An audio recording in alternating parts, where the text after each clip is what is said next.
G'day. G'day. How are we? How are we doing? We're back 2 nights in a row. I've elevated the sound of my microphone compared to last night because it was a bit quiet. And I'll just verify that on the stream.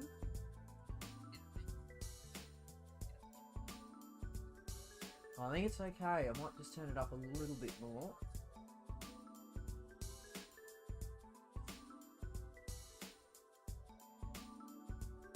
Okay. That is that sorted.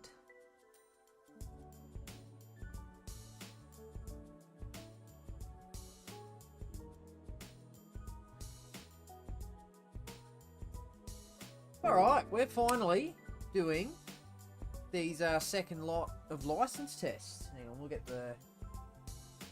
Let's get the... that going. G'day, how's it going? Hello. Okay, we are finally doing the master licenses. So, at some point, honestly, I think this was like 2 years ago, they added a second lot of licenses. So they have the normal license, obviously, which I've completed all of. But we have master license now, which I haven't touched. So, in addition to all of the money I earned last night, I've got the money from these to go as well. Now, the sound, I think it's okay. The sound has to come through my screen in order for me to hear it. Which I know isn't ideal, but that's alright. Anyway, we're going to get into it. Starting and stopping on the wet track. Just make sure, yeah.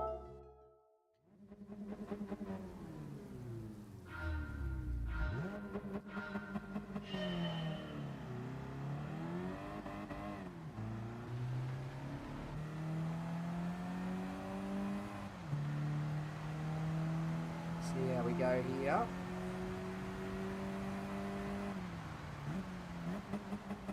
Oh, that's too late on the brakes. By a long way. Whoops, I've hit exit. That's not what I wanted to do. You can't see the car settings. I want to know where I need to shift this car. That's the 319. Let's have a look, because I'll have this in my garage. I'm not going to do this for all of them, or just these straight line ones. It's actually pretty important. I also don't know if it's tuned. Who knows? Manufacturer, Matsuda. Where is it? There we go. 2019 Mazda 3. Here we go.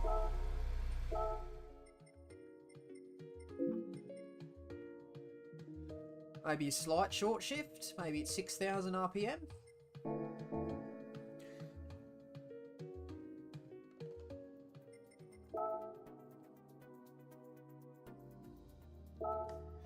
Okay. I also happen to think we might start in second gear. If this works.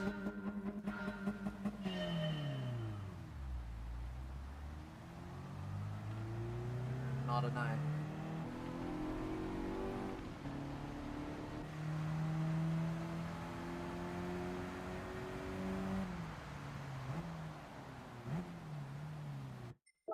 Okay.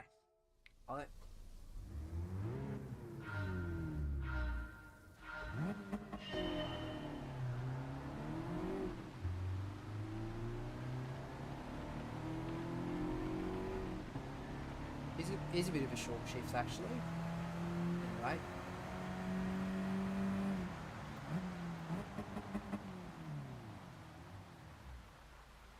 Ah.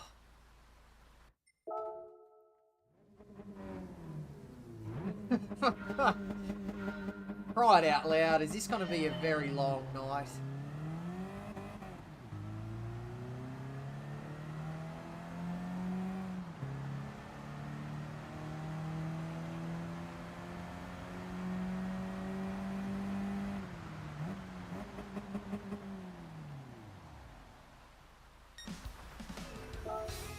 No, come on.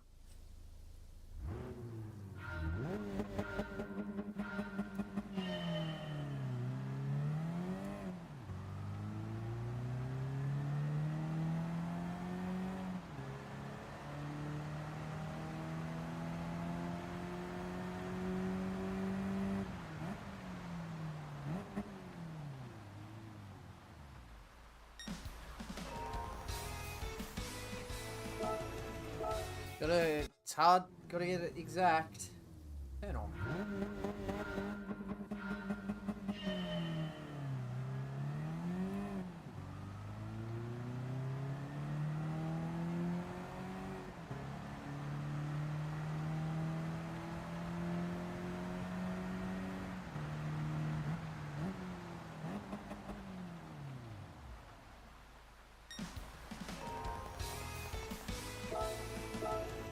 What am I doing wrong here?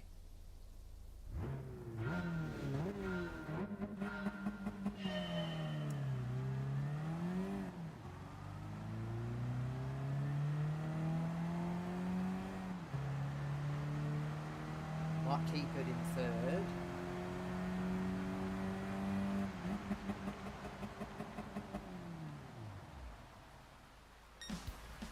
Getting there, come on. Is this just going to take me a long time for no reason?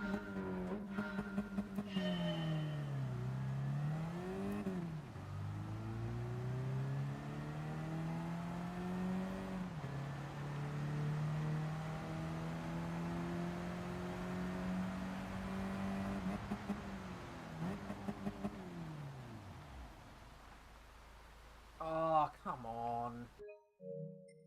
That's kind of what you got to do. I do apologise, everybody. Jeez. It's going to be a long night. I think it's just because of the sheer accuracy. I don't know exactly where to brake.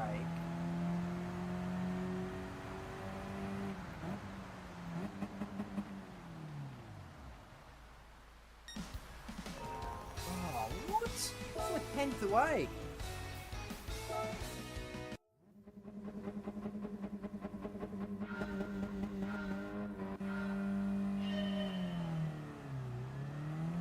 I had a very bad launch there.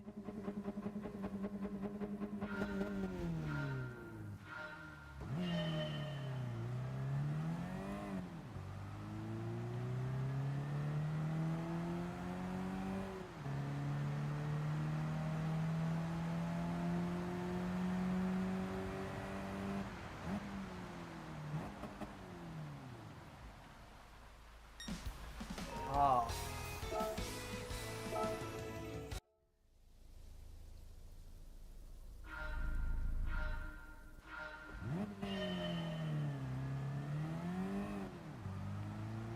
Come on.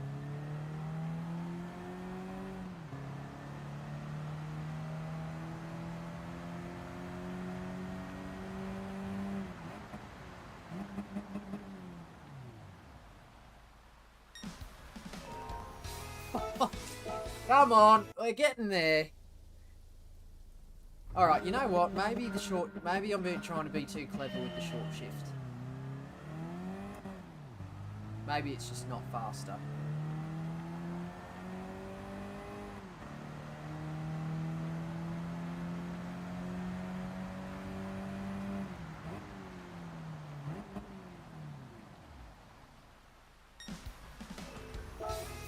What is it? What is it that I'm doing wrong?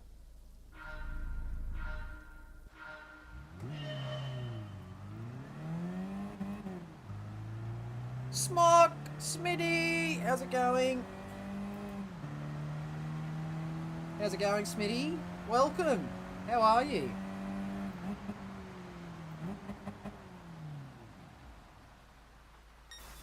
Yeah, I did it! Oh!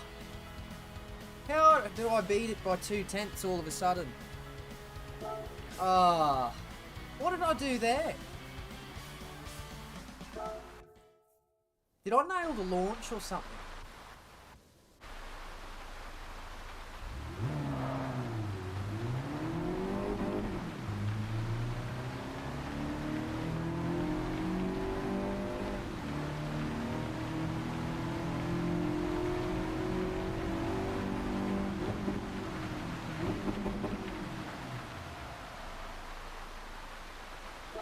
I don't know what I did there.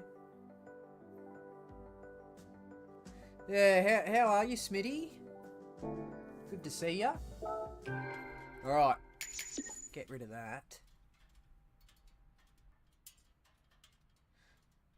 Just trying to see. I don't think my chat... I think my chat's... Here we go. Alright, hopefully that works. Alright. Now I've got to do it in the Viper.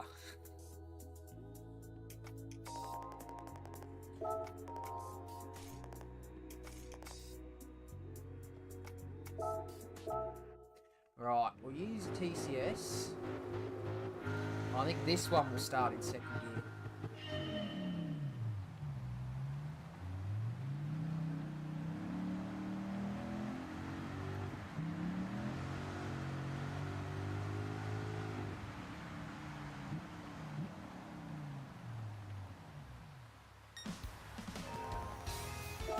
Okay, I can see the vision.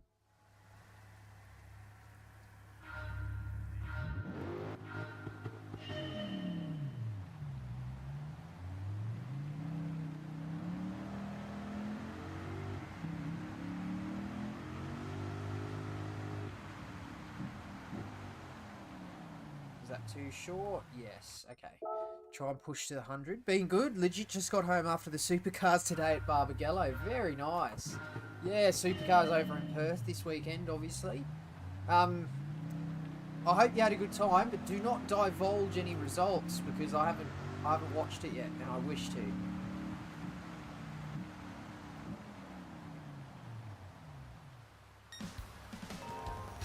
Ooh, 200th away. Yes, I do apologise. How was the day though? What's Barbagallo like in person? How much of the track can you sort of see from a vantage point?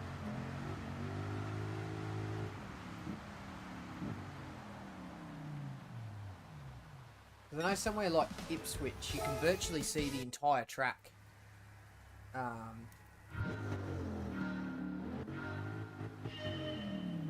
From any sort of vantage point there.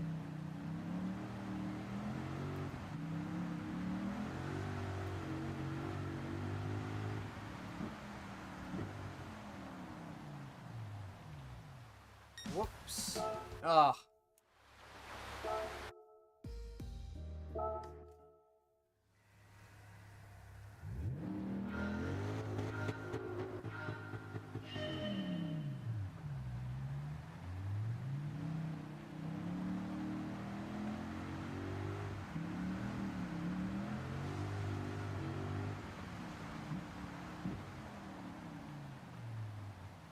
Oh dear.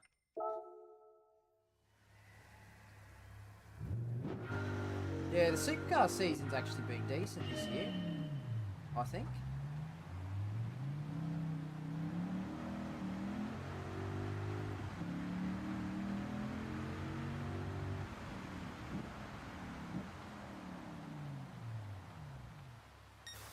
Lovely. Look at that.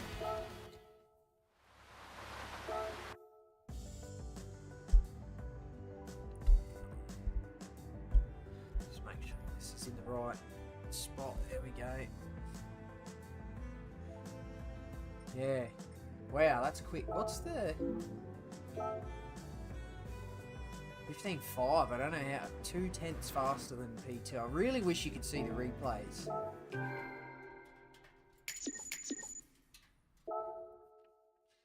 Okay.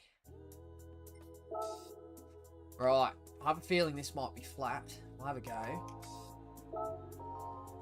Corner can be taken at full throttle. Okay.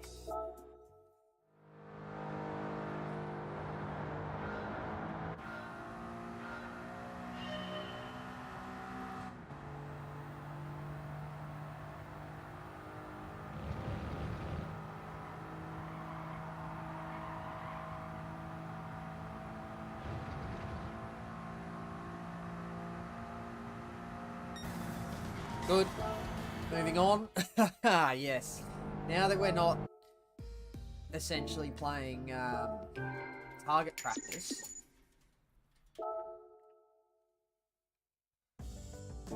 Oh, God.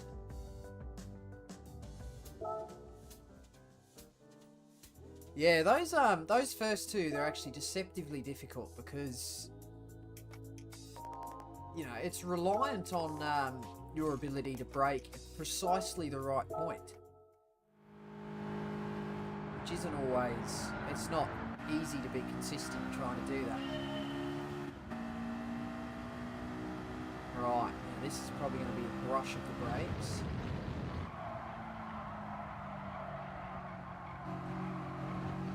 Along with a brush of the wall. Okay, maybe a little bit more significant of a brake than I might think.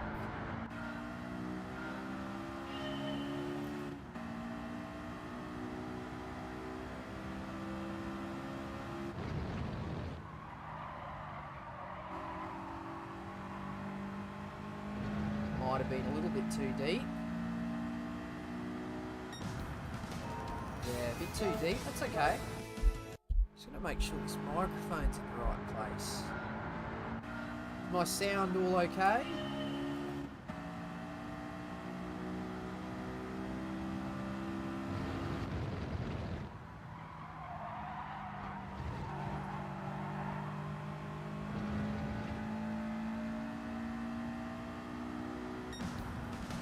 Oh.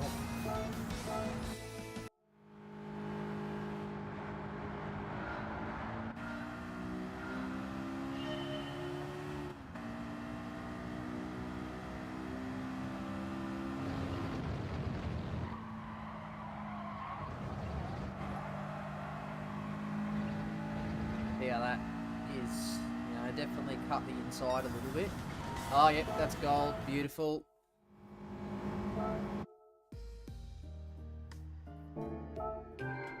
We've been here for 23 minutes already, and I've done 4 of them. That's alright.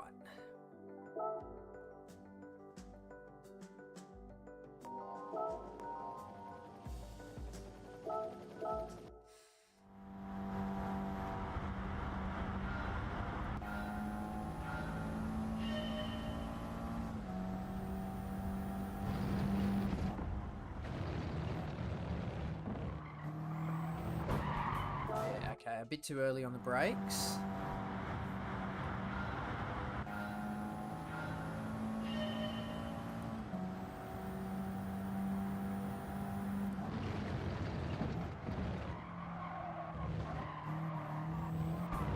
Ooh, okay. What? Probably that there. Yes.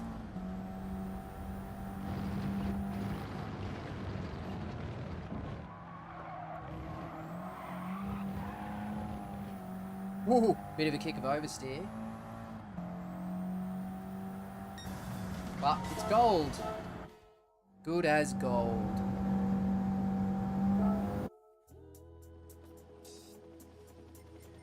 Let me know how the quality of the video is. 'Cause I've noticed my streams always tend to go very pixelated whenever the screen is trying to do a lot.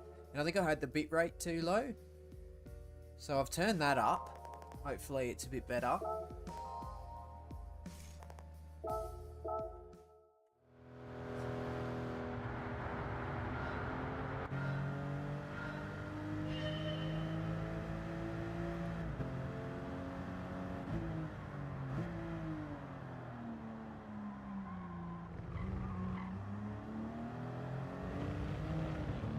I don't think that'll quite be gold. I think I can brake a little bit later.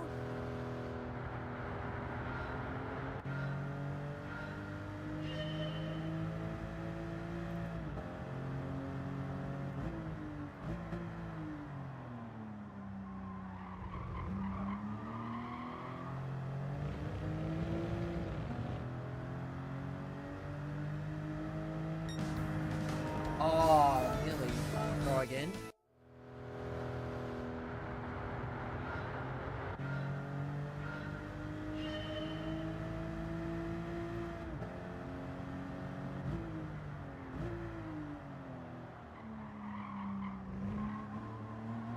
Oh dear. Got on the power too early. just understeered.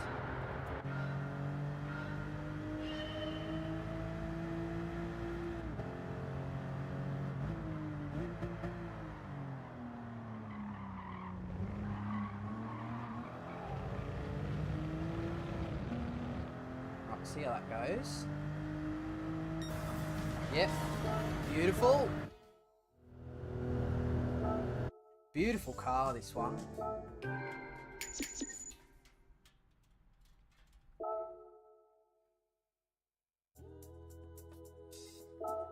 Master B7.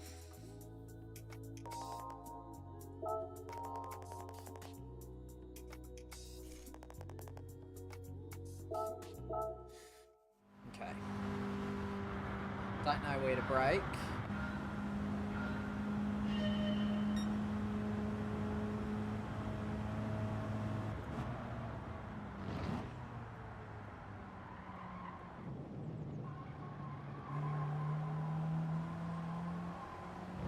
That won't be gold, that was too wide. Yeah. I don't think I was too far off with the braking.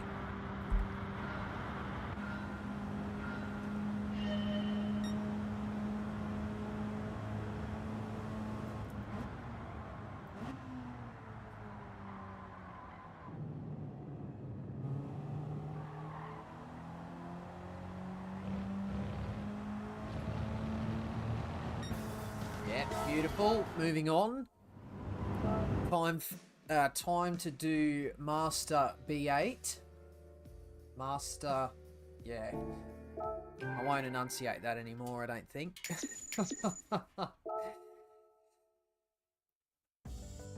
So I think they have the world tour stream overnight for me tonight. The time's just below. Just down the bottom there, so it's 23 past 8 local time for me.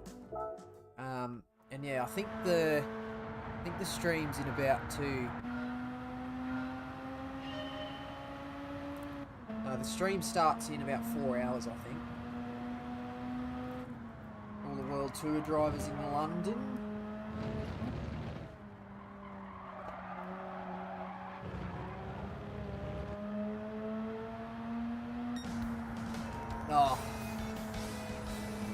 Oh, we don't care about a good gold as long as it's a gold. Yep. That's the motto. But I'm having a bit of trouble with Master B8. Need to have some more.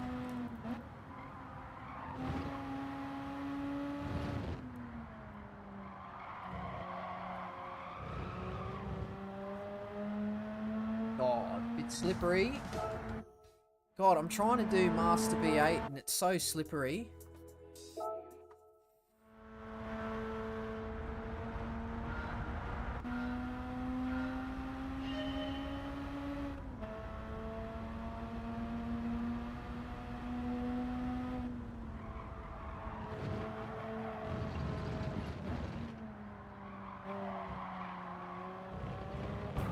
Oh, yeah, okay. Well, I'm having trouble with my chat, hey. My chat is not coming through correctly. Jad, how's it going? You should get this test first go. Yes, I know. I'm having to have a few different attempts at Master B8. Just trying to get my chat working. My chat isn't bloody working now. It was working last night. Oh, God.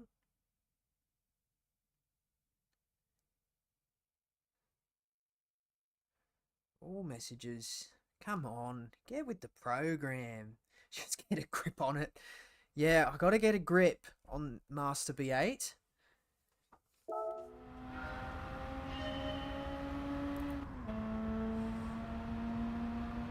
Alright, come on.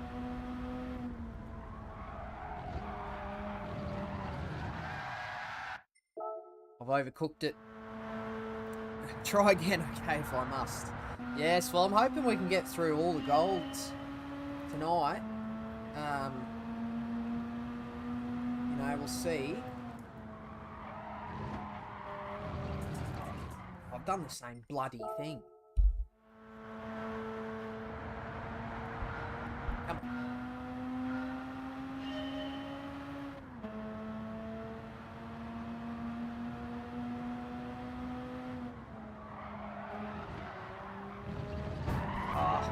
Oh, I can't even do the first one now.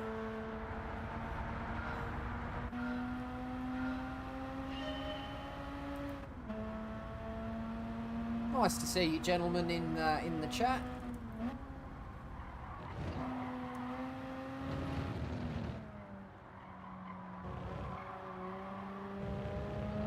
Yeah, I've definitely yeah, it's been quite a long time. Gotta try and get the passion back, I think. That's what it's all about. Finally got there. Finished Master B8.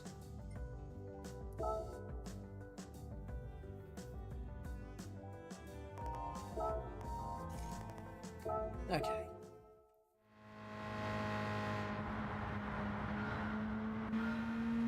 Very cool car, this one.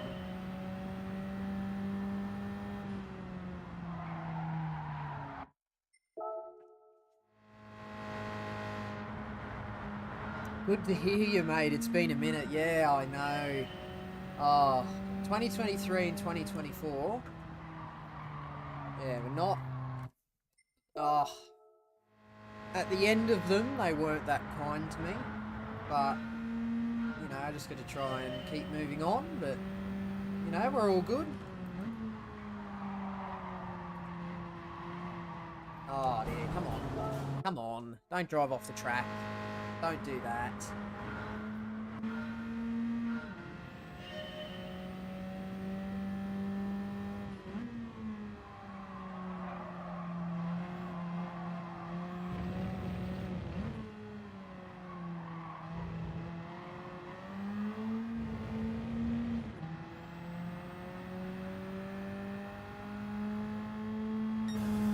Beautiful.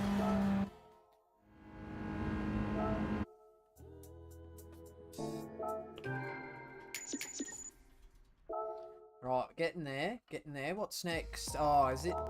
Yeah, okay. Life can be a bitch sometimes, yeah, I know. Oh, tell me all about it. Yeah.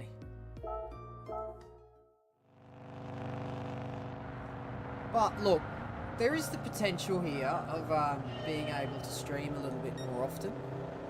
You know, hopefully, we'll see.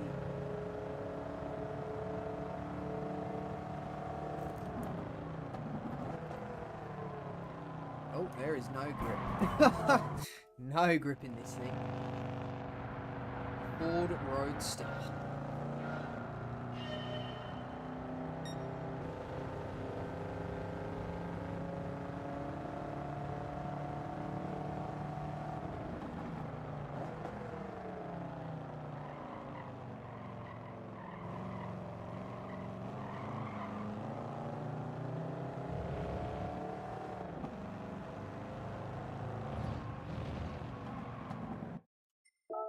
Try that again. What's your favourite road car in the game? I don't know what... Oh, in terms of my favourite car that is in this game, it is the DeLorean. That's my... The DeLorean is my dream car, a DMC DeLorean. But I don't know if it handles or necessarily feels the best in Gran Turismo. I don't know if I was to judge it off how the handling feels. Yeah, I wouldn't be able to have an answer. But yeah, my favourite car that's in the game, the answer is the DeLorean. Gotta be careful, eh? What about yourself? There's a lot to choose from, and there's a lot of unique cars in this game.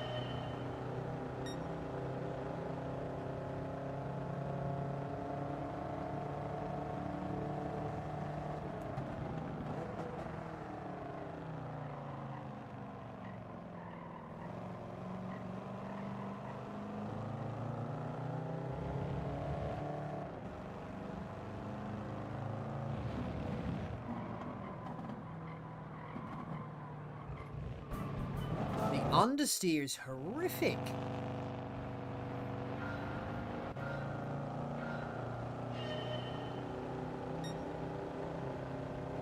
Comfort mediums, okay. Slippery tyres.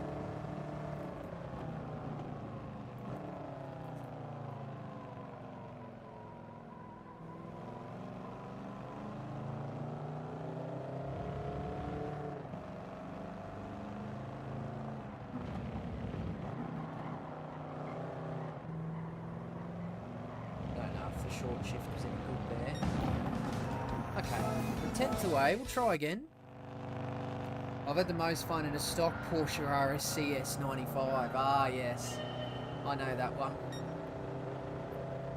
What? 95. That'll be the 996. Oh, 993 body.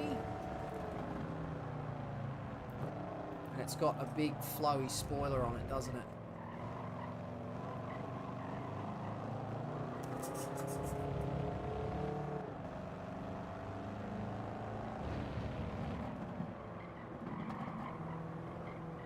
Come on. Oh. Okay, you need. Seems like you need second gear for this, for the right-hander.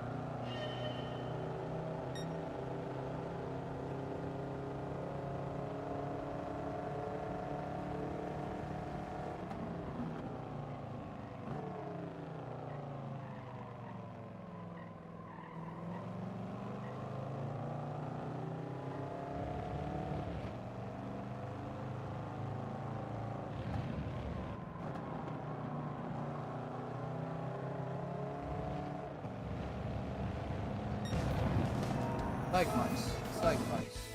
Yeah, 993, excellent. Yeah, we had that one. We had that one come up as a daily race when Grand Valley first got introduced. I remember, I think it must have been like the first or second week of daily races after that track was introduced. I think race A was Grand Valley South with that car as a one make. And I remember it. I remember it feeling quite satisfying.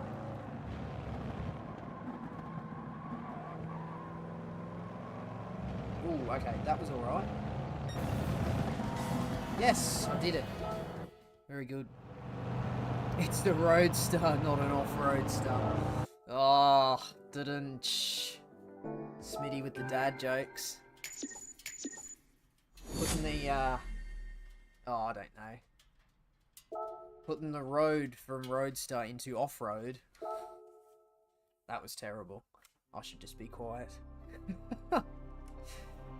Oh, that's right. You win these cars, don't you? I'm going to get duplicates here that I'm going to be able to sell, I think. Or I can... I'll probably already have one of these in my garage. So, you know, I might be able to clap the hell out of it. Angel Inestrosa. We had Angel on our podcast back in the day. Is the DeLorean a favourite because of Back to the Future? I'd be lying if I said no. But I don't love the whole time machine thing. I've always been a fan of boxy cars. Like, even going as far back as a kid. Like a young kid, I would look at like old boxy cars and think, oh, they're so cool. And then I think there's just something... The DeLorean is like sort of a bit of a flagship vehicle, I think. Out of the 80s.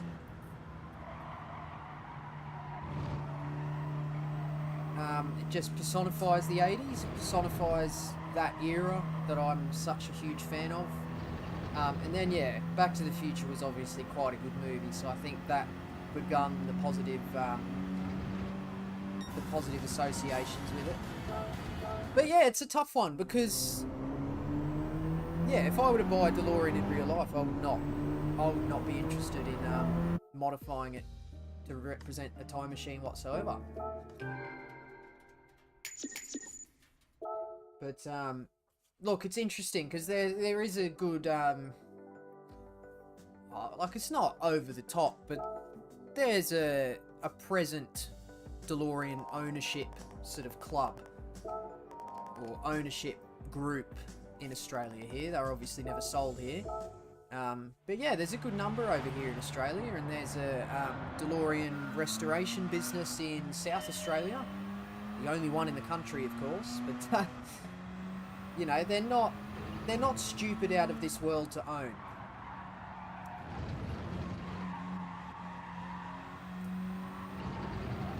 You know, you're not going to be owning it on a average salary, but you know, if you car, a nice one, brand new, I mean, a really nice turnkey sorted one goes for about, it could go up to 100 grand really these days. It's Australian, or over 100. But in terms of the ownership costs after you purchase it, you'd probably want to be able to comfortably, you'd want to be able to afford maybe one trip per year out to that South Australian business, just to get everything, just to give it kind of a yearly once over. Anyway, one day, I hope one day. I haven't had a very positive ownership experience of any car at the moment. Yeah, I won't harp on about it because I've mentioned it before, but yeah, I owned, so last year, 2024, I decided to buy a Jaguar XJ40. I get it.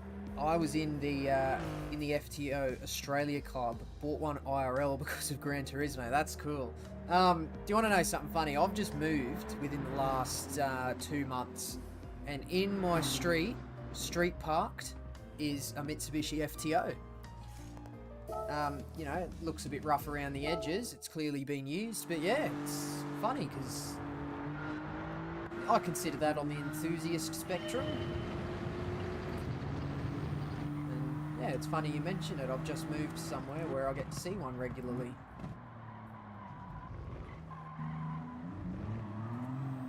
But yeah, no, last year I had the pleasure of owning a Jaguar XJ40. So, I mean, God. It was just like, oh.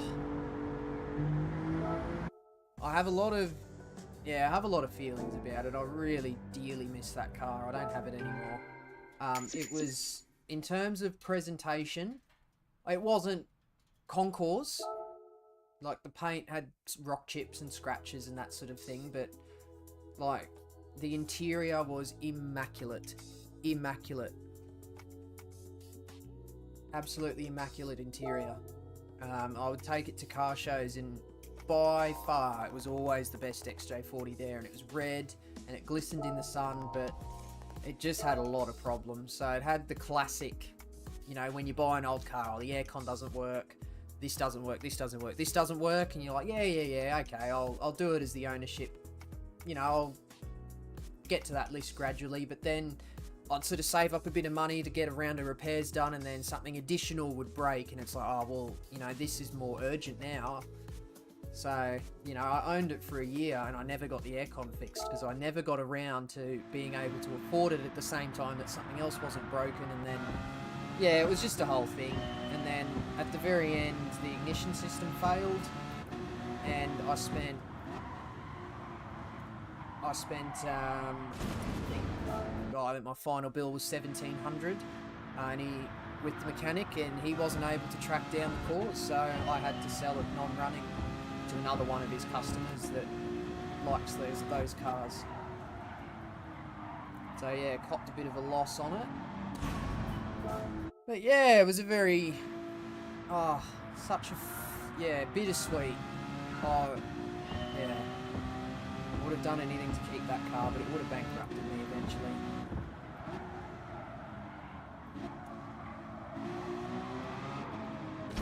Oh my god. You buy a classic Jaguar, what do you expect?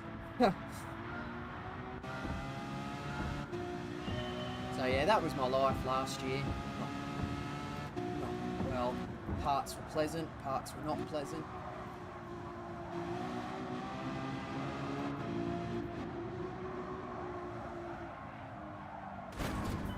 hard. I took ages to do the circuit experience on this track last night. Yeah, same thing happened with FTO. In the end, the gearbox had issues and the price was just not good. Yeah, it's hard because I bought that car honestly with the intention of long-term ownership. Like it was my enthusiast car. I wanted to be the guy that daily drives a cool enthusiast car and just does everything a normal person can do, except they have a car that just turns heads everywhere they go. Like, that's what I wanted. And I had it for a while, but... So, yeah, essentially, if something was to break, I would just take it to the mechanic and just say, look, work out what's going on, and just fix it. I'll pay for it. And that's what I was going to continue to do without really, like, I wasn't keeping a tally really of how much everything costs, because, you know, there was no bearing on, you know, if I end up spending more on repairs than I paid for the car. Like, is it that when you stop? Like, I was not considering that whatsoever. But yeah, the problem with the ignition, he pretty much replaced all of the physical ignition components under the bonnet, and eventually just came to he started suspecting a deeper electrical problem, and I'm like, no. I'm happy to pay for parts and labour to replace it, but in terms of a massive big tear-down diagnostic procedure where we don't really know what we're looking for, I'm not willing to pay for that. So that's the only reason I had to get rid of it. Joys of cars, eh?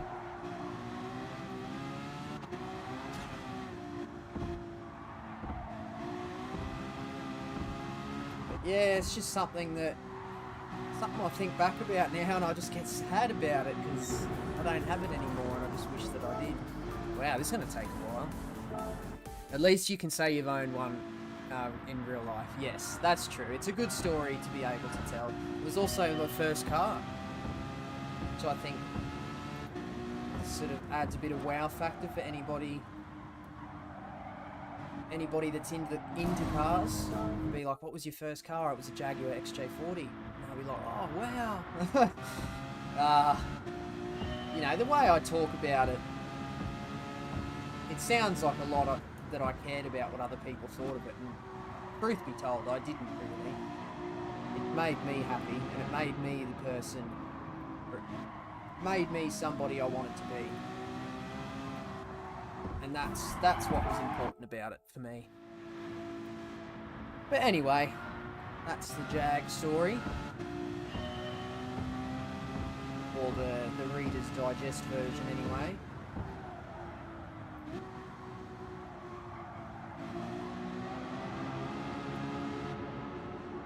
Beautiful cars.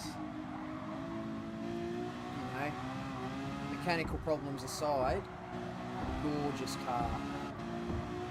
Like the direction Jaguar are going now, with what that new marketing campaign they released at the end of last year, like it just looked garbage.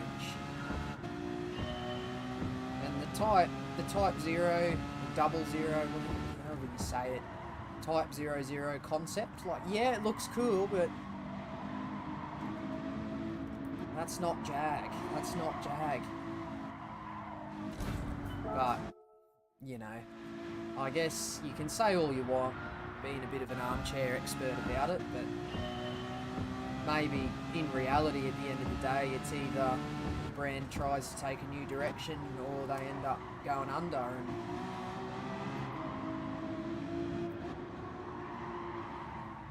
when the question becomes, do you want to either not have the brand or have the brand with new marketing? You know, you got to make it. It can be a tough call to make. This is very hard, this one. I'm getting there though. 3/10 away, or less than.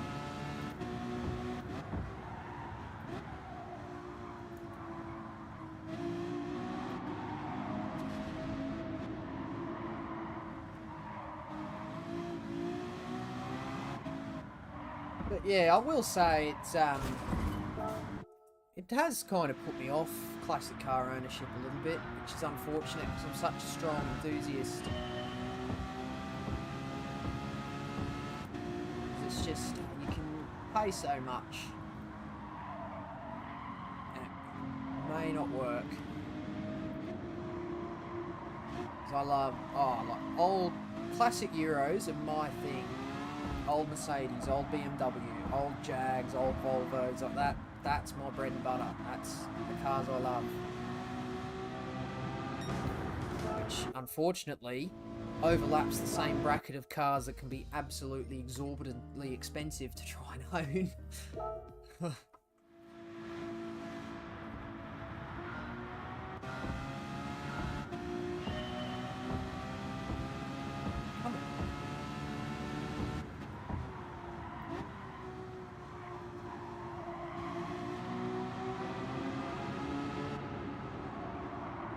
Oh, come on.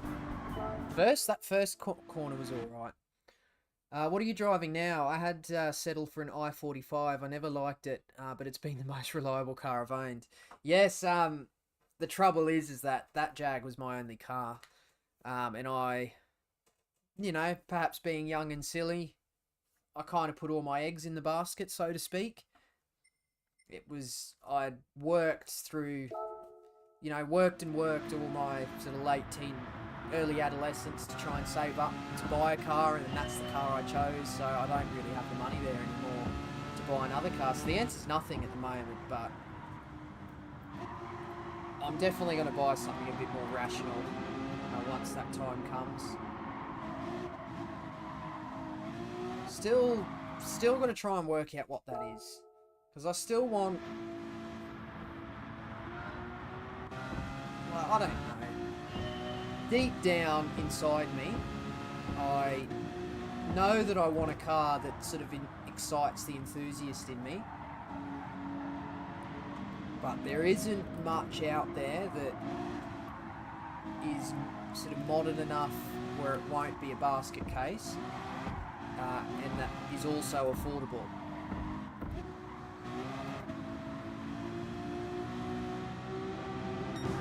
I'm struggling with this one. I hate how it defaults onto the exit button. Like, that's annoying.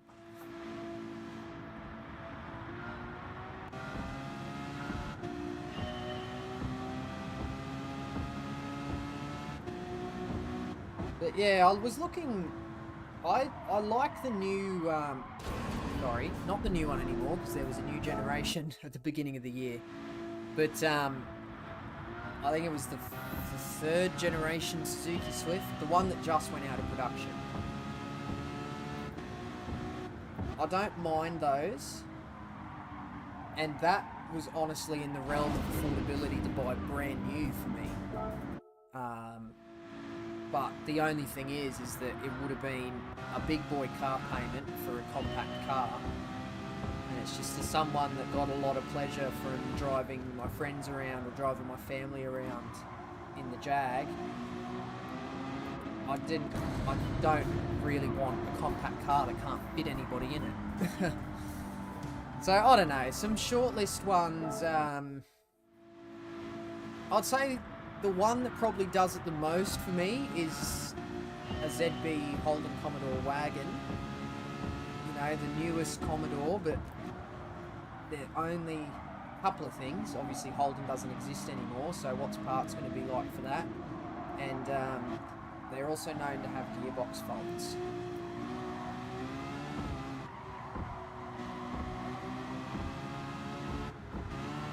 And I don't want that. I don't want to be buying another car with problems. Oh, we're nearly there. So yeah, it's hard. Bought myself a dirt cheap Peugeot 206. Think, yeah, race car is completely kicking my ass in terms of being itself. Is that to say it's been more reliable than you expected, or is it forming how a dirt cheap French car would? Which is to say, it's breaking down a lot.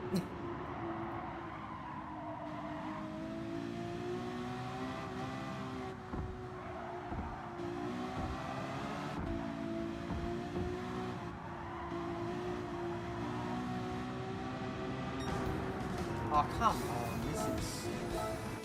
I really like... just be aware the gearbox is like an MG. Fine auto, not so fine manual. Well, I've heard the other way around, to be honest. The automatic ZBs, you know, once they sort of hit 120, 150,000 Ks, they tend to start having gearbox faults. The ladder, I currently have 4 fifth gears. Oh, right. But yeah, I guess the thing is, after the experience I've already had, should my next car be something that could potentially be difficult to own? Probably not. It's about finding the balance between my enthusiasm and having something that's actually livable. And, you know, obviously with the Jag I went too far to the enthusiasm end. With something like a Toyota Camry, I think that's a bit too far to the livable end for me.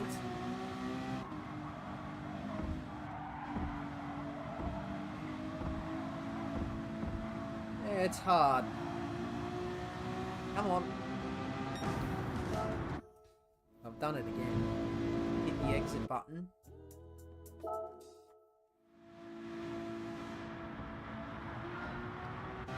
But yeah, it's hard, you know. If someone that loves cars so much, I can't find one that I can own.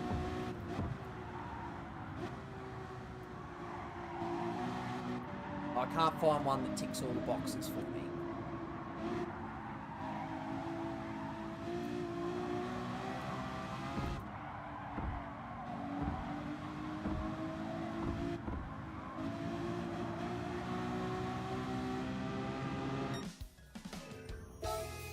I paused it at the same time it ended.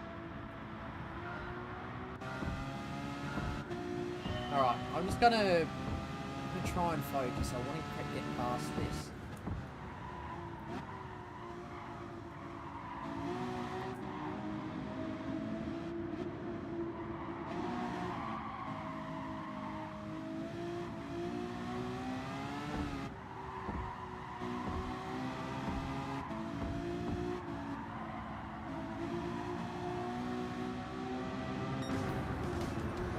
Really struggling with this one.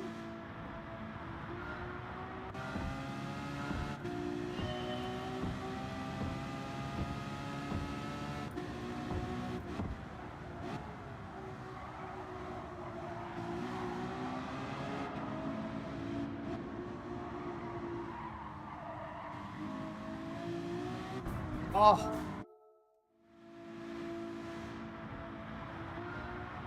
What are your boxes in terms of getting a new car?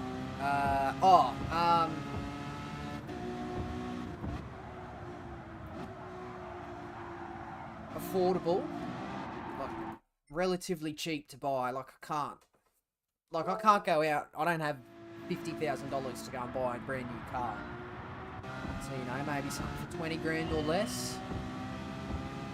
Something that excites the enthusiast in me a little bit.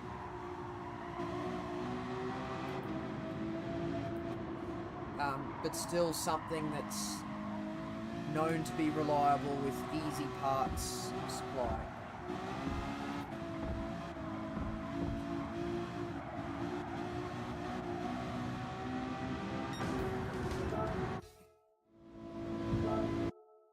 What are my boxes in terms of getting a new car?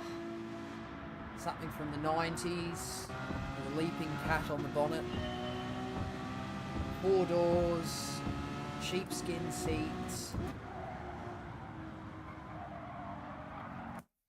Oh, I could dream. Oh, what are my boxes in terms of getting a new car? I don't know. Maybe something built in 1981, silver, 2 doors, preferably opening upwards. You know, a good, nice 6-cylinder engine. It could even be in the back.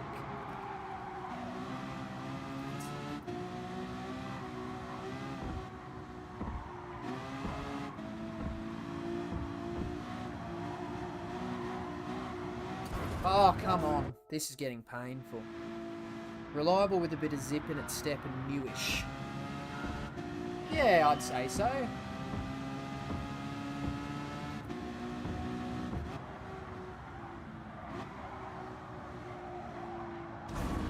Doesn't necessarily have to be a performance car, but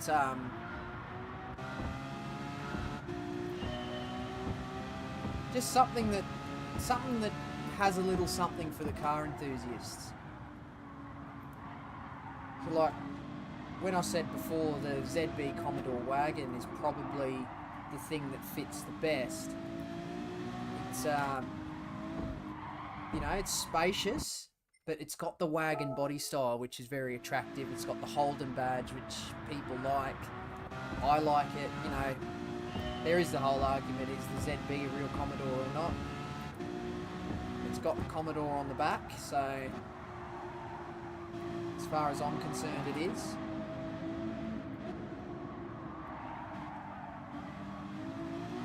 And it's newish, and they're sort of around the 20 grand mark.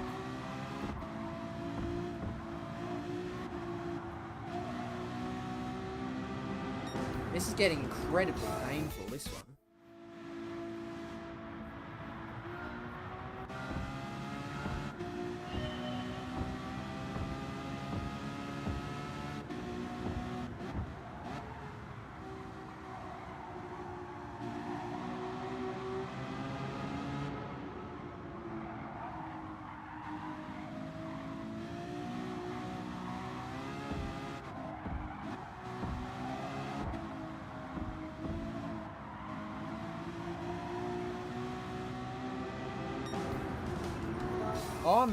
I'm struggling. 1987 Skyline, nice box and shape, beautiful. Oh, look, I wouldn't say no. I like the old Skylines.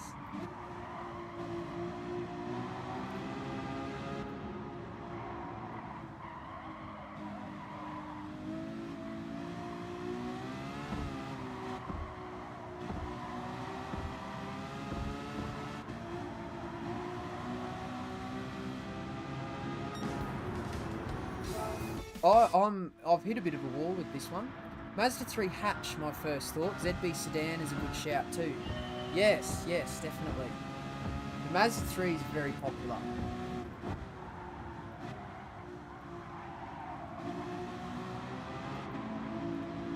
Oh.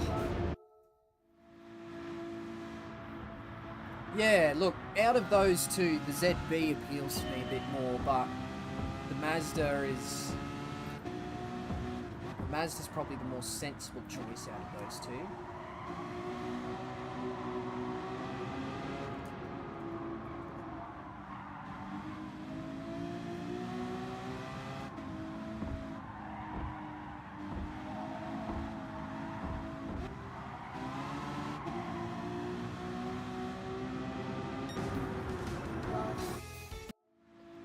Does anyone have any pointers? Does anyone see anything I'm doing horrifically wrong?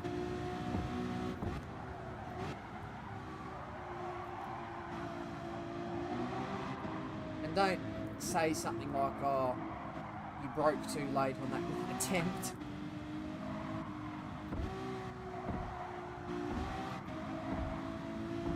Oh, hang on.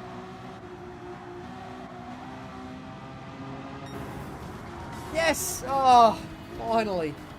Why stop there, grab an R31 Skyline and be a classics guy? I'd love to be a classics guy.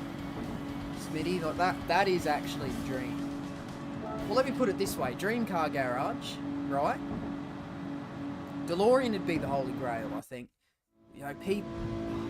It's funny. I like that the DeLorean is my holy grail, because people go, oh, I want a McLaren F1, or I want a Koenigsegg Agera. And it's just like... You're going to have to really make someone of yourself to actually achieve that dream. But DeLorean would be the holy grail. BMW E24, so the first generation 6 Series. I love those.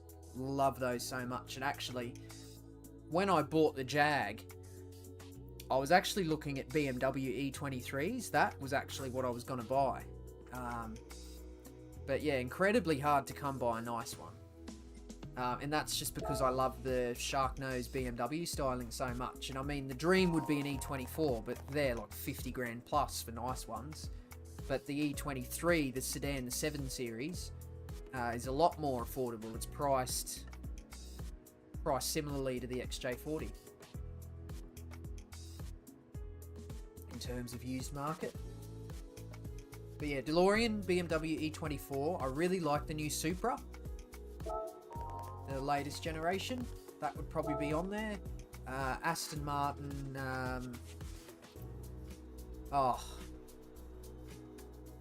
Virage Le Mans, I think it's called.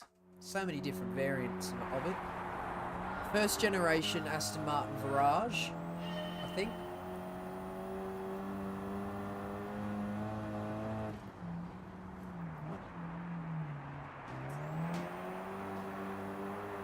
A lot of two-door sports cars in there. And then I think for a family car, if Genesis were to ever build the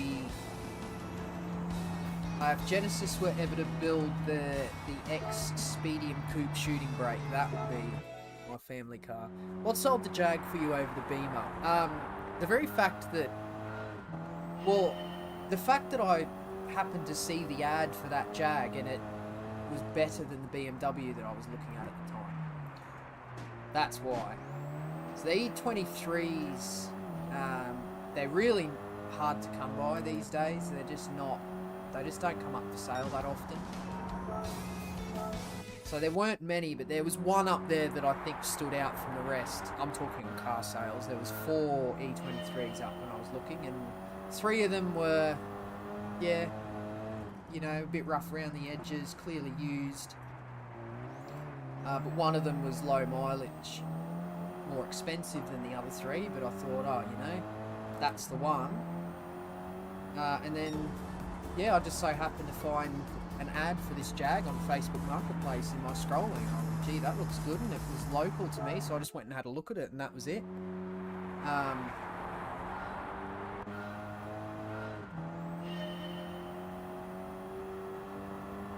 remember this line. Something like this. No, not like this.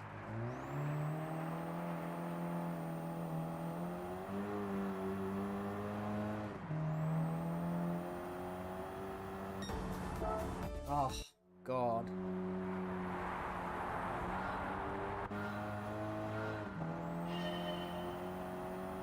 But yeah, in terms of pure styling, they're both similar caliber to me. They both scratch the same itch.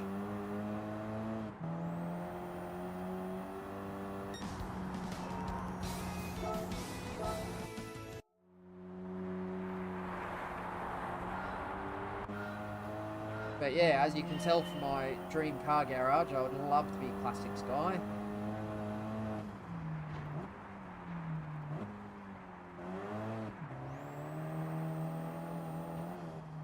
Oh, God.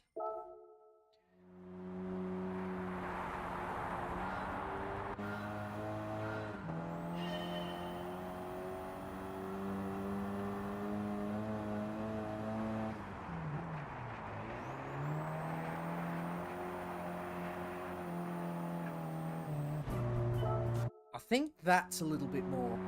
Ideally, we just want 3 cars. Daily driver, a fave new car, a fave old car, done. Yes, that's the very idealistic way.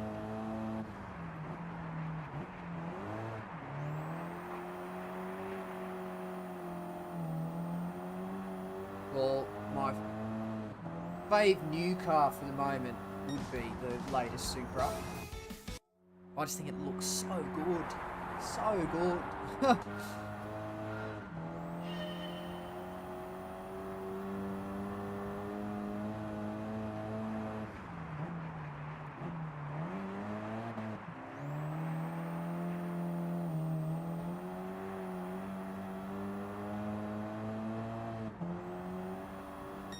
Oh, new record. We're getting there. I'm definitely not going through these as fast as I thought I might.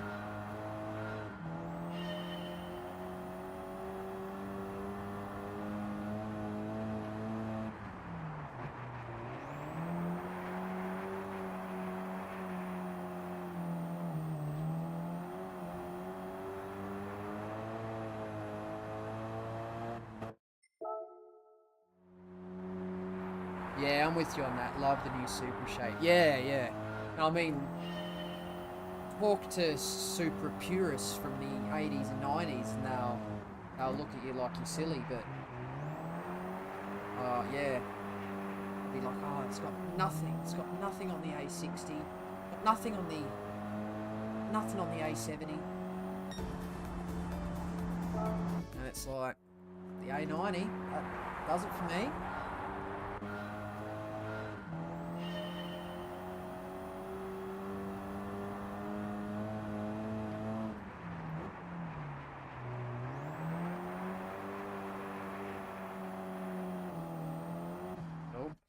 I'm going to try and get on the brakes a bit later. S2000 M2 than a DB5. Cliche as hell, but I don't care.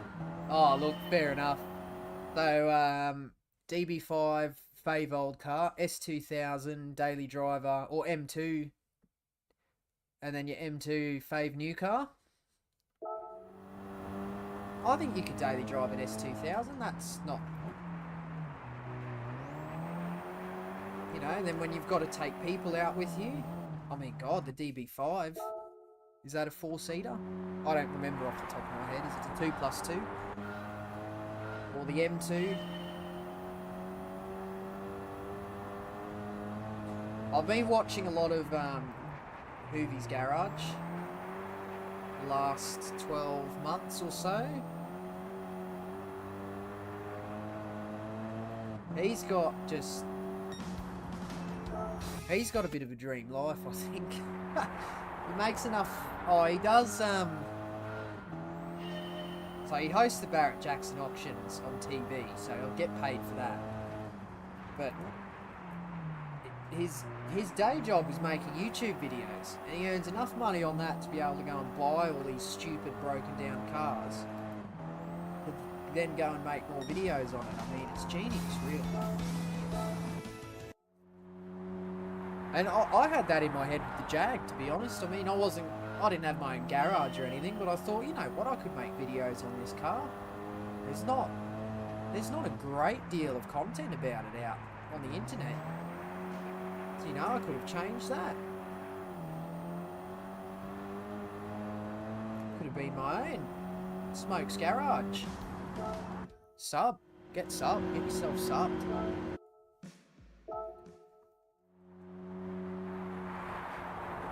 I also just remembered there is the demonstration, so I might just have a look at the demonstration for this one and see what they do. But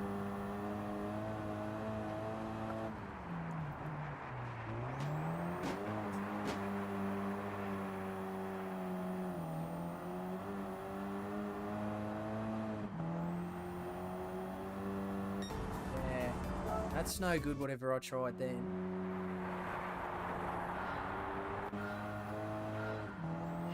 I know in like a Group B rally car, you tend to have a really wide entry. Let's try a narrow entry.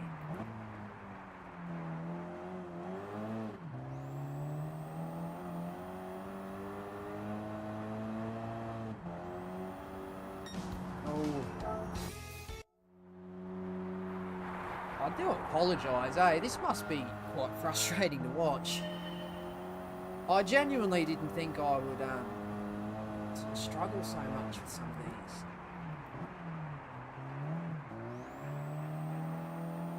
Well, that kind of felt okay.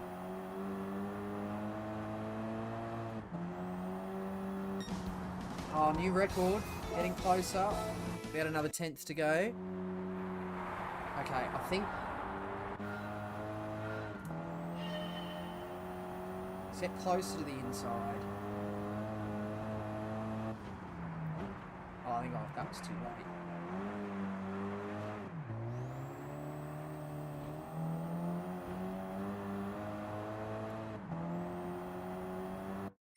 Yeah, we'll try again.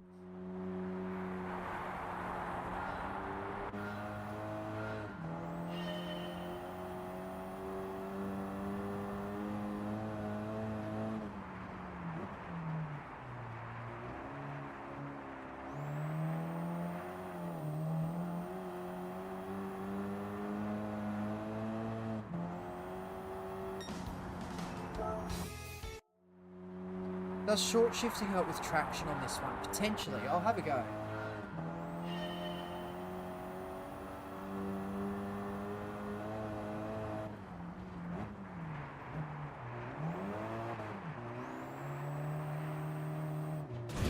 That was terrible.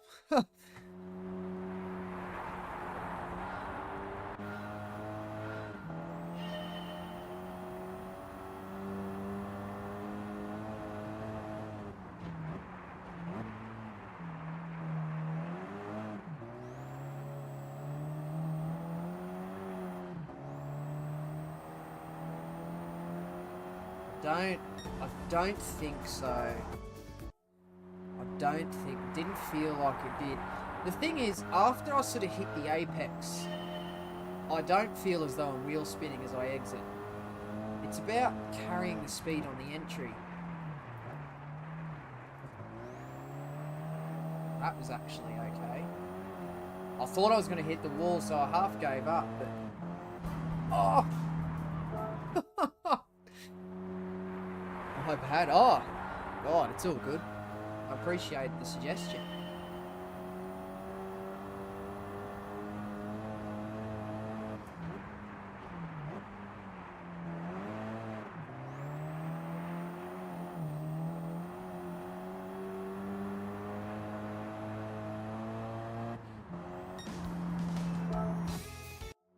Okay, I think I'm onto something. Get the car sideways.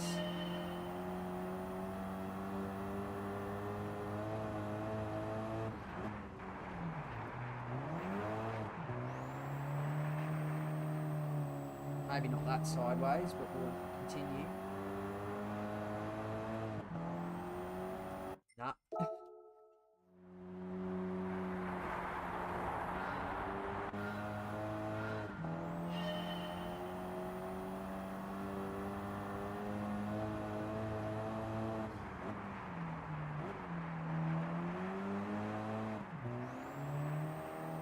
Nah.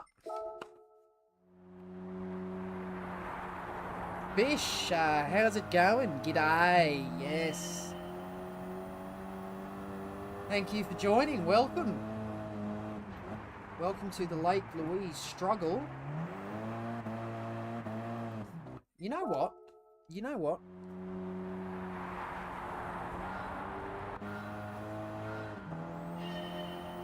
I'm going to try...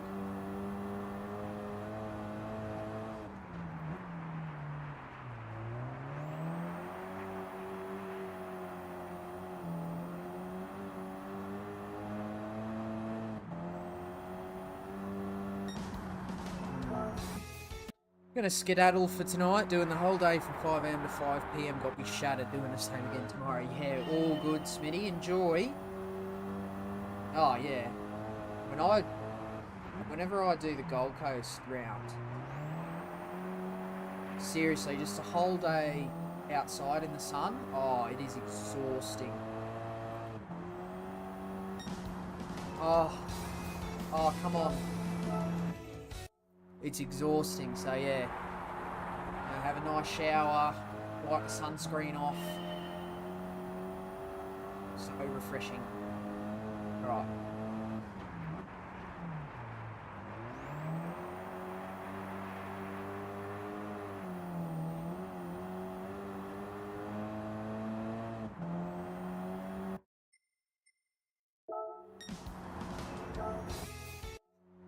Nearly there.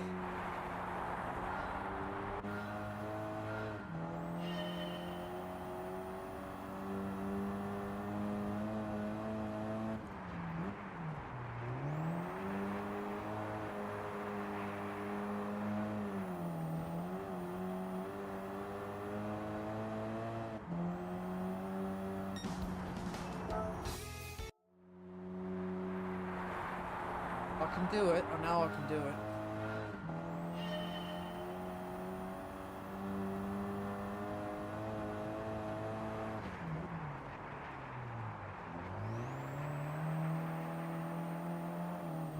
Oh, it's something like that. Going tent to tent, garage to garage. It's hectic, yeah. Yeah, no, have a fun day tomorrow. It's something like I did just before, like right up against the wall. Happy with the photo. Happy with the photo I pinched with Crompton. Though you got a photo with Crompo. That's cool.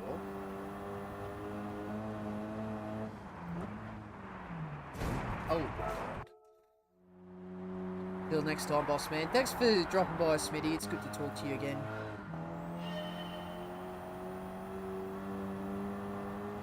Right.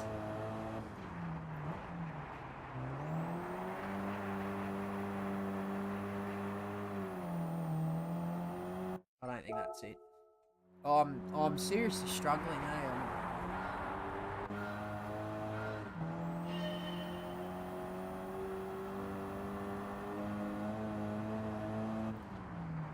No.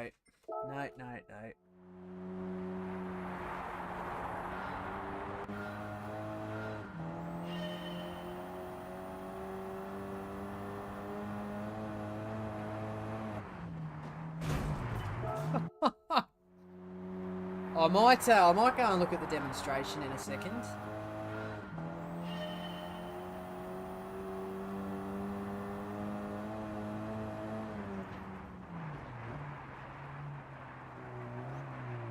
Oh, yeah, I'm gonna look at the demonstration.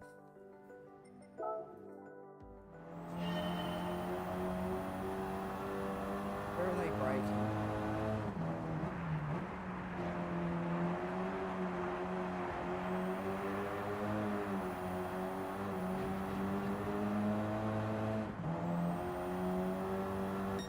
Right, it's actually a hell of a lot smoother.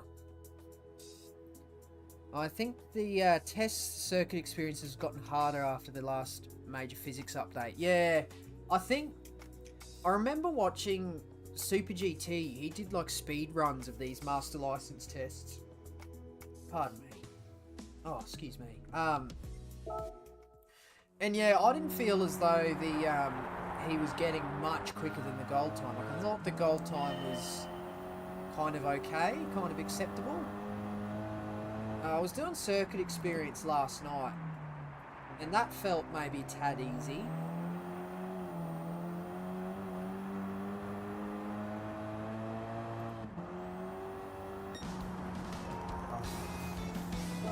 Okay.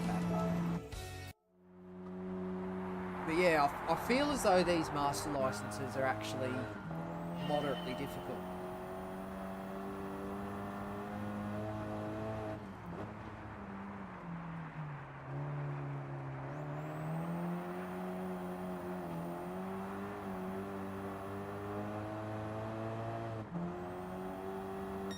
Oh, finally. Alright. Super GT is just crazy fast. Yeah, he's definitely elevated to the next level. You know, I think back maybe in my prime, it's 2021, 2022. Thanks, Jad. Yeah. See you later. Hopefully we can get through the next few. Yeah, in my prime, yeah, maybe 2021, 2022. I feel as though maybe I could have matched Super GT on a good day, but now he's just elevated completely out of the reach. Like, I'm just not there anymore. I've never been able to properly get on with the physics of this game. I preferred the physics of GT Sport. I've always said that.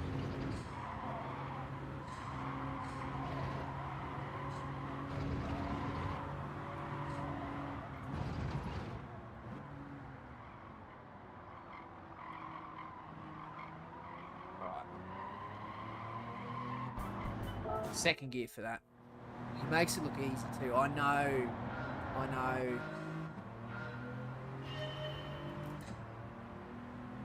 He really is he is like kind of the embodiment of the perfect YouTuber, eh? perfect Gran Turismo YouTuber. Like, he's fast, sensible, entertaining, relatable. And yeah, he hit 1 million subs last night, so, you know, thoroughly deserved. I've watched him for like 7 years. He's what inspired this whole thing, this whole channel. If it wasn't for Super GT, I wouldn't have this channel. But yeah, I also, you know, for my own performance, I don't put in the consistent effort into this game all the time. Like, the last couple of years, I've barely played it, really.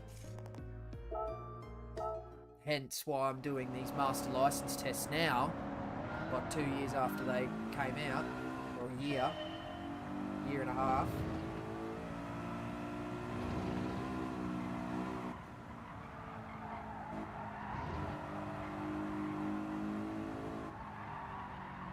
Whoops.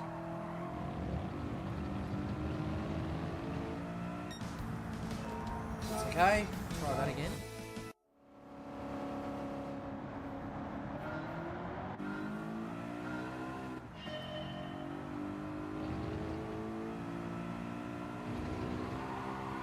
Oh,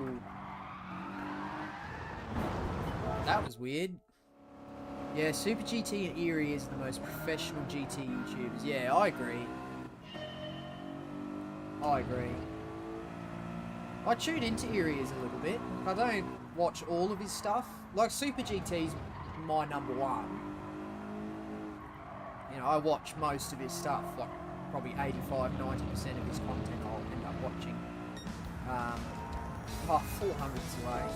Eerie is, if I sit down and just want to chill out and like not really have to think too much and he happens to be streaming, I'll tune in. And yeah, I like him, he's a good bloke. I think in terms of the British Gran Turismo YouTubers, I think Super GT probably has the edge on Eerie slightly, just in terms of, you know, production quality and the personality on the camera. Eerie has got the consistency nailed, and I think he's the most wholesome. Like, he obviously loves his wife and kids, and he's all about trying to balance his life so that he makes sure he gets to spend time with them. It's really nice to see in these days. I don't know about everybody else, but I see around me a lot in my life. You know, there'll be these couples that you know of that have been together ages, then you hear they break up, or like people you thought were going to be together forever, you hear that they break up, and it's just like, oh, it happens a lot, and it happened to me, actually. So I'm definitely not going to get into the story, but if 2024 was the year of the Jag and all of the turmoil associated with that, 2023 was the year of sort of being in a relationship and it not working out. That really knocked me for a 6. But it's just, you see that, and you just wonder, like, is love even real anymore? And then you've got these people you see online, such as Eerie is, that clearly loves his wife and kids so much. You know, it's really nice to see. That's why I brought that up, because I find Rory very wholesome. He's a wholesome bloke. And yeah, he contrasts what you tend to see a lot these days.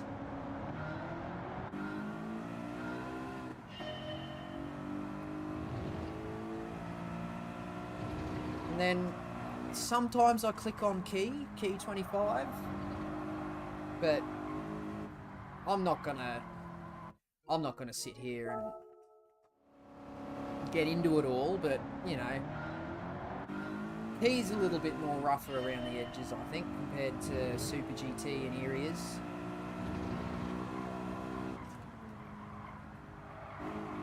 But again, Key has the consistency nailed. He's streaming every day. And his speed, he's quite fast. There we go. Finally did that one.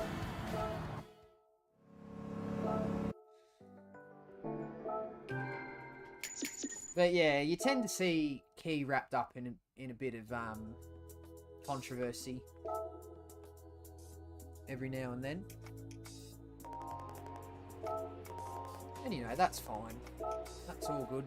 It's never anything awful, it's just, you know, he's not afraid of sharing his opinion, even if it's contrarian to popular belief. You know, he's entitled to his opinion just as everybody else is.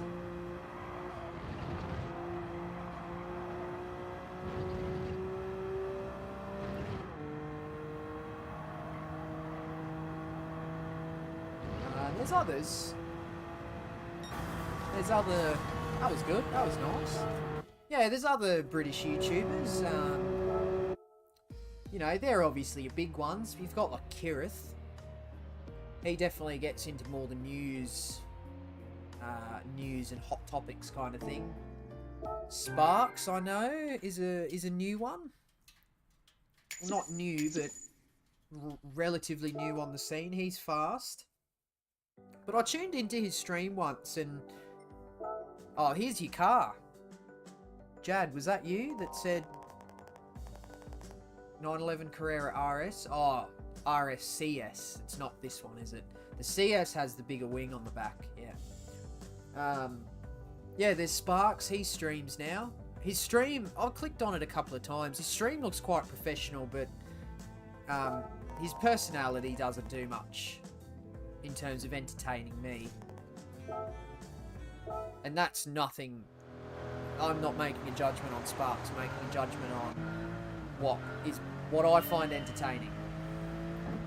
Totally 100% me. Yeah, Key 25 is fast, but a bit of a hypocrite when other drivers do to him what he does to them. You watch him for the drama. Oh, yeah. You know, it's always entertaining.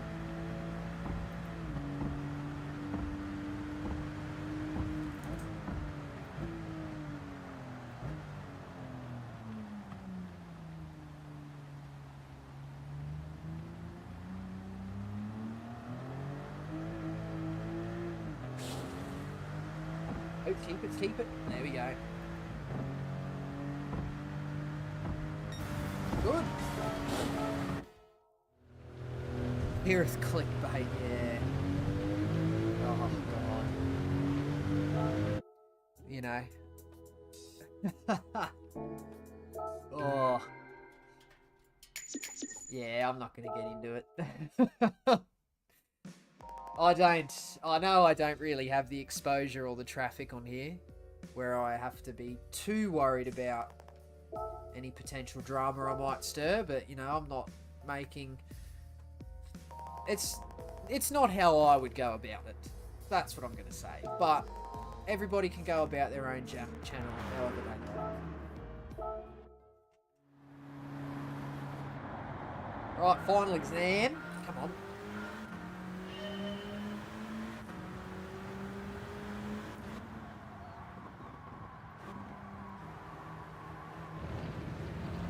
The only thing I will say on the clickbait topic is when people create content and phrase the clickbait as a question, because I've done that, and I think that's fair game. To be honest, you know, I think the most clickbait video I've done is it was a Le Mans combination, and I called the video "I Raced Johnny Depp" with a question mark, and it was in the height of his court case with Amber Heard, so he was in the news, and I came across a driver in my race whose gamertag represented, or his gamertag resembled like Johnny Depp, like it looked like it was inspired by his name. And I raced him, and I was like, oh, you know, there's my clickbait video. But I phrased it as a question, like, I raced Johnny Depp? Did I? You'll have to watch to find out. I mean, the answer's no. But I didn't claim in the title, I raced Johnny Depp, exclamation mark, and, like, yeah. I think clickbait is a question. I think that's fair game to me.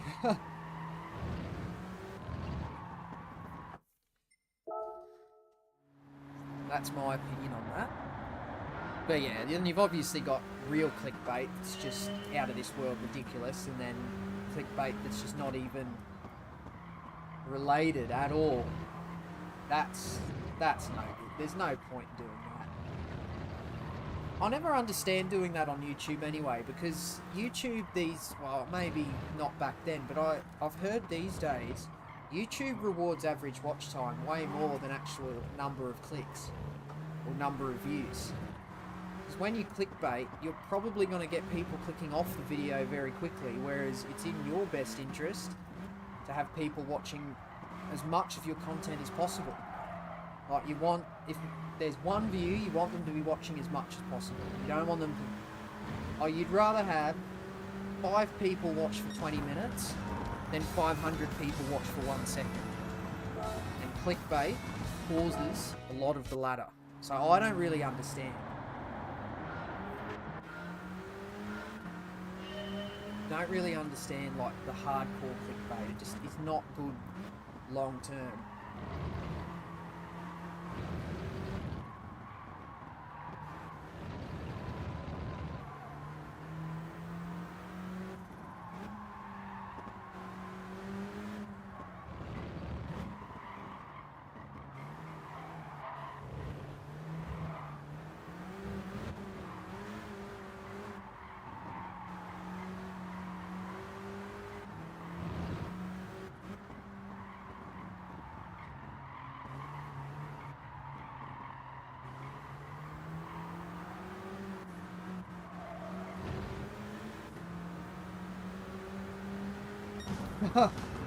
Half on the grass. I agree, clickbait is a short win. You don't create long-term followers. Absolutely. Completely agree.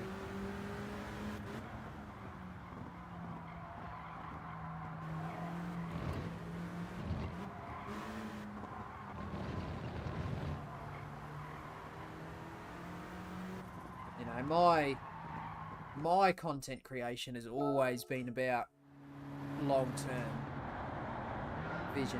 Like a brand new channel coming out with 30-minute long videos, you know, you're not setting yourself up well, and you know, I experienced that.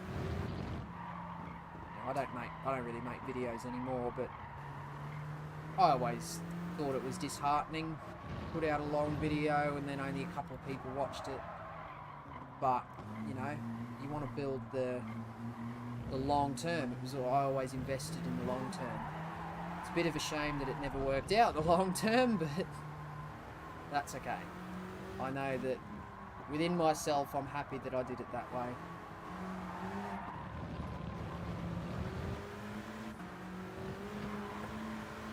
Oh!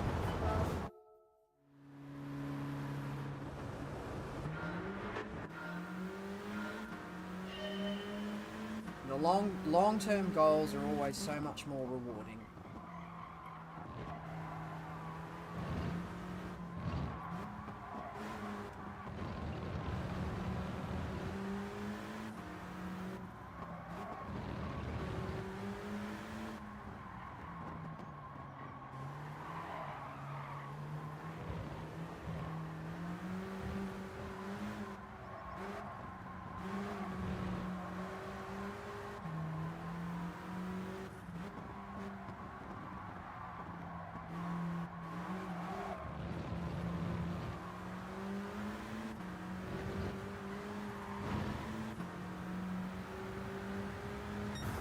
Beautiful. We got it.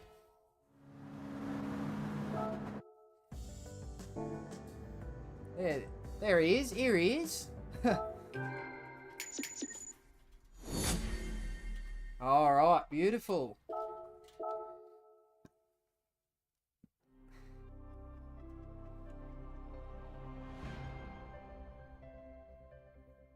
Ooh.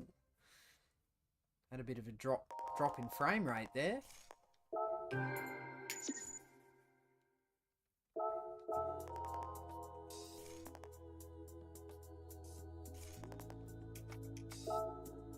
Oh. Yeah. International B, righto.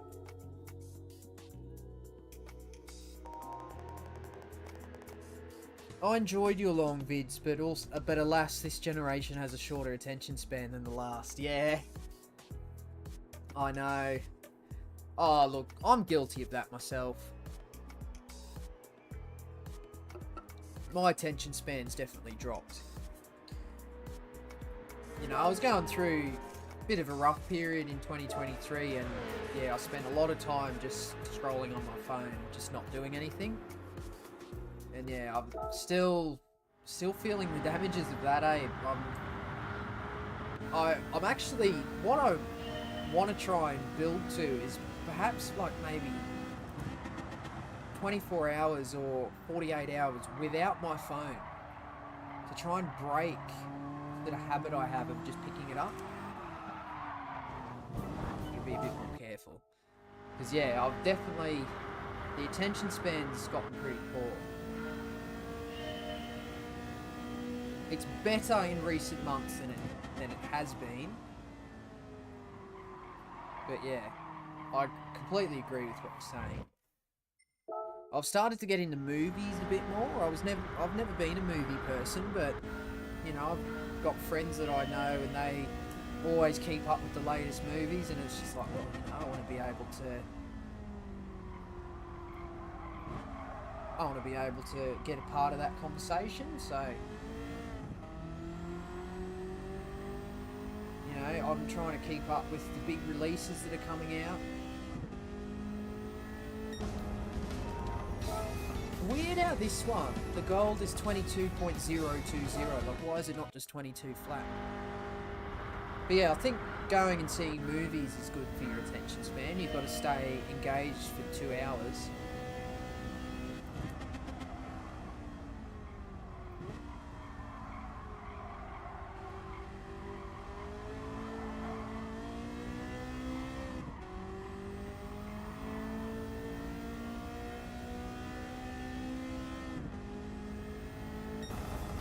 Beautiful. But yeah, thanks, Jad. I appreciate that. Yeah, and that's what I was saying before about sort of long-term versus short-term success. The long-term success, it definitely fostered a lot more people that like I was having a lot of people return. Well, not a lot, but instead of having like thousands of people watch one video and then never watch again, I've had, you know, 50 or 80 or 100 people that would come back and watch every video in their entirety. And that was nice. And yeah, obviously you're one of them. Great idea. I bought a less fancy phone recently, so I'd spend less time on it. It kind of worked. Yeah, see, it's when I'm not doing anything is when I'll pick up my phone the most, but when it gets bad, I find myself picking it up even when I'm busy doing something. Maybe I'll like lose concentration on what I'm doing for a second, and then all of a sudden I've picked up my phone. It's just like, why have I got this urge to pick up my phone? It bothers me. Be more careful. But yeah, I know there's these phones out there that are more basic, that are aimed, you don't spend as much time on it.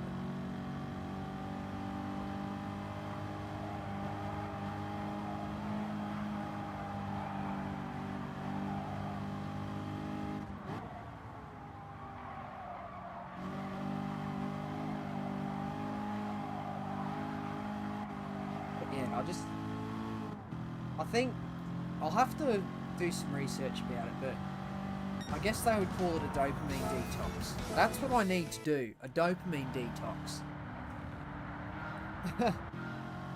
I don't know, would you consider sitting here playing a game? Is that something you'd have to give up for a dopamine detox? Who knows?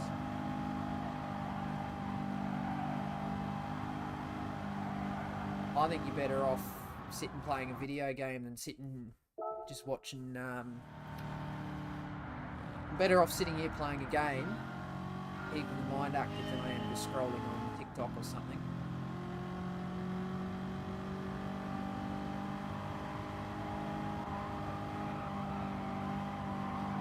talking or being social. Look at that.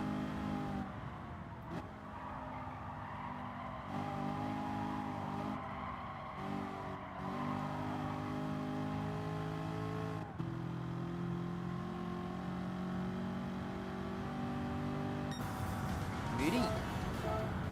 But yeah, the trouble is you need your phone for everything these days.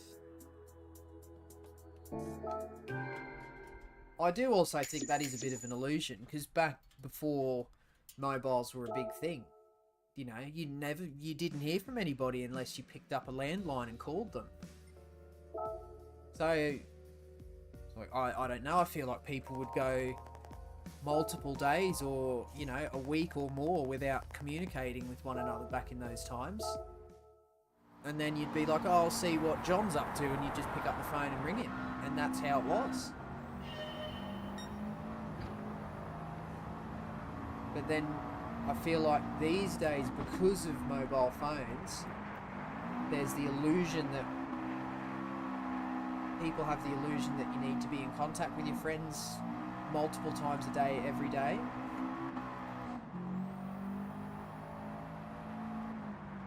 And I can understand that way of thinking, but I don't talk to my friends every single day. If you're like me, it's the subconscious fear of being bored. Basically, I don't stop and smell the roses as much as I should. Yes, the life is so fast-paced these days.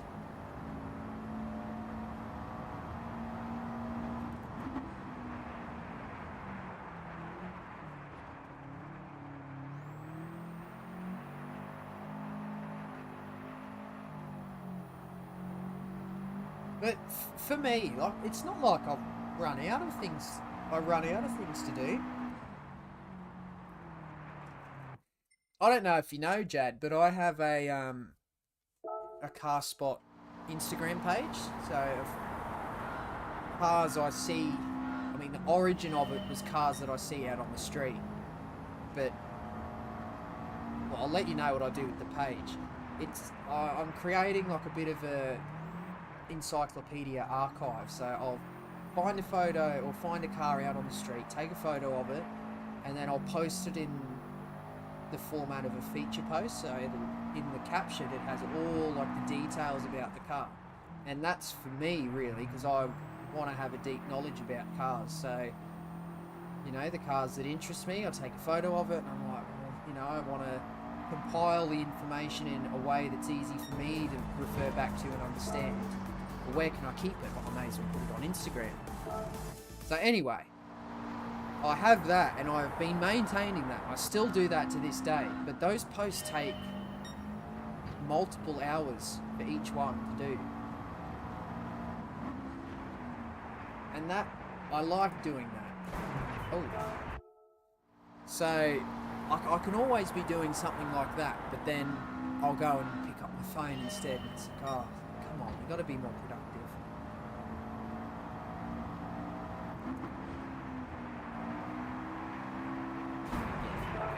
Alright, I'm gonna...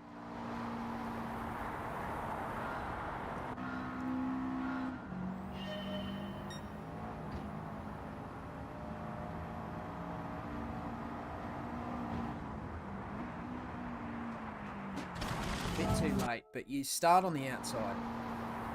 Oh, cool. Send a link, I'll follow you. I think it's in the description. Might be in the description, I think. Smokes car spots, anyway. Like smokes.cars.spots. Car.spots. But yeah, it's...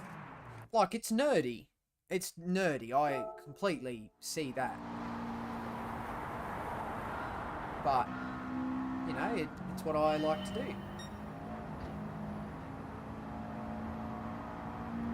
And then if I ever want to know something about that model later, I've compiled the information that I want to know. So I can just refer back to the post I've made, and there you go. Everything I want to know is right there.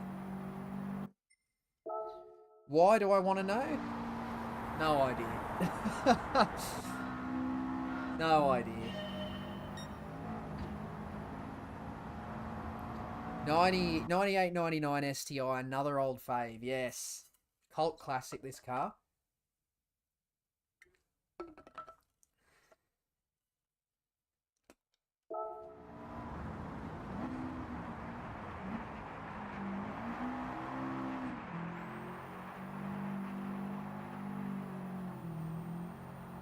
Okay. Like the bloody snow, hey, why does this game have a snow track? I've got no idea.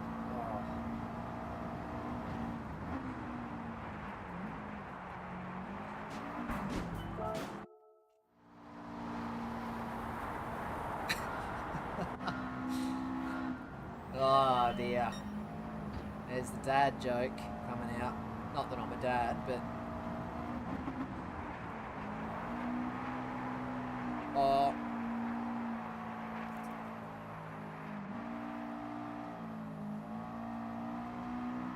Don't know if that was any good. We'll roll with it.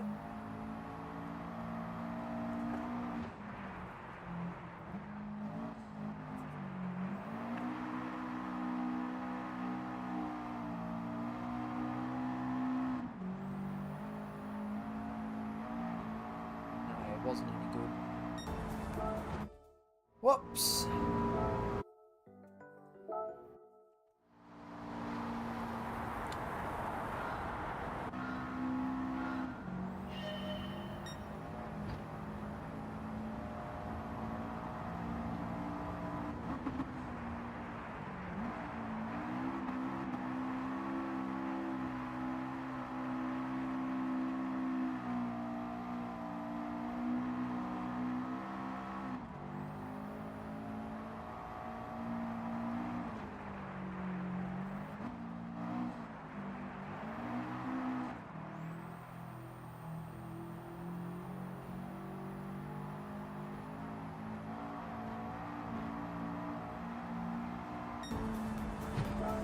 Yeah. Alright, this is going to be another one I'm going to spend quite a bit of time on, I think. I might actually just go and watch the demonstration straight away for this one. Because it's clear there's something I'm doing wrong.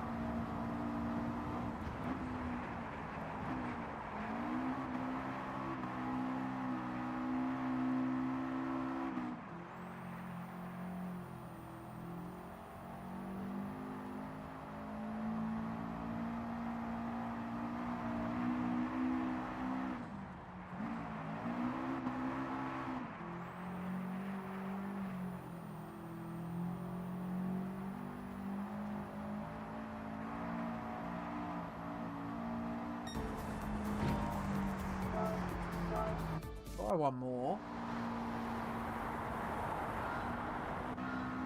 Turn one's tough. I remember doing this when I was doing the circuit experience on this track. You do it in a Group B car, and you literally like you're doing this, and you like get so close to basically the back of the car hitting that barrier that I just hit then, and then you power down through a late apex. That's the key.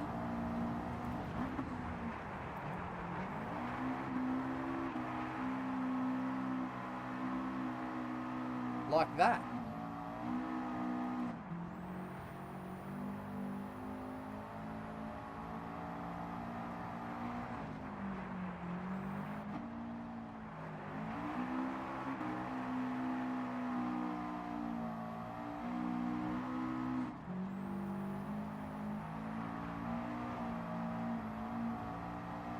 But then you're still like a second and a half off. Alright, demonstration. But yeah, I guess it's different in this car. What do they do?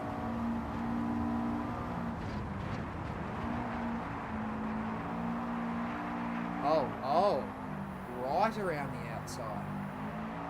In fourth gear.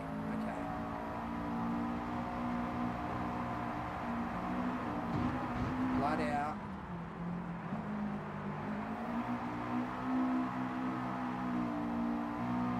Okay.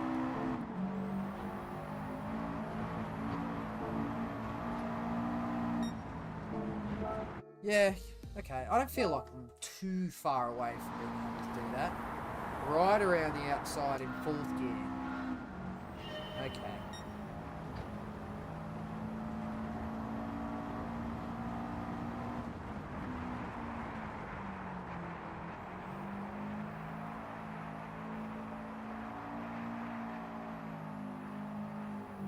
That wasn't perfect, but is better.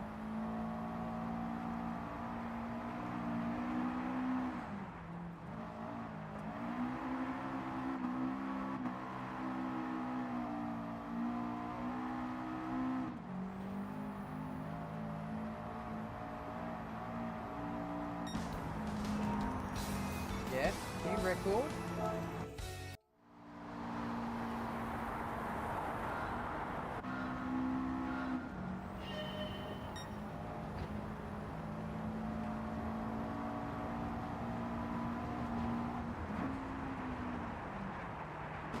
Ooh, too deep, too deep.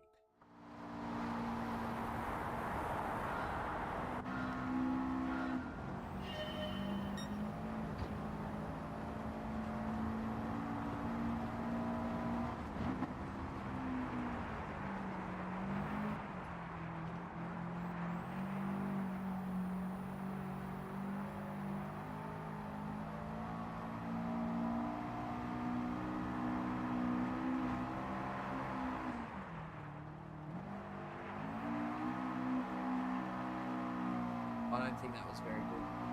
That corner.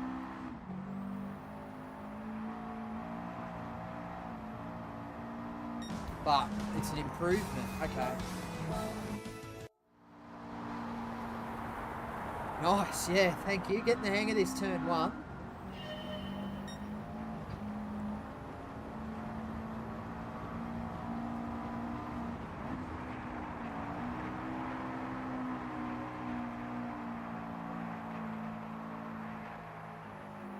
Nah, that wasn't it. That wasn't it.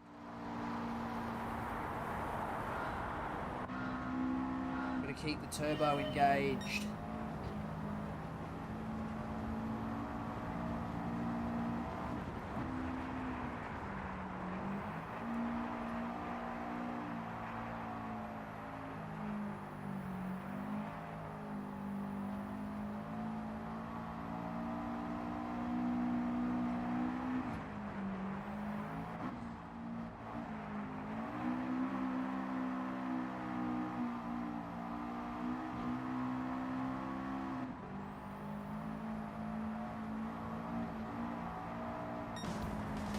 Oh, very close. I've got it. I've got it. I can do it.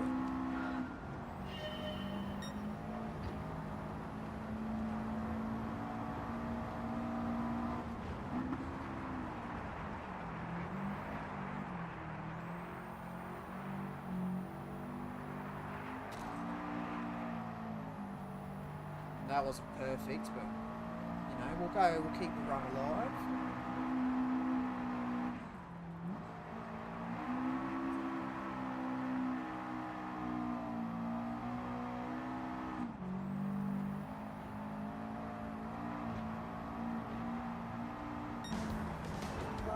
No, not quite.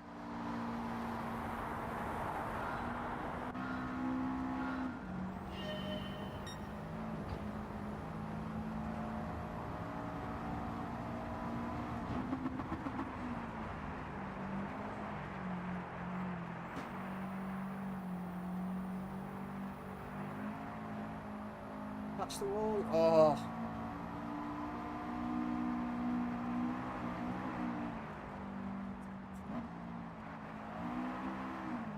No, I got the...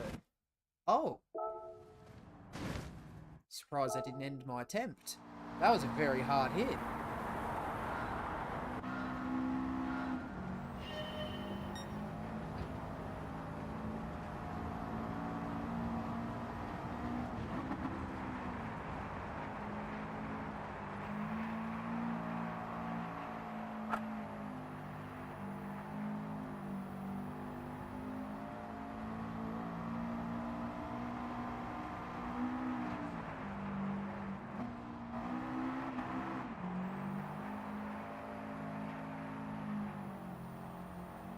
Ooh, maybe bogged down a little bit.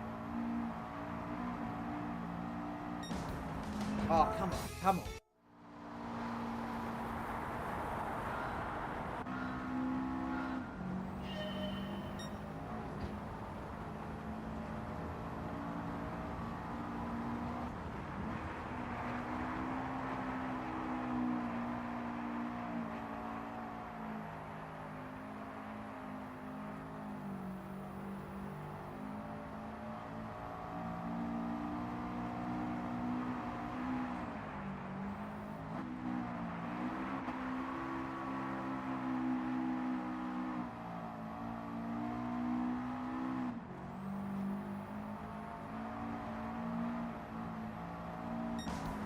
that was a bad one. So close, I know, it's painful. I don't get along with the snow and dirt.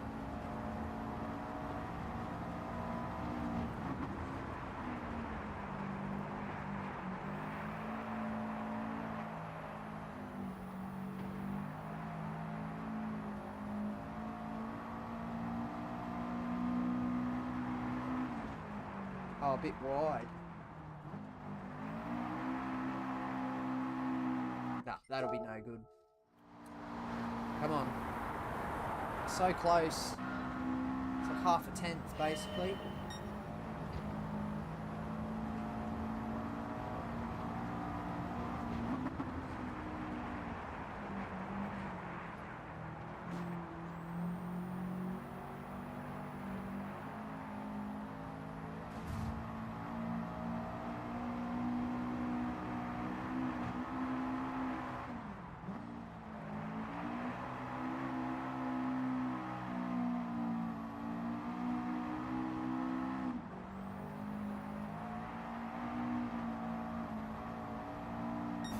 Yes! Yes, yes, yes, yes, yes. I did it. Very good. What's the world? Let's look at the world record. It's gonna be stupid. 33-4. Oh, honestly, you just don't get it.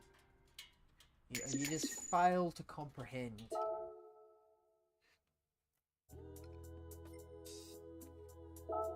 Alright. Yes, very happy about that one. The S's in the NSX. Very cool looking car, this one.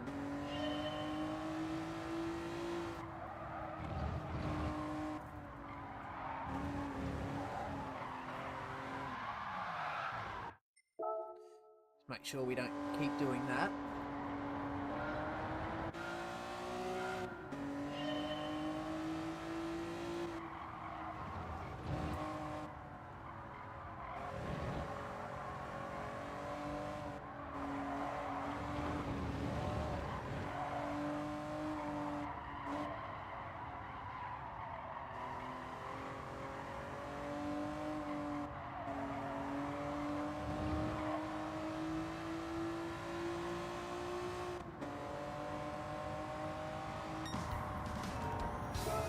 Okay. This one shouldn't take too long. I wish PD created some real-life rally tracks for GT7. Well, they've got Pikes Peak. Well, sorry.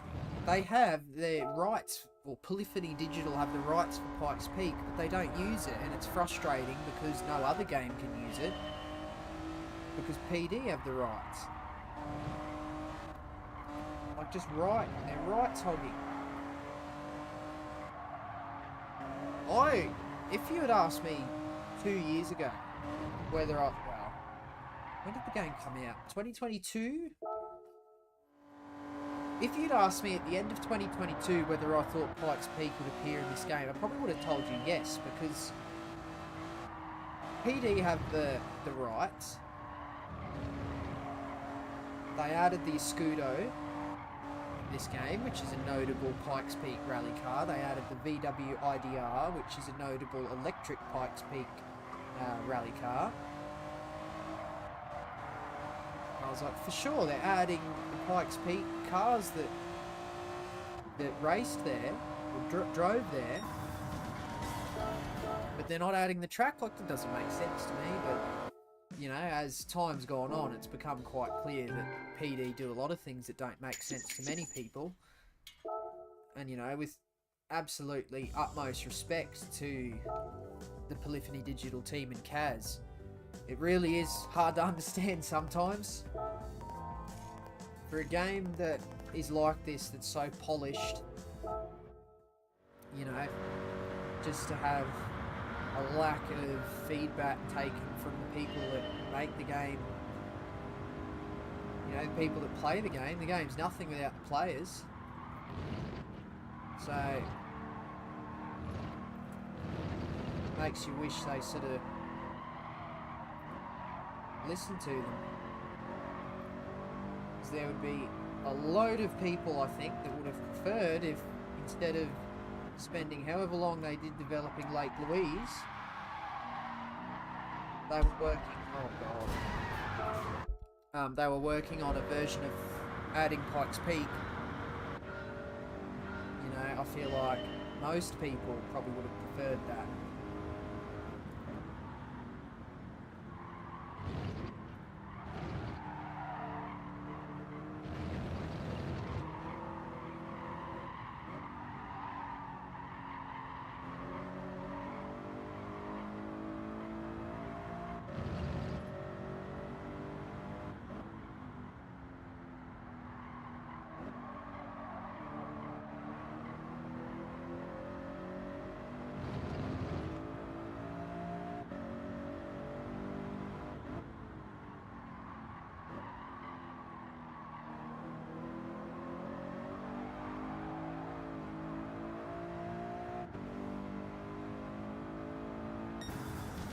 Pretty good.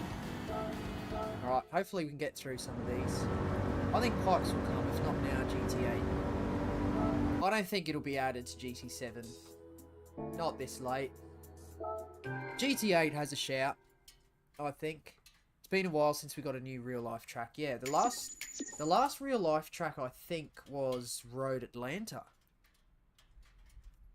I'm pretty sure. Or real-life location. I know they added a couple of Nürburgring layouts and a couple of Catalunya layouts, but, you know, in terms of new tracks to the game, was it Road Atlanta? I'm pretty sure it was. And then since then we've had, yeah, Lake Louise and Eiger Nordvand. But yeah, I'd love to see maybe Silverstone. And Monaco, I'd like to see. I mean, I'll be a minority there. There'll be people that go, well, you know, if PD are going to spend all this time developing a track, you know, I'd probably prefer it if it was a good track that you could overtake on, but you know, I just feel as though they've had World Tour finals in Monaco.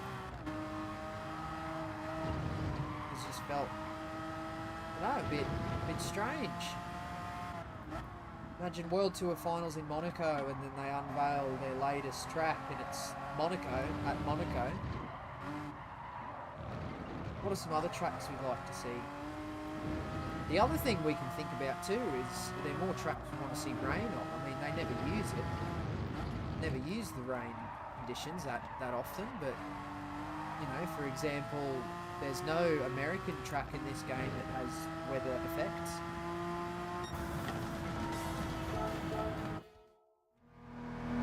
That or Watkins Glen. Yeah. Yeah, I forget which order specifically they were introduced in. I just seem to think it might have been Watkins Glen first, then Road Atlanta.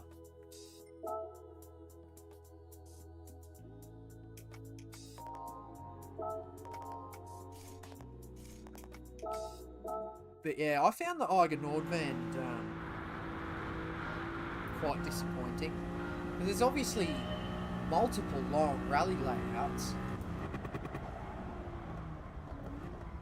And we only got the tiny road one.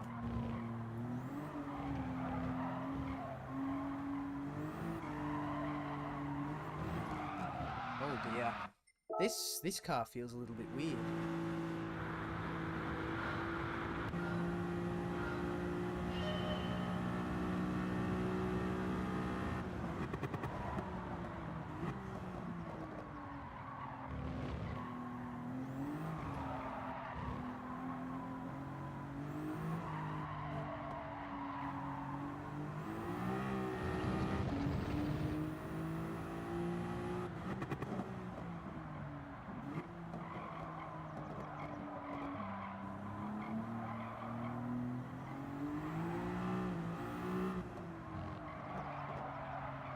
Turn in for that one.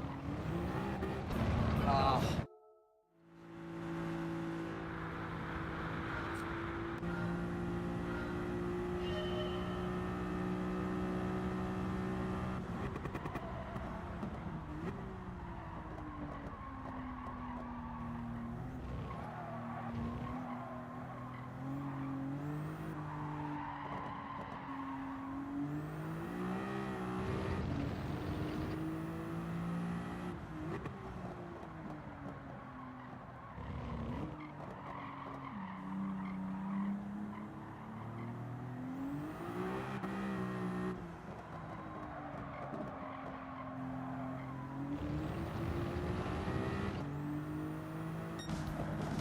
3093. Yeah, there's plenty of time in this one. The car's very touchy on the throttle, this one. Seems like a high revving turbocharged car.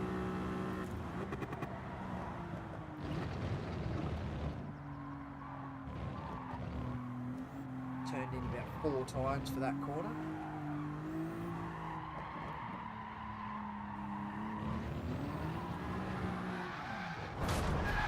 I think maybe 4th gear. I'd love to see old layouts of current tracks. Old Nurb, Spa, Monza, played them on AC, on PC, and they're amazing. Yes. I know. Imagine the original Spa layout. That'd be cool.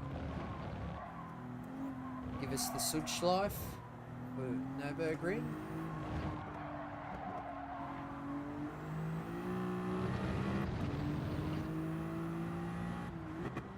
Big banked corner at Monza.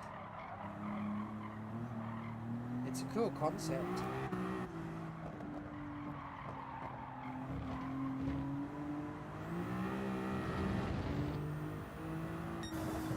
Oh, I did it. Beautiful.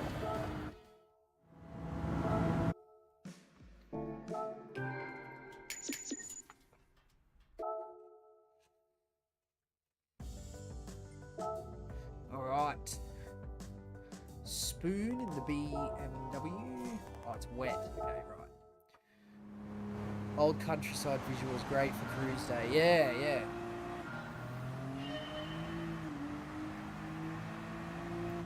Yeah, people would like that. Oh, slippery. Yeah, there are... What have you got for cruising locations in this game? You've obviously got the Tokyo Expressway.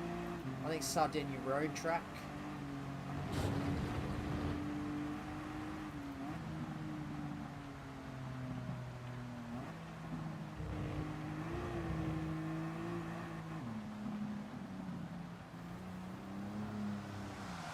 Nürburgring tourist layout, technically.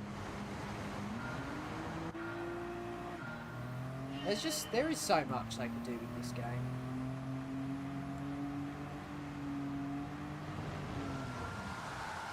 Alright, this is quite hard.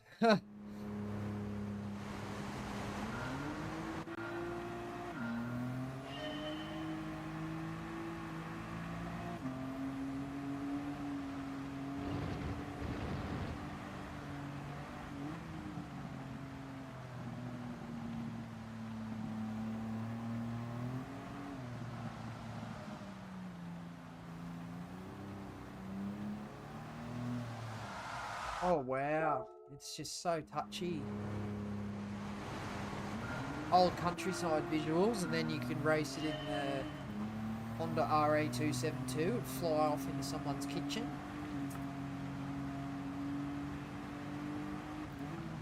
Ah, just like old times.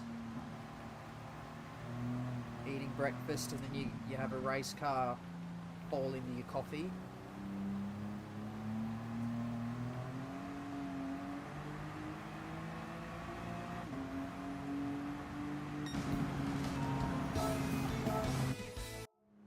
I'm suspicious we're going to get another GT Sport before 8. Ah, GT8 Prologue.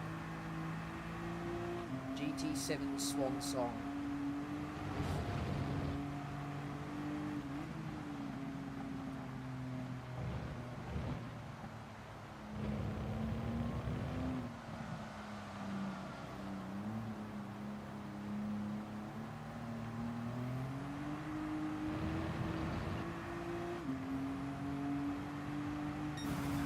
Very good.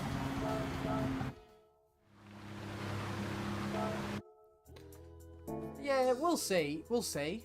I definitely think the move from GT6 into what has become GT7 in terms of the online racing and the championships online, that's a big leap. And I think GT Sport was almost like a bit of a proof of concept in a way.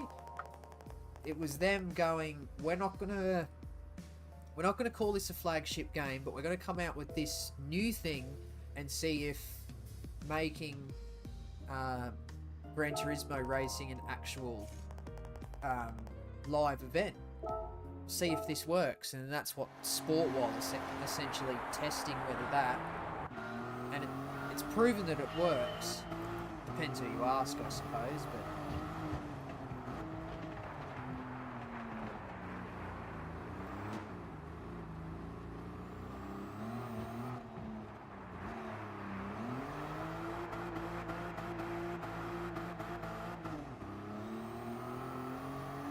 but yeah, I think Sport was probably something to mark the evolution of the online racing and championships, and that'll be an evolution we probably won't see again. So I can't really see how it becomes more advanced than it is now.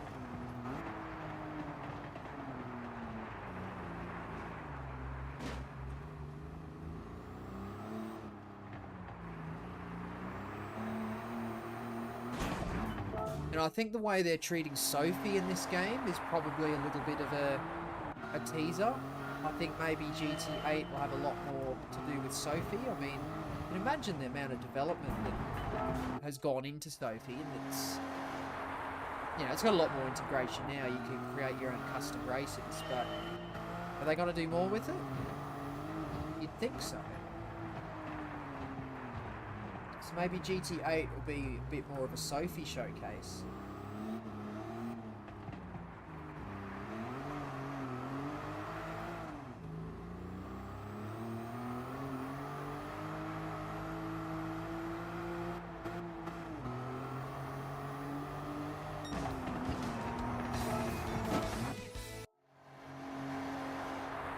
Come on. Bloody snow. I don't want to be on the snow.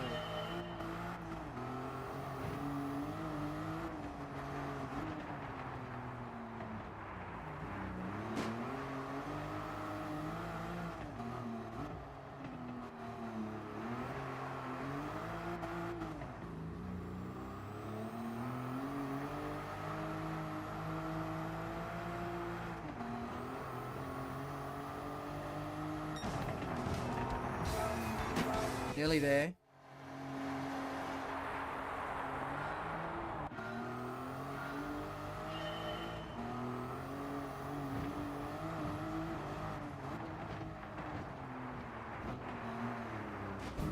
Oops. Got very bumpy. Yeah, GT Sport was a brand new game engine which GT7 uses, but GT7 isn't updating GT3, GT4 cards, so I'm thinking GT Sport 2, new game engine, prologue to GT8 on PS6. Yes, maybe you're right. I think the not updating the Group 3 and Group 4 cars, I think that's got to be the biggest issue at the moment. You know, I think... God, that was no good. It's just, it's hard to believe, hey, look, you're racing... You know, Gran Turismo wants to be this big thing, you know, esports events. They got a manufacturer's cup, and they're racing around in cars that these manufacturers haven't supported in like 10 years. So it's like, imagine you're standing there as I don't know, what's a good example I can use? You know, you're a Ferrari executive, and you've got a video game developer approaching you saying, can we put your cars in the game? We're going to put your brand on the world stage. And then Ferrari's like, yeah, okay, yeah, that'd be cool. Yeah, we're about to release a new model. It'd be great to get a bit of exposure. And then it's like, oh no. Oh no, we want your car from 2 generations ago. And then Ferrari like, well, you know, that's not our current product.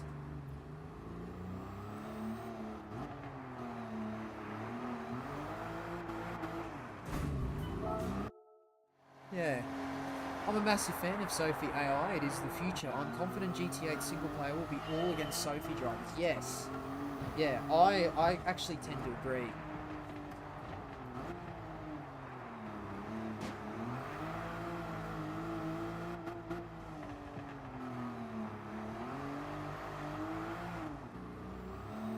I think the standard AI is pretty rubbish. Sophie just needs a Sophie just needs a difficulty slot, but it's got to have the same intelligence with racing and stuff. I mean, you race the current standard AI on professional difficulty, and they're like not even taking a racing line. They're braking like on the apex or braking after the apex, slowing down for corners you don't need to slow down for.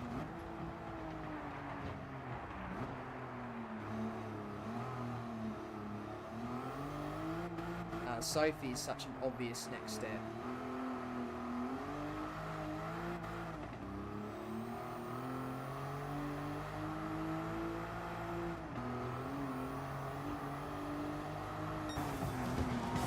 Yes, beautiful.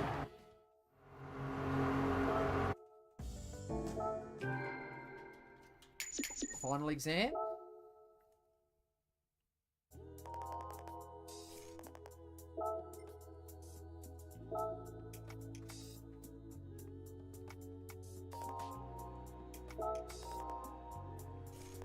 Okay, this is going to be pretty tough, I think. But we do get to listen to the beautiful dulcet tones of the Toyota V10.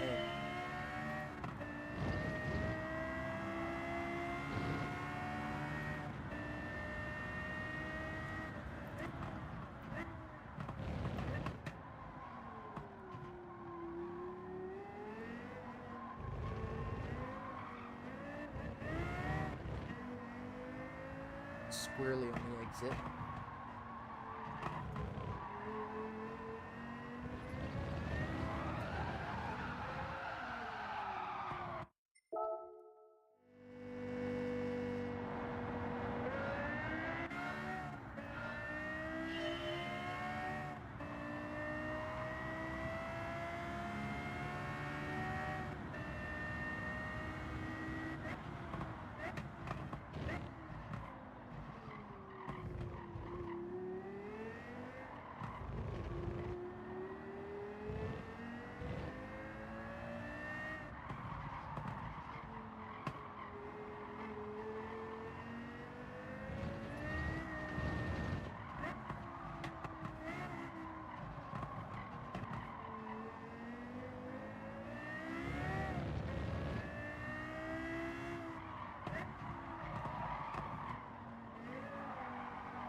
How far off that is.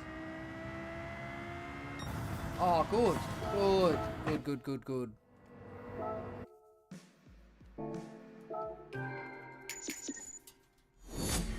B. International B Master License acquired. What car do we get? The LFA. Very nice.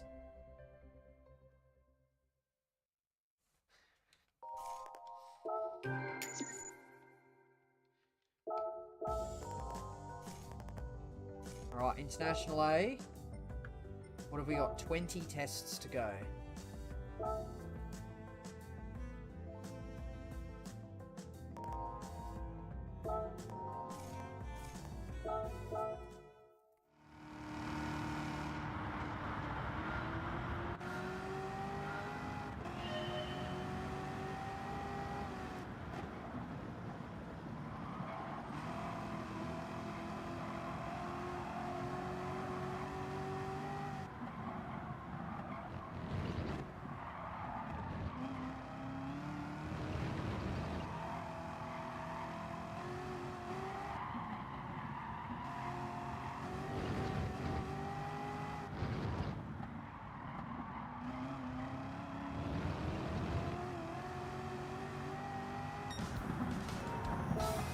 Right, just take a little bit more speed. GG, thank you, Mason. Thanks for tuning in. How's it going?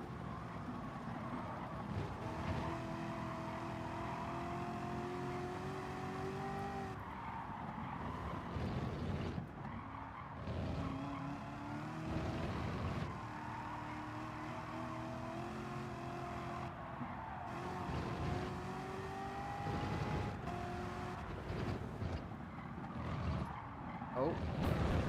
Brakes too late. That was pretty decent there. I think Sophie AI also need to start building an AI learning racing steward to replace the current online penalty system. Have it learn every bad move and penalise accordingly. Yeah, there's just something exceptionally bad about the penalties in this game, I think. Track limit penalties, I think, the way they're handled is just ridiculous. Because it's sometimes the white line, it's sometimes the curb, but then you've got a track like Le Mans where no one can really work out where the actual edge of the road is. I remember when Forza 7 introduced their penalty system, the way you could literally turn on the penalty lines and you could see the edge of the track, and if you went outside of it you got a penalty, and if you stayed inside it you didn't. I just can't understand why there's no sort of clear definition in this game. Clearly it's possible. Morning from Texas. About to go walk the dogs. Lovely. Good morning. Yeah, it's funny. It is like 10:30 at night for me. What's the weather like in Texas this morning? Is it bright and sunny?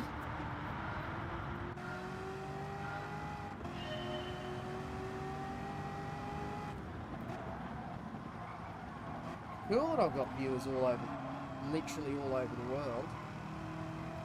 Texas.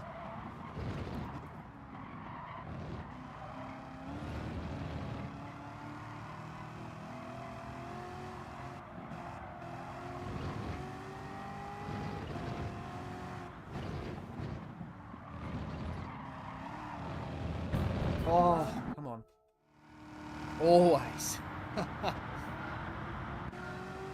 But yeah, in terms of the moves, yeah, that's really, it's hard to penalise that. Like, as in, it's hard to get it correct. It's, in an incident with multiple cars, the system has no idea who's at fault. Usually the innocent gets the penalty. Yes, there's been multiple occasions where, like, a car's crashed in front of me, and as a result, I've crashed into them. And then I get the penalty. It's like, sure, I crashed, but the incident wasn't my fault.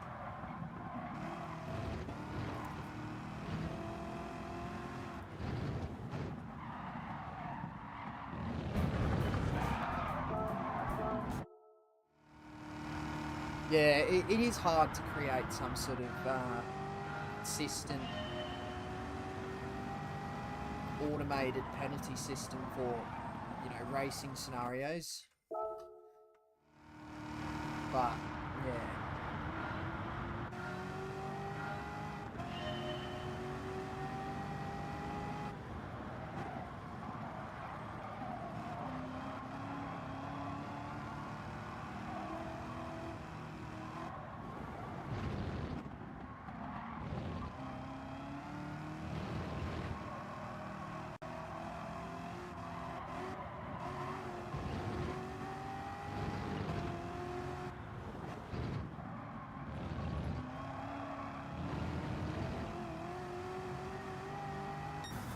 Oh, good. That was like 4/10.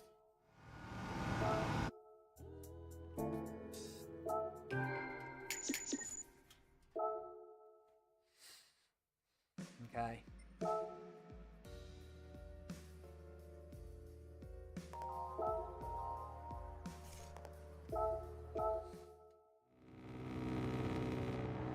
Listen to this thing. This thing sounds cool.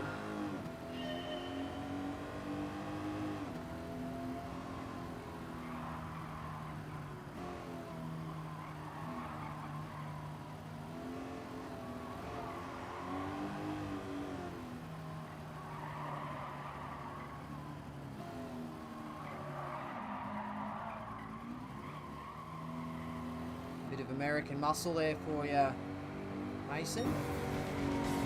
Oh, gold first try, I love it. I don't know, you wouldn't call this a muscle car. This wasn't a muscle car.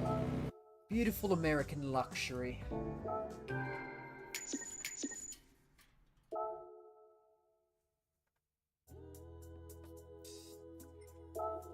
Tokyo Expressway. This is Satan's car in the TV show Lucifer. His is black, of course. It's a very fitting shape. Yeah, it suits it very well.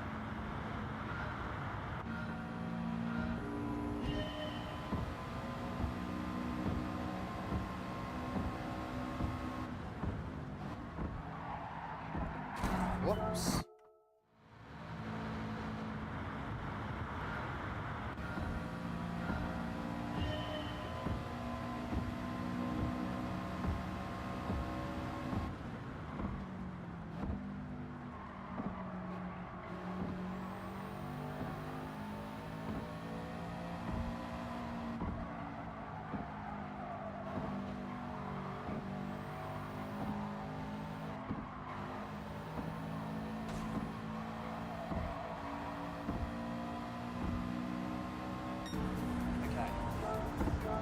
Little bit to go on this one.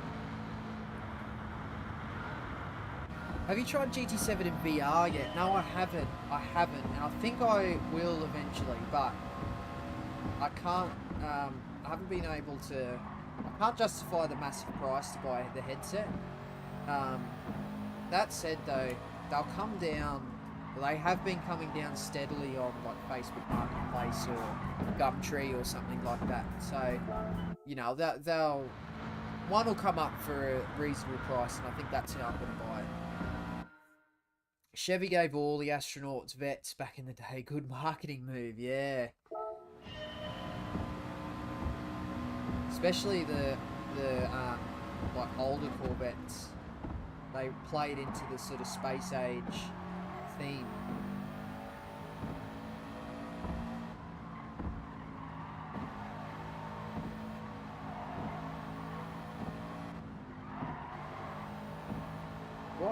What would have been out? It would have been the C2. Men on the Moon in 1969. I think the C2 Corvette, did that come out in 63?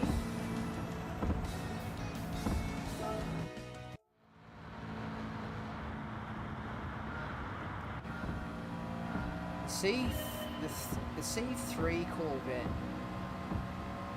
was like Coke bottle style. It was very narrow. It wasn't particularly space age looking, but the C2, like the back of it, almost looks like a flying saucer. Just cool stuff. Such a cool era for car design.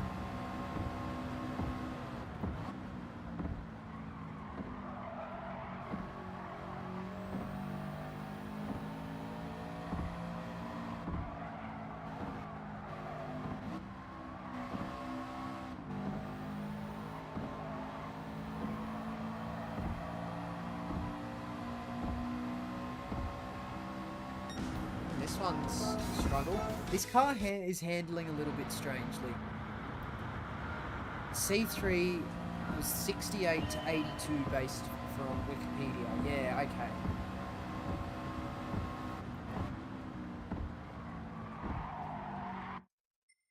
Yeah, the C2 I think looks cooler than the C3.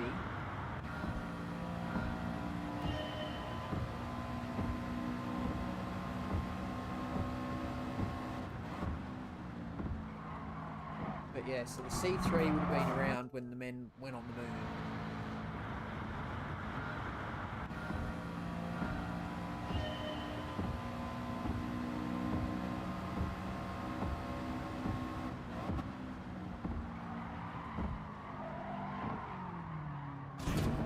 I'm struggling a little bit with this one.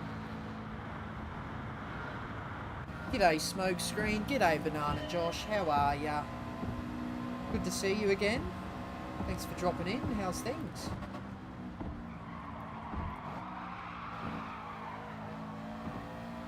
I'm going to restart that. It has been a little while, hasn't it?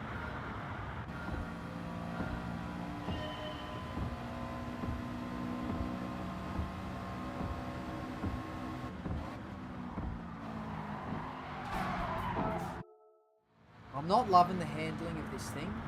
I can change this.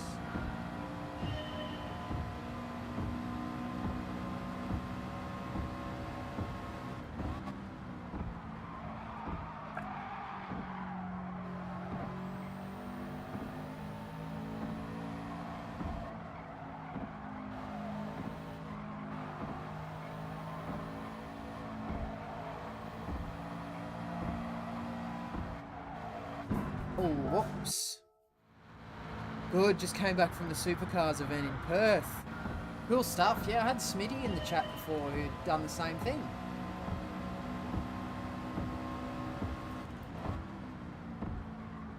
I was going to say I haven't watched any of it yet, so don't mention who won. They would have had a race this afternoon. And another one tomorrow. Oh dear, didn't need to lift as long. But did you enjoy the day, Josh? It's always cool seeing supercars in real life. And yeah, you got Parco Raceway, Barbagallo, Wanneroo.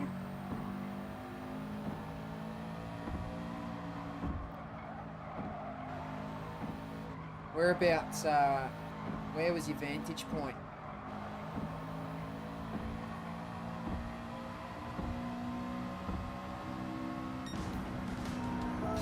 Record. I enjoy it, yeah, it's very good, hey. Yeah, I've gone to the Gold Coast round quite a few times. It's always good.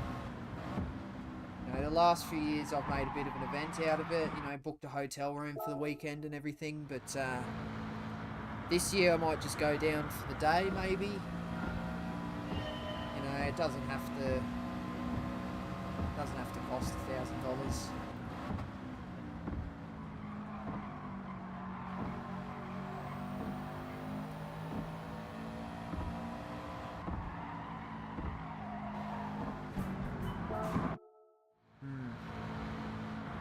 Another thing missing in GT7, some Aussie muscle. Absolutely, 100% agree. Completely agree.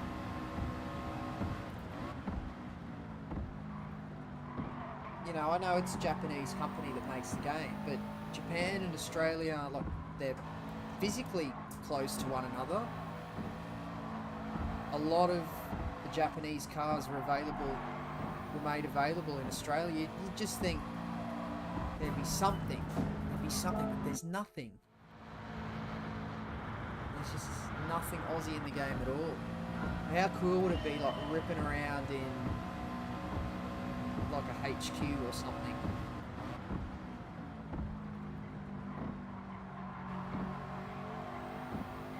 HQ Holden or like an FPV or something.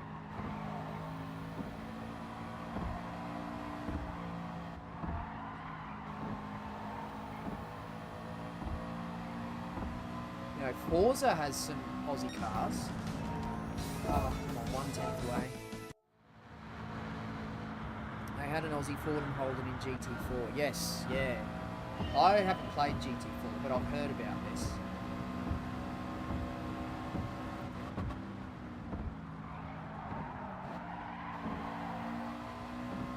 You know, why haven't we got current supercars games?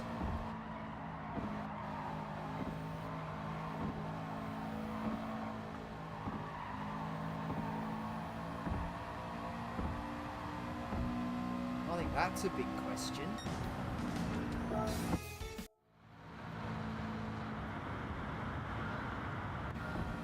Now they had the Australian release versions of Cocker Race Driver, branded as V8 supercars. That was like in the 90s and the early 2000s. Since then we've just had nothing. I guess iRacing would be the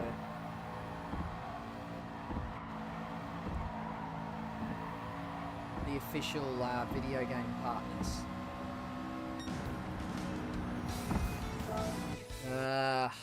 One of the tough ones I've reached.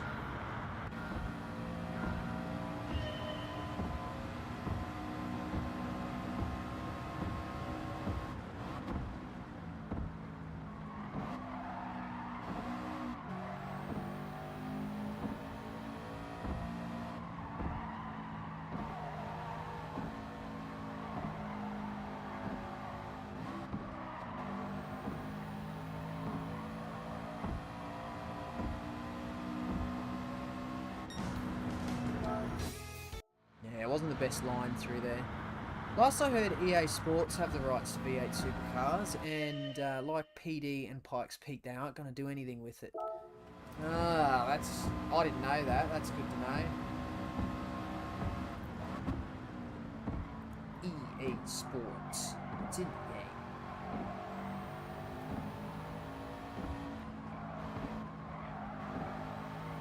I just don't think that should be allowed, hey? These developers, video game companies, just having rights to something they don't use. Because there's going to be someone else out there that would happily use it. V8 Supercars, they had it in Project Cars 1, 2 and 3. Ah, right. I'm not very familiar with that series. All I know is that Project Cars 1 was a decent sim. Project Cars 2 was lent heavily into sim. And then Project Cars 3 went arcade. People weren't overly pleased about it.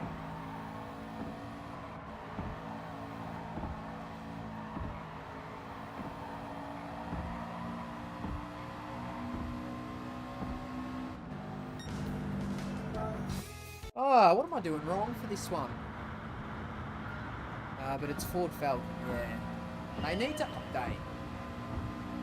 You know, give us Gen 3 cars in Gran Turismo or something.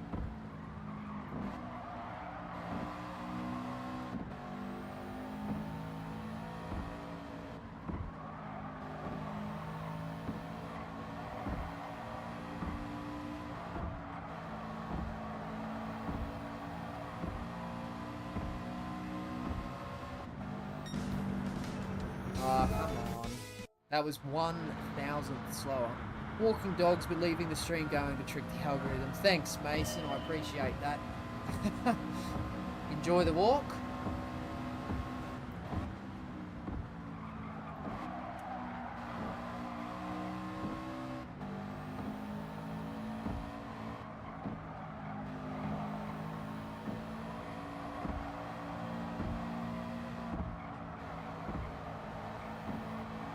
Wide.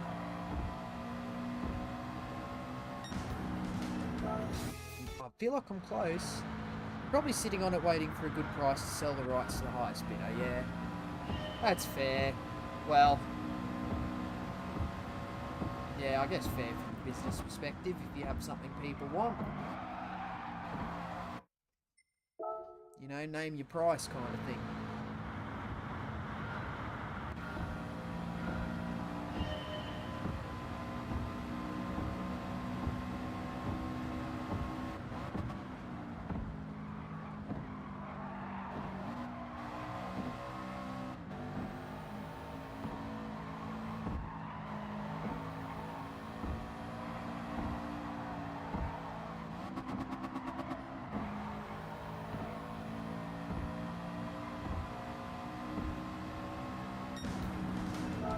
Ah, dear, like consistently just 2/10 away. Oh. I think it's his first corner. I'm losing a lot of time here, I feel. Oh.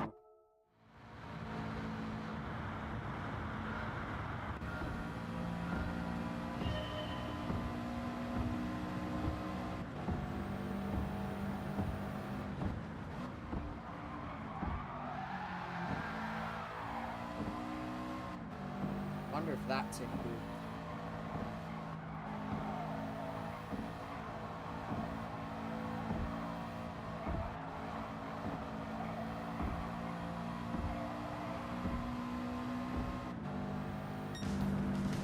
Oh, equaled my best time there.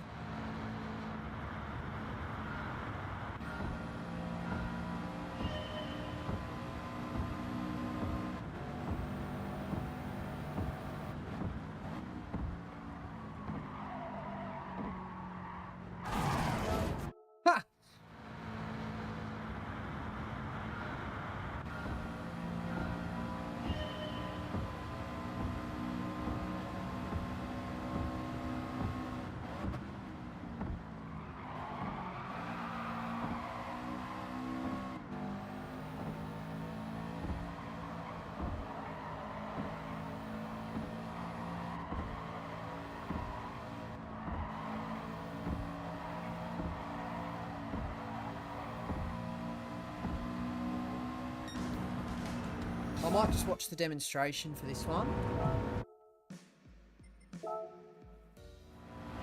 What are they doing?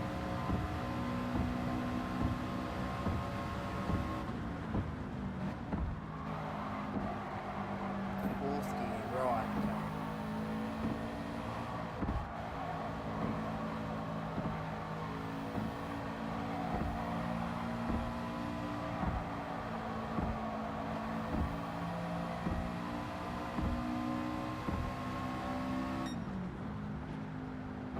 Okay.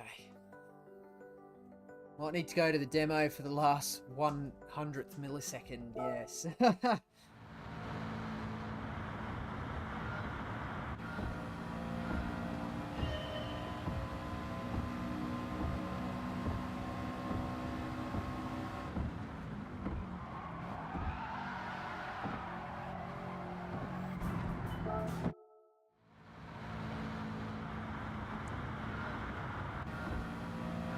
Yeah, I'm not a fan of the handling of this car. That's not helping me out.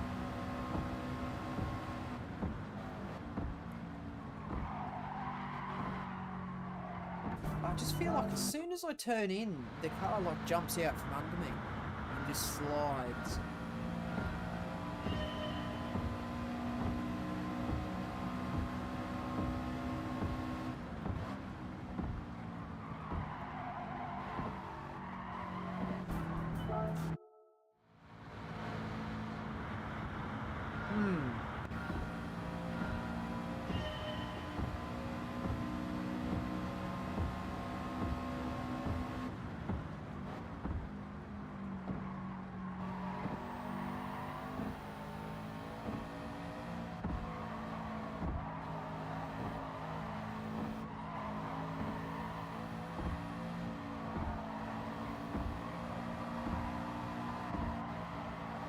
Oh, that felt okay. Yeah, I prefer the handling of the older WRXs. Yeah, there's just something off about this. It's like it's bottoming out or something.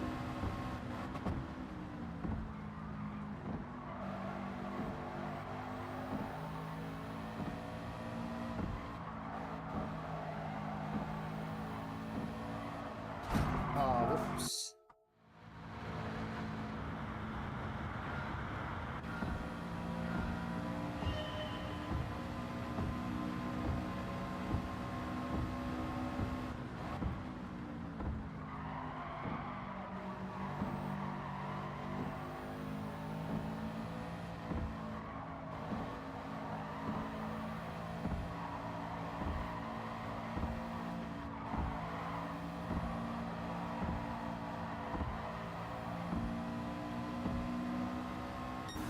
Oh, yes, I did it. Okay.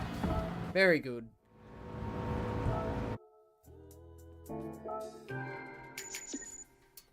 Tell you what, there's not that much money in these license tests, hey? Ooh, the SLR McLaren. I like this car.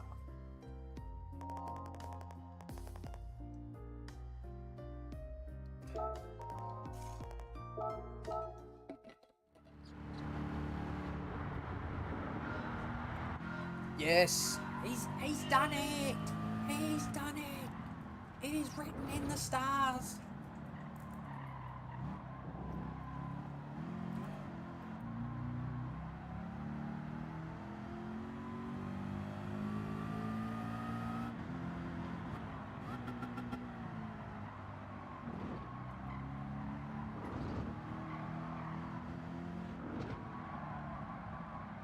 Oh. Tell you what he's done. He's understeered is what he's done. Oh, and he's done it!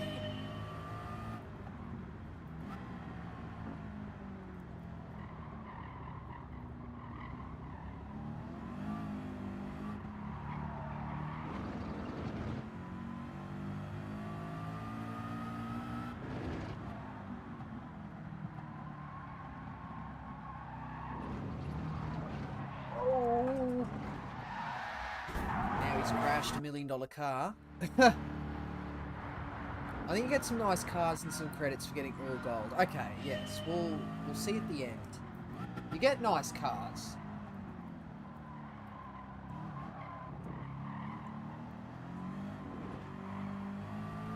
I know for doing the last one, you get the McLaren MP44, which is $8 million at the Legend car dealership normally, and I haven't got that car, so, you know, effectively I'm getting an $8 million car as a reward.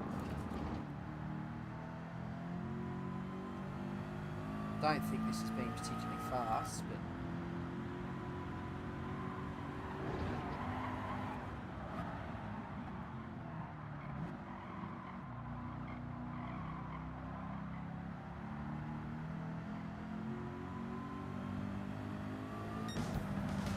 yeah, another go. So yeah, if you think about it that way, I haven't got that car, so is it an $8 million reward? 8 million credits? Yeah.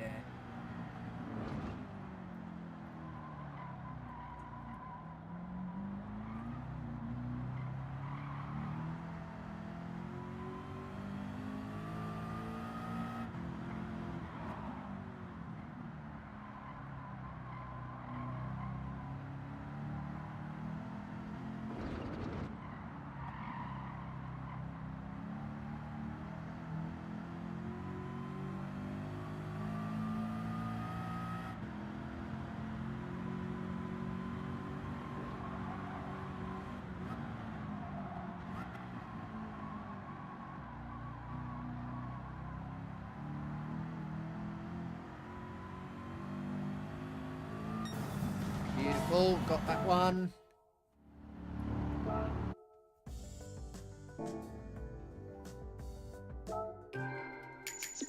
I like that car, that's a very nice car.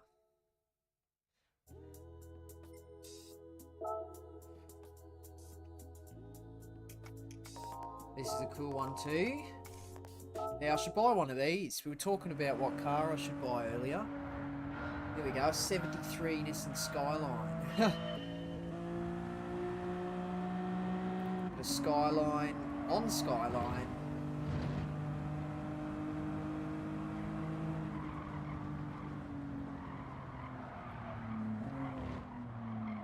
Oh, bit too deep.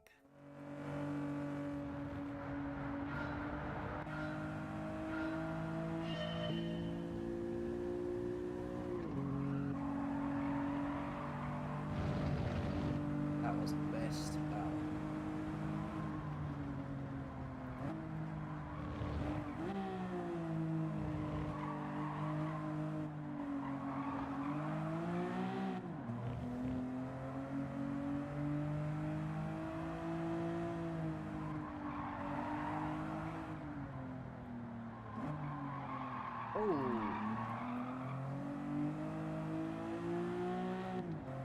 See how far off this is. Over a second.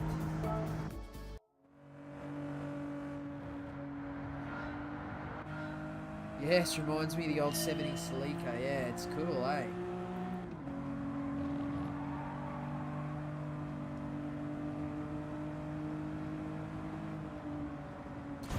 Oh.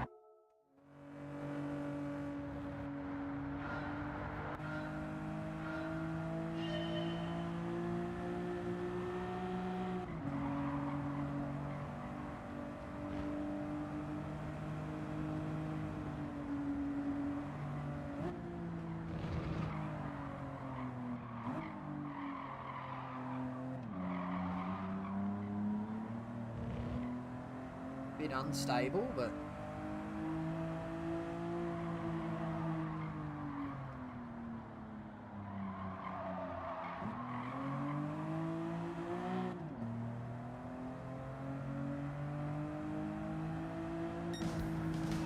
getting there, getting there.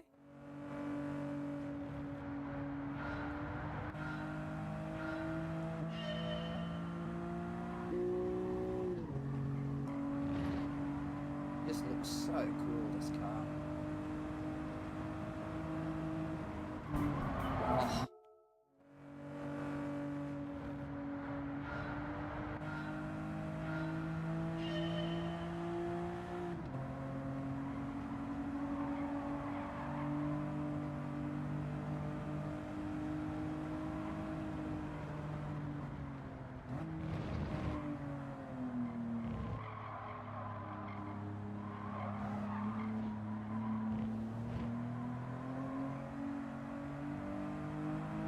That's so close to the wall.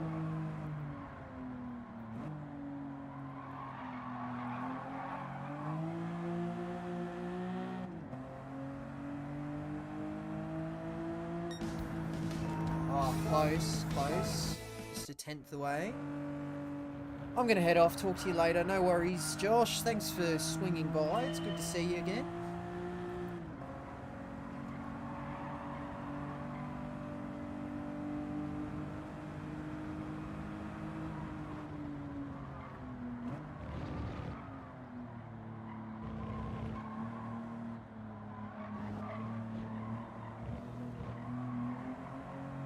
Oh.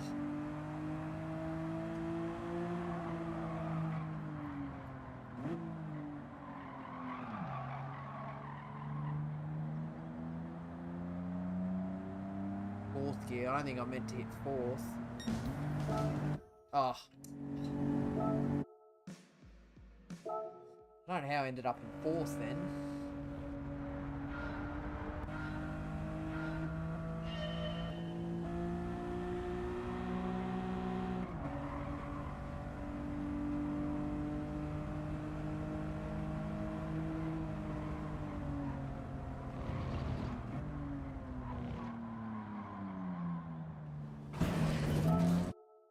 That was a bad one.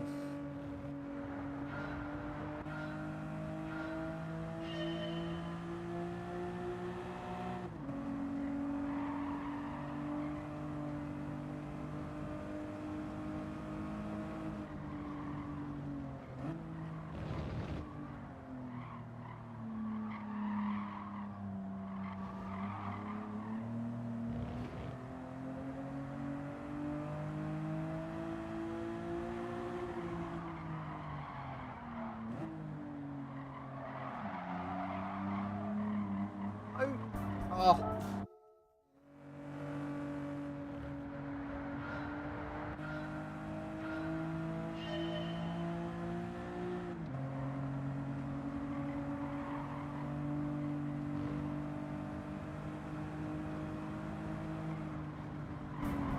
Oh dear.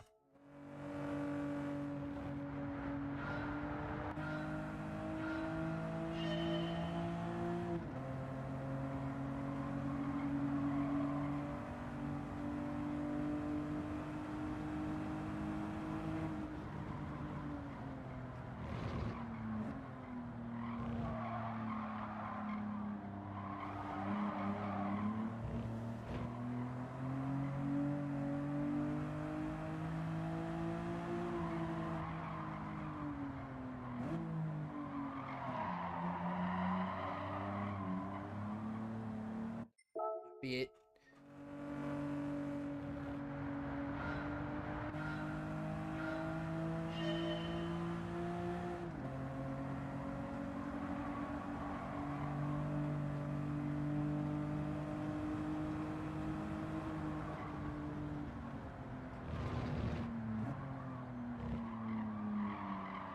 That won't be it.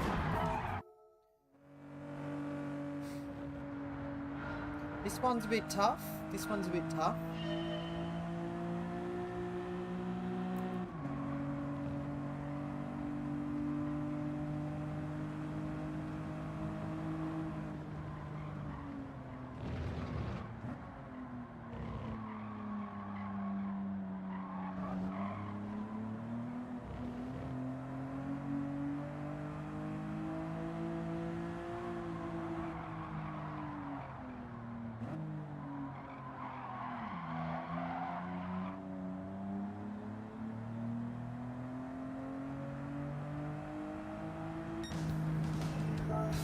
Ooh, come on.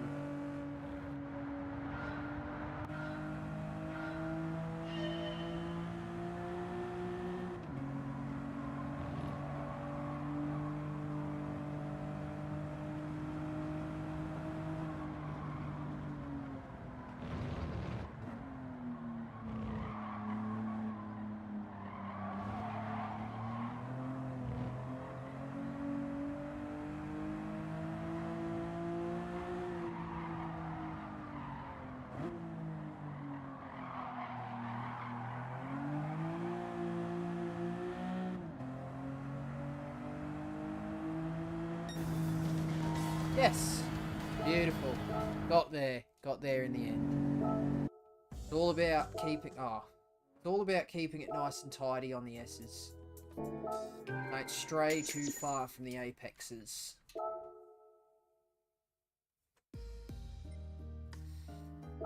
Oh.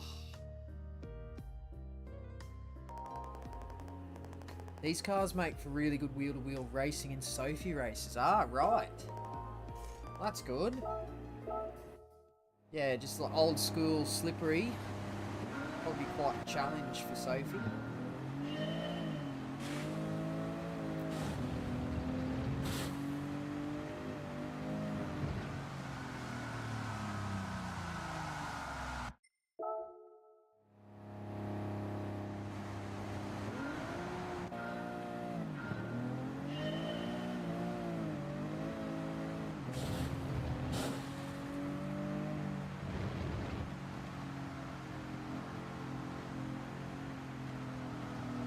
Oh dear, here we go.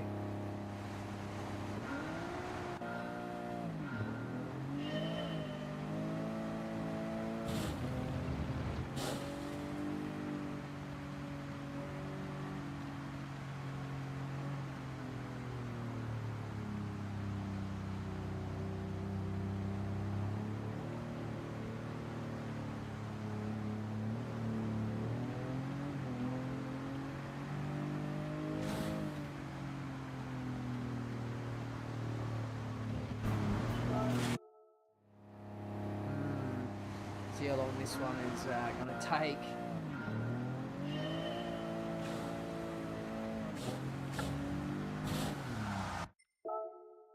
So slippery.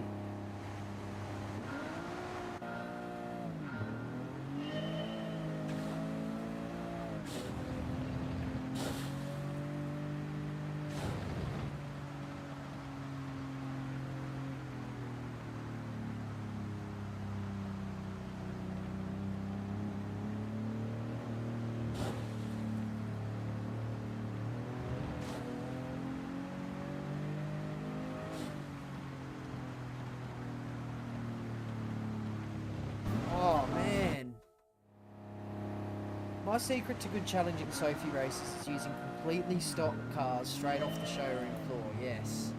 You don't have to worry about all the tuning.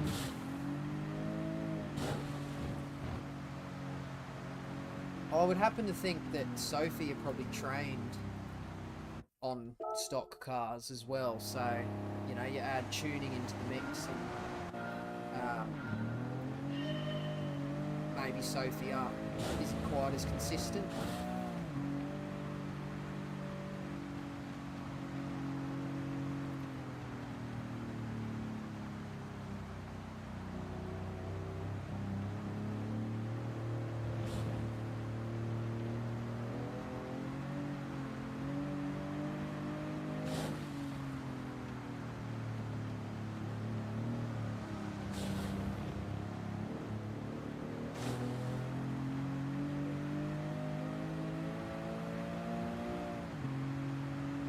Oh, okay. Half a second away.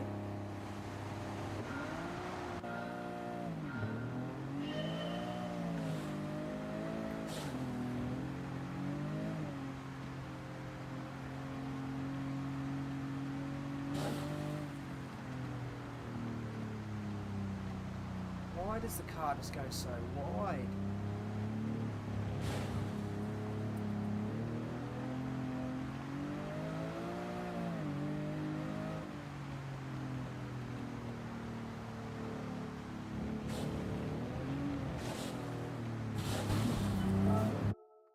Oof. Correct. It tries to match your tuned car with the correct opponents but struggles to get it right. Yeah. One of the limitations. Oh.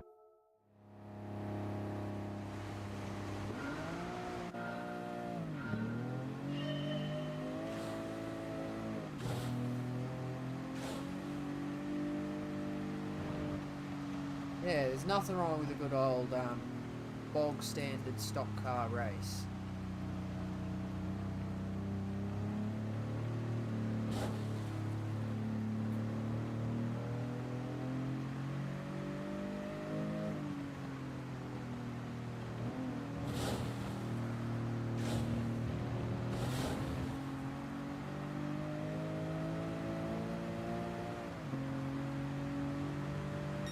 Oh, good, good, good.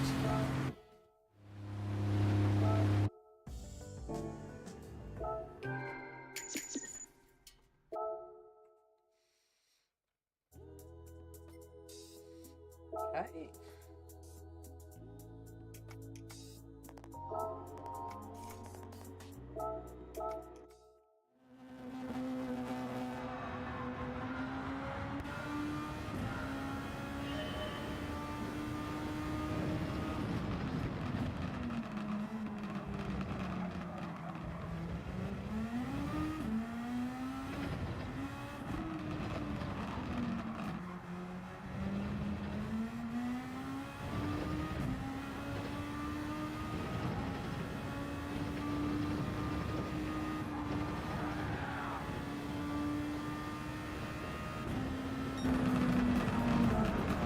Definitely push that a lot more.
Come on.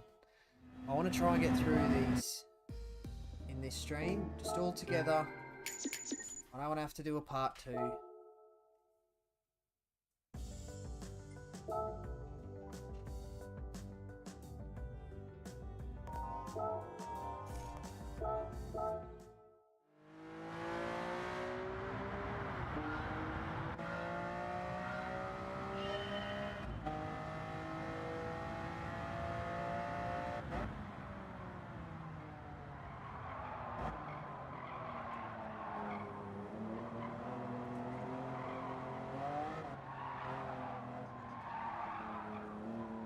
Oh dear.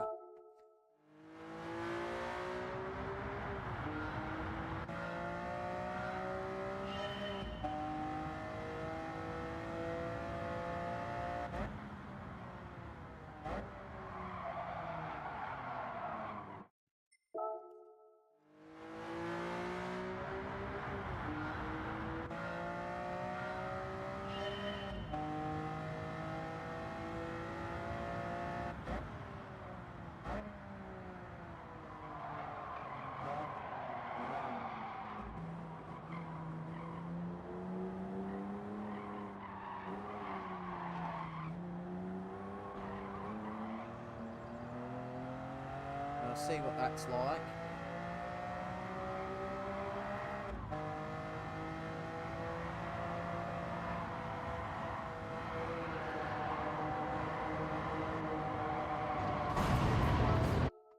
Car's so loose.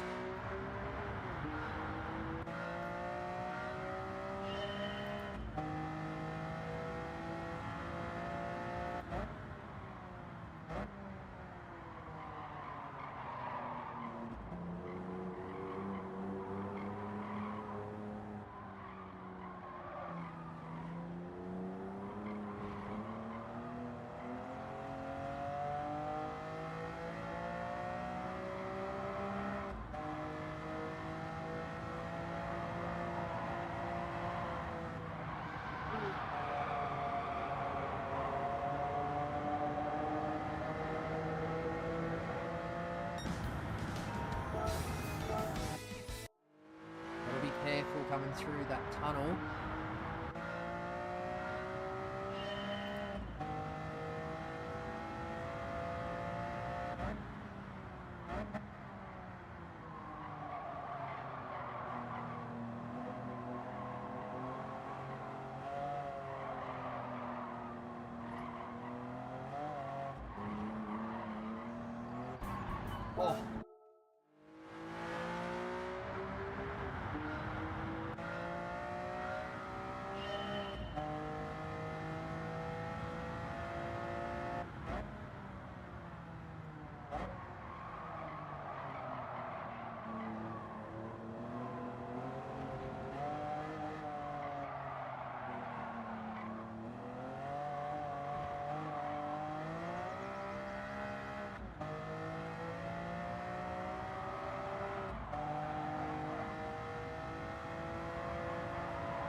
half a second away.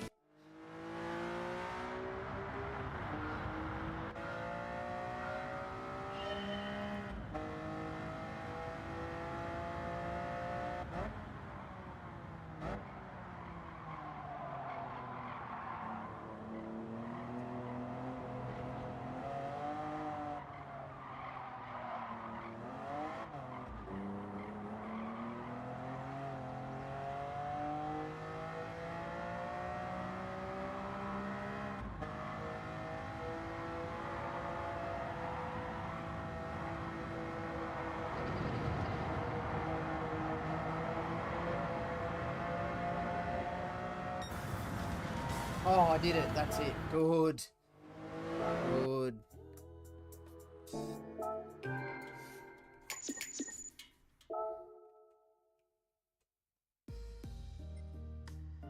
Oh. Bloody Lake Louise is doing my head in, eh?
Oh dear, here we go.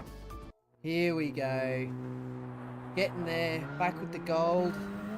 Welcome back from your walk, how was it?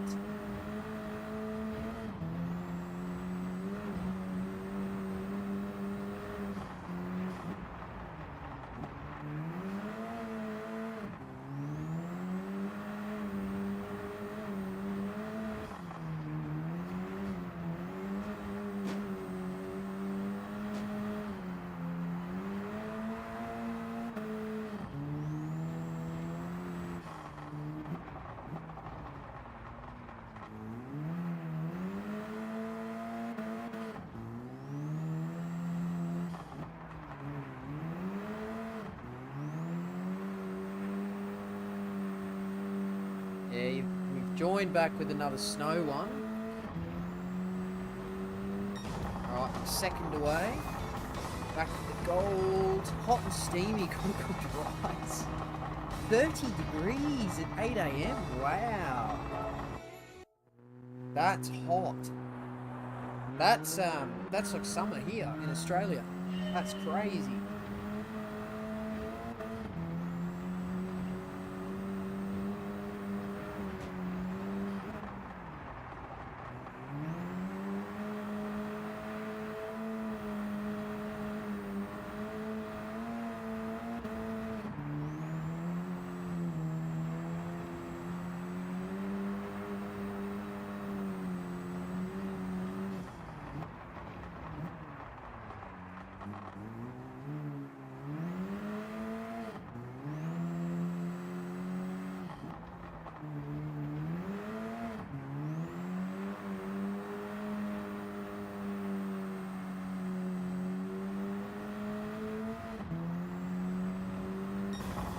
I did it.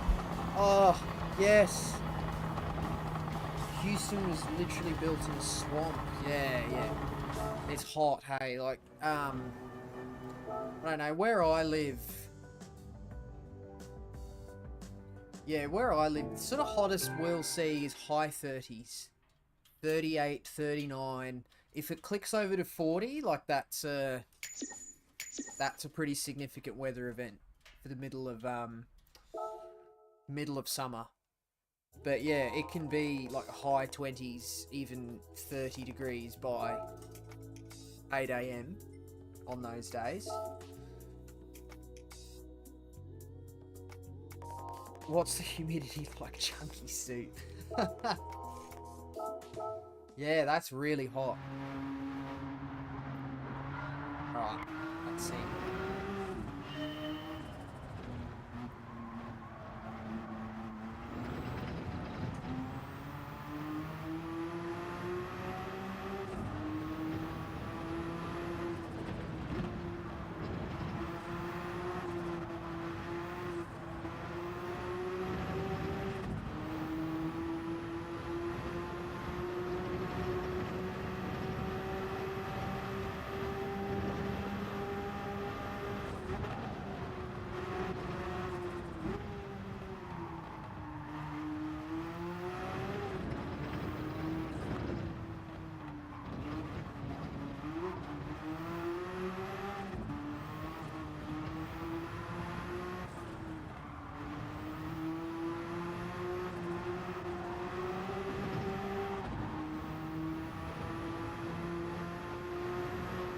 Okay, got plenty of speed to carry on this one.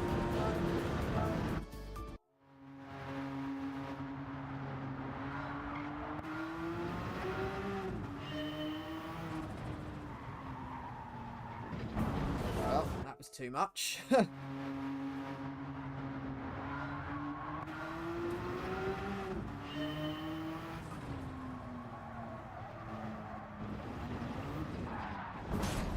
That was too much.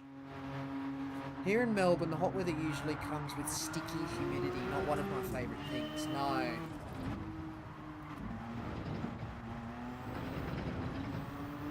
Yeah, we get a bit of that up here in Queensland too. Yeah, it gets like uncomfortable. Now, I know people that work out in mines out in like outback Queensland, and they say, you know, like on a thermometer the weather's hotter, but they don't have the humidity like we do here on the coast, so it actually feels better. It might be 43 or 44 degrees, but without the humidity it feels more bearable than 35 degrees with high humidity.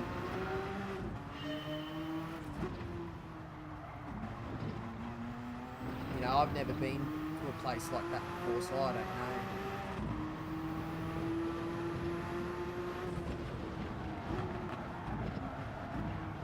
Oh.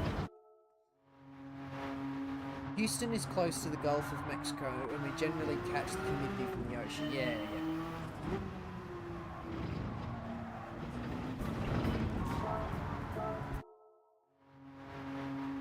Evaporative cooling doesn't work in Queensland, yeah. That's why you can sit there, coated in a sticky layer of sweat all day, and be roasting hot.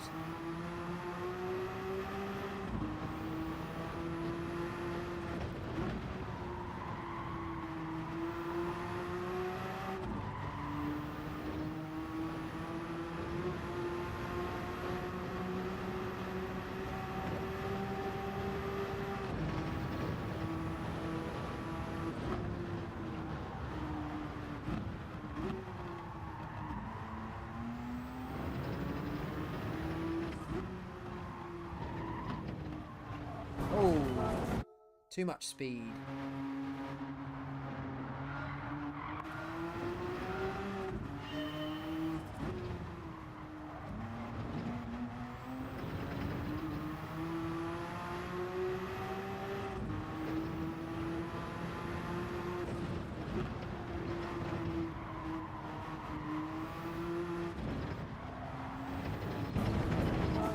Good grief.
Okay. That was the final exam. Got 10 more. These ones are full laps, so hopefully the next hour they're done.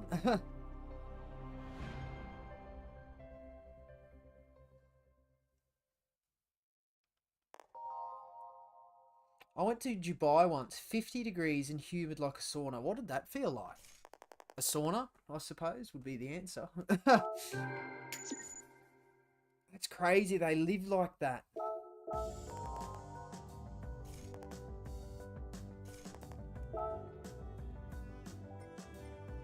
Okay. Oh, of course there's Lake Louise. Alright, I'm going to try and concentrate a little bit, I think. I want to try and get this done. I am tired and I do wish to go to bed.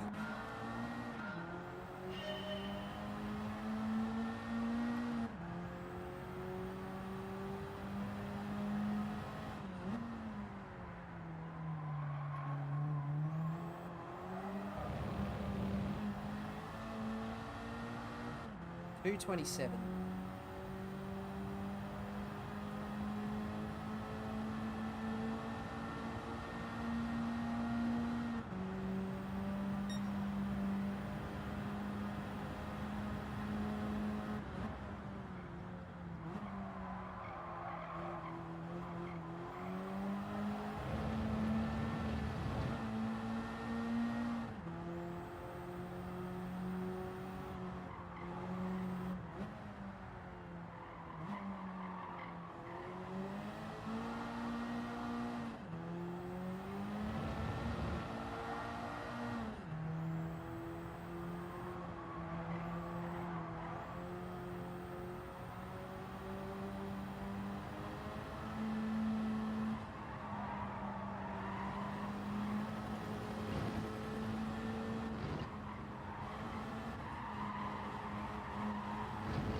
Oh! It's alright.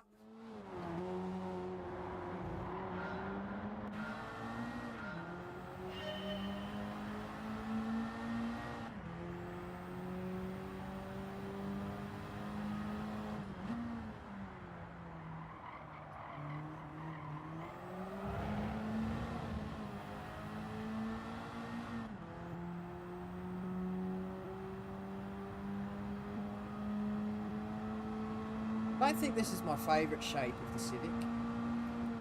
It's the latest one. I don't think it's my favourite.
Oh dear.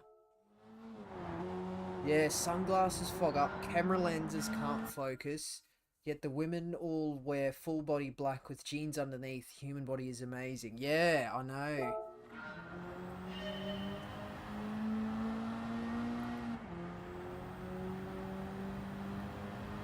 Yeah, different cultures are all so interesting.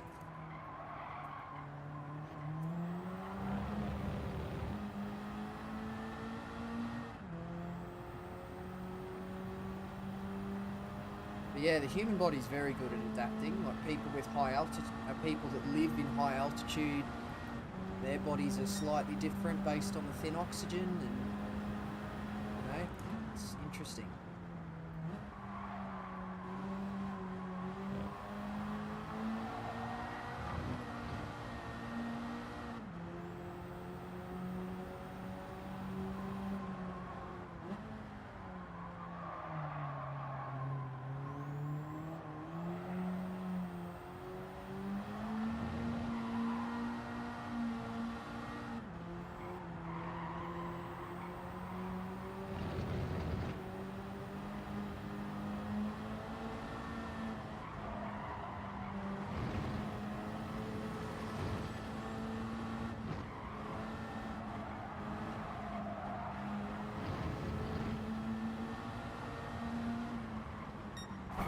Oh, dear.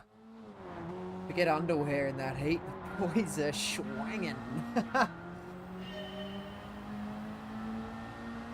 Yeah, gotta let the old fellas breathe. No.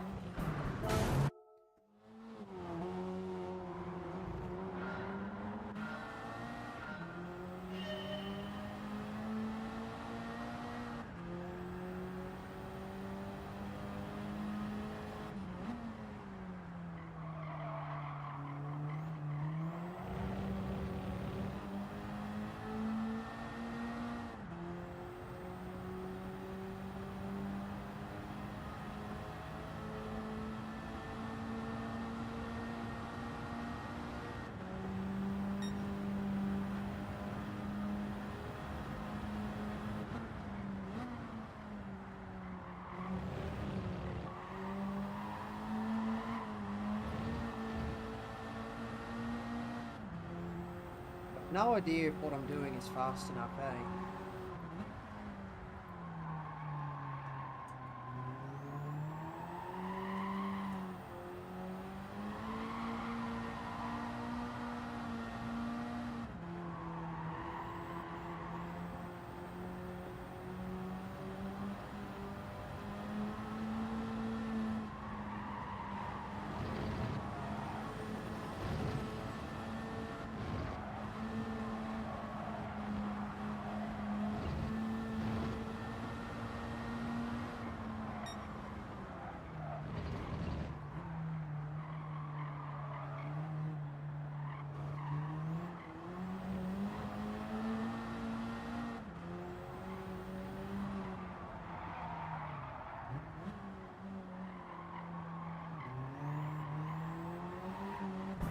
Oh, damn it.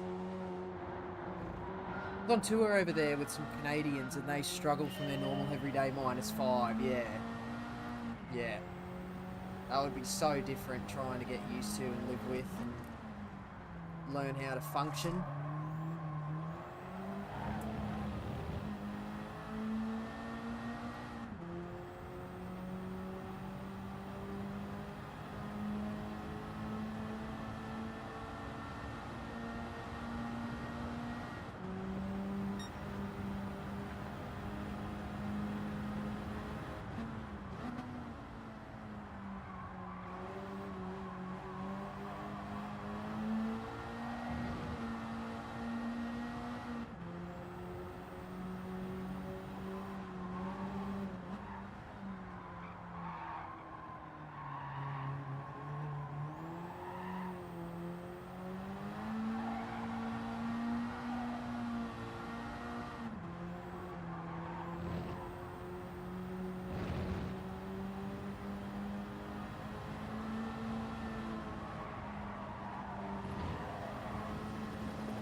Really wanted a third gear exit there, but just want to try and get this lap done.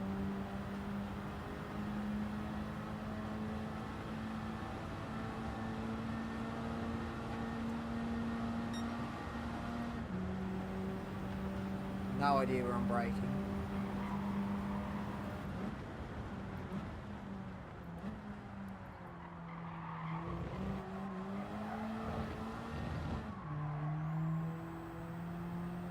That was okay.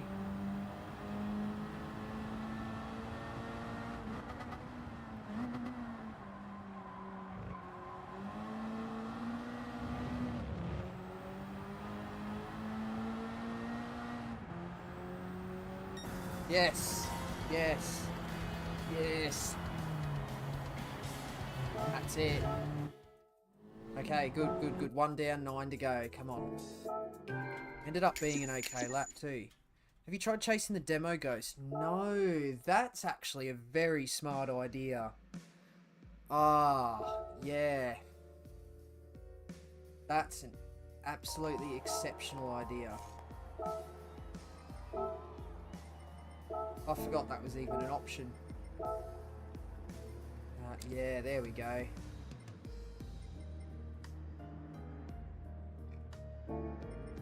Thank you for that.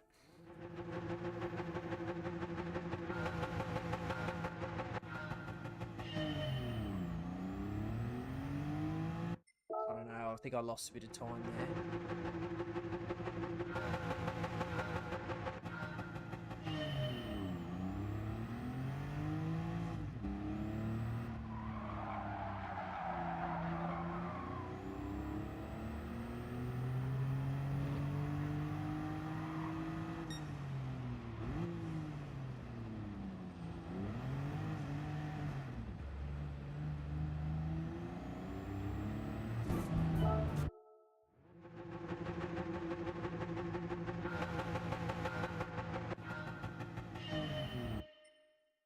Set it half a second in front. Okay.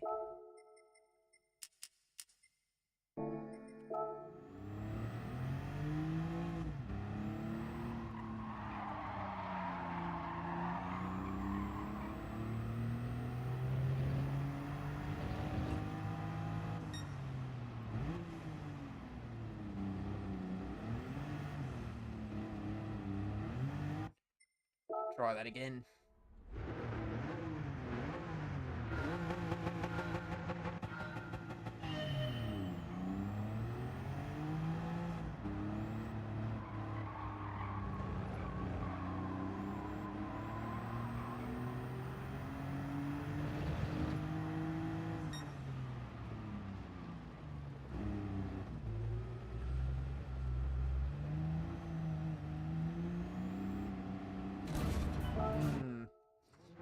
Okay.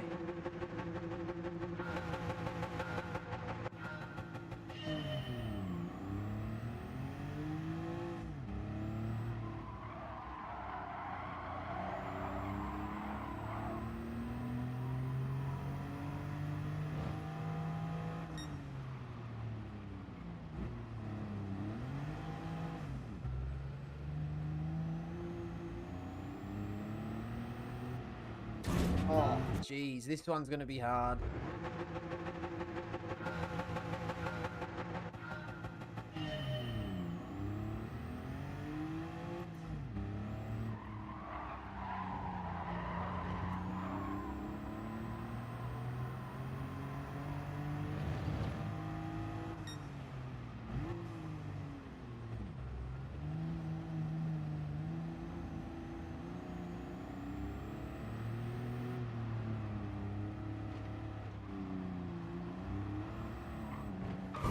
Oh.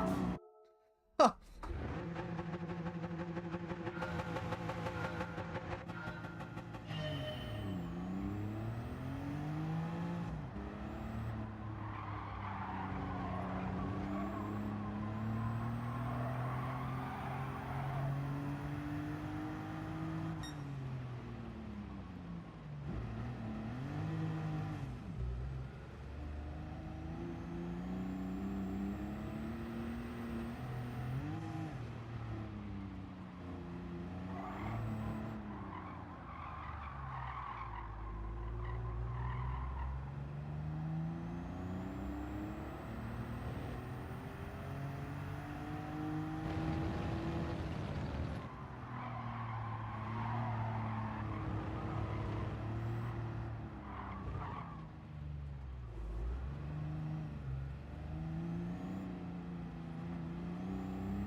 a stupid amount away.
I don't know if that's any good.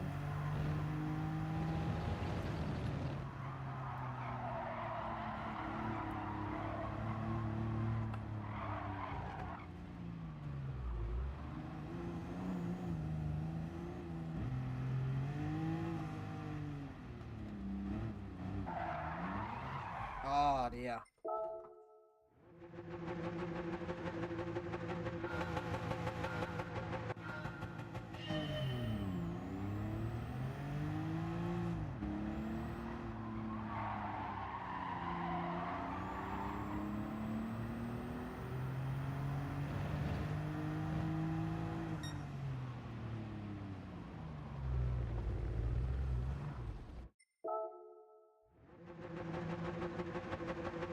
Very tough, very tough. This is such an awkward little track.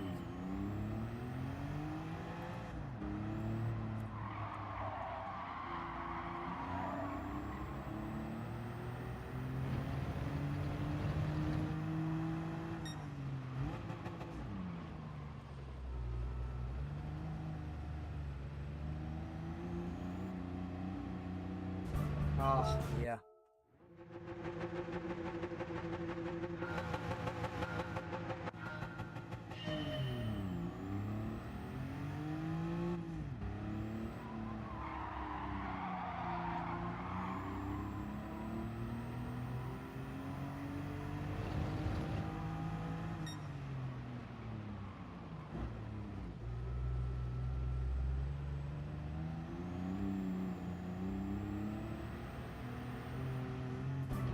Oh, that was probably one of the best turn ones.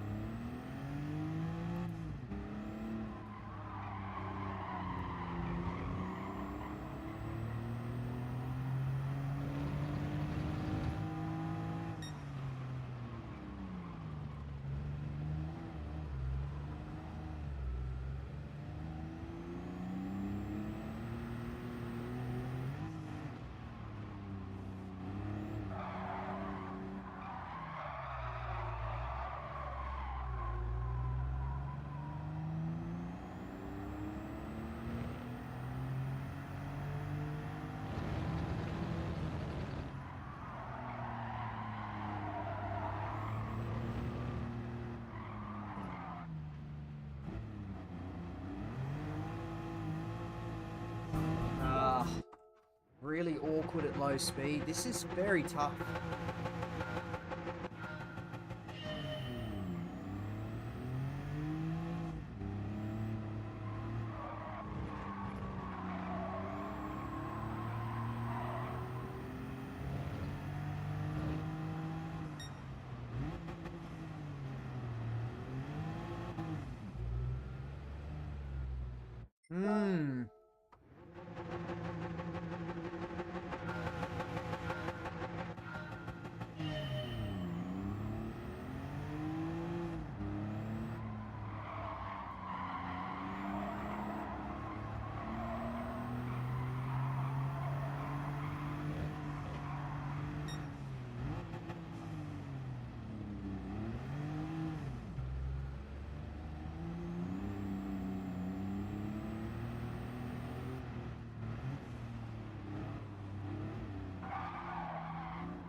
Oh, God.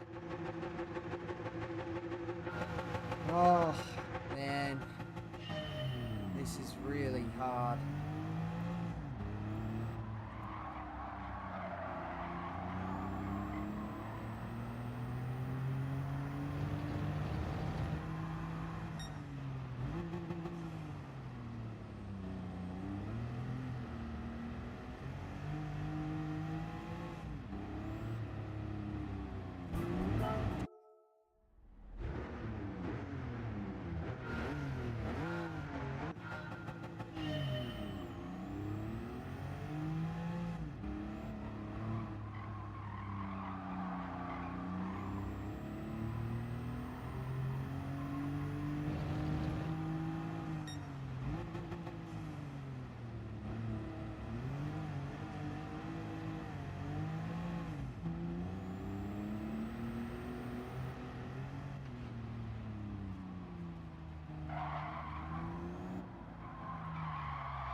God. I sense tiredness kicking in, yeah. I'm exhausted, eh? I'm just so close. I've got literally 8 more to go.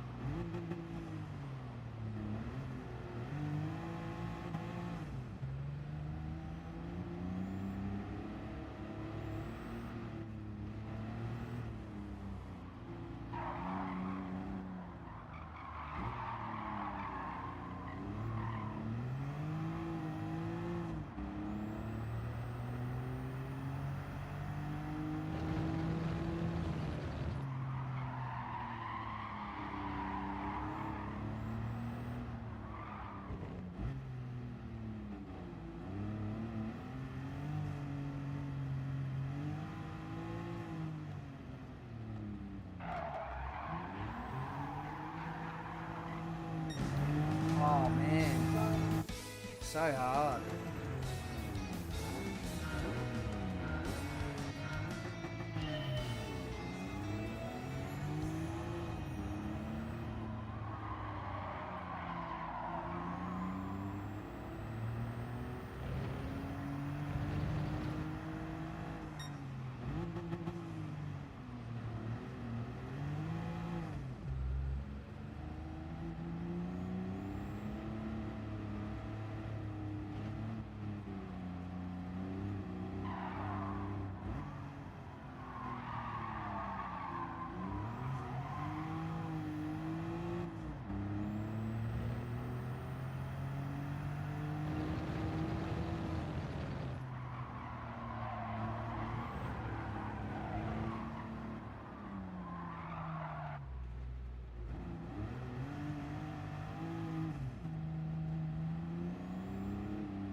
I lose a lot of time.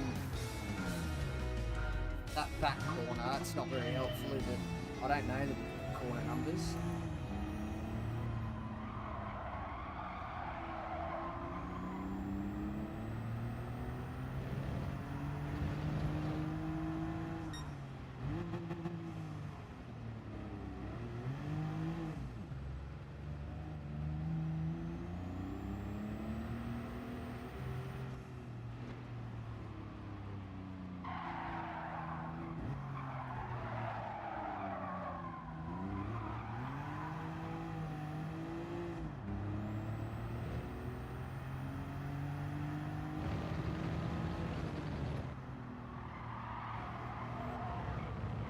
This left-hander.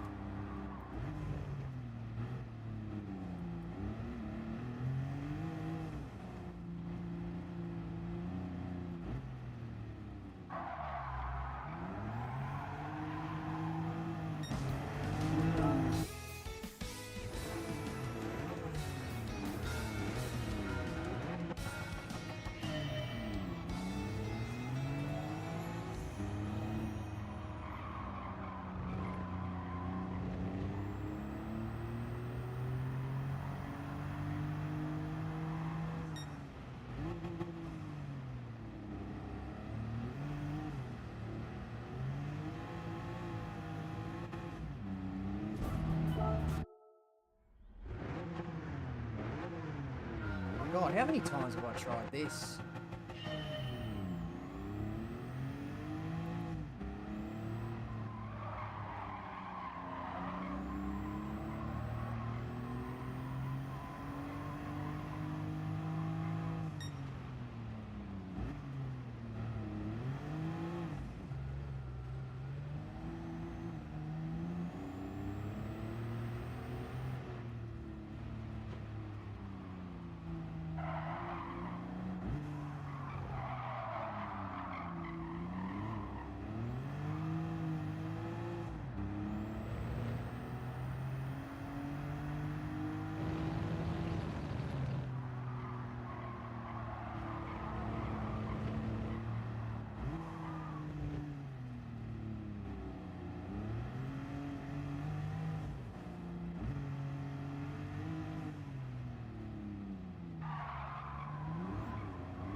I just don't see time.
I just cannot. I'm really struggling.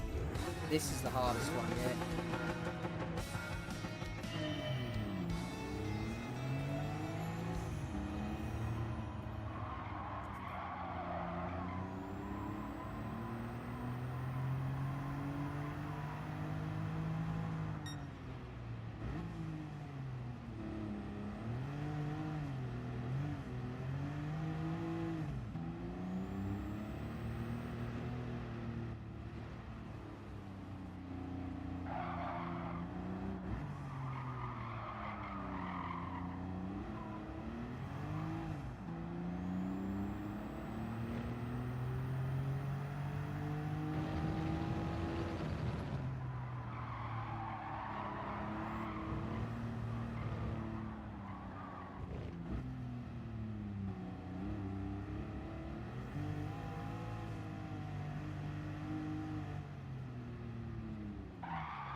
Struggle is real, yeah, I know. Dandy flick, yeah. This isn't my forte.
I'm finishing a lot more laps now instead of crashing though.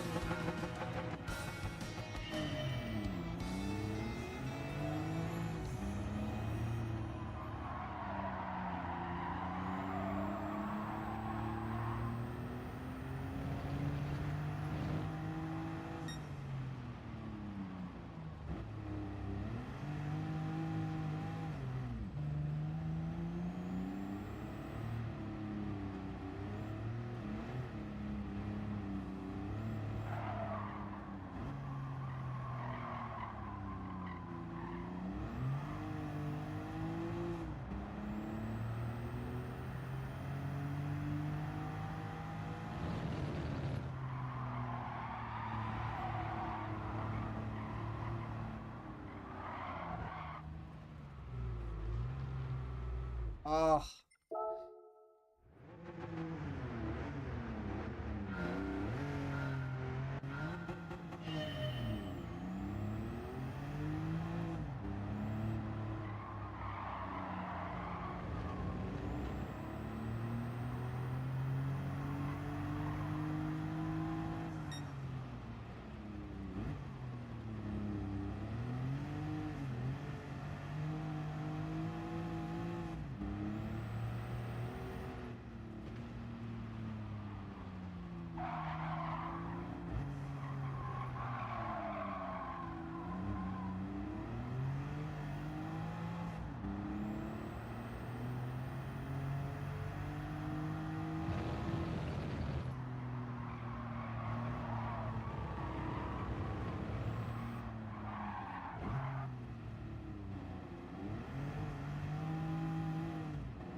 Oh, new record by 1,000th of a second. Is the demo driver using TCS? It's a good question. I didn't catch it.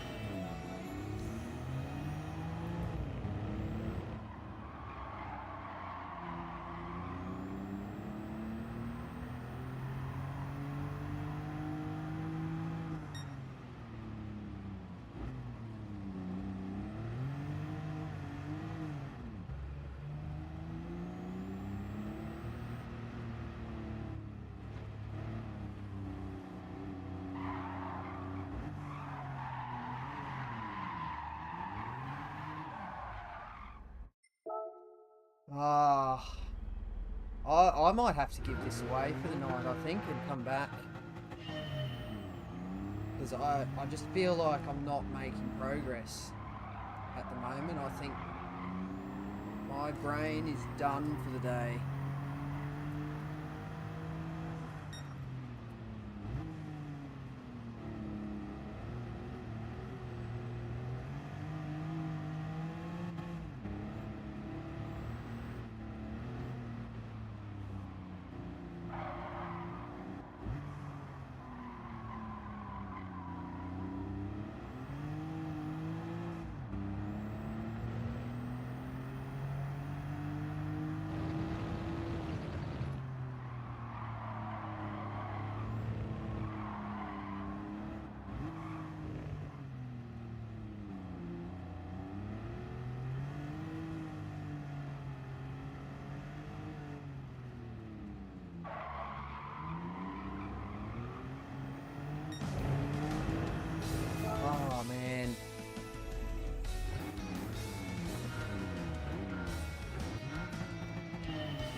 Yeah, I don't know if I've got it in me, eh?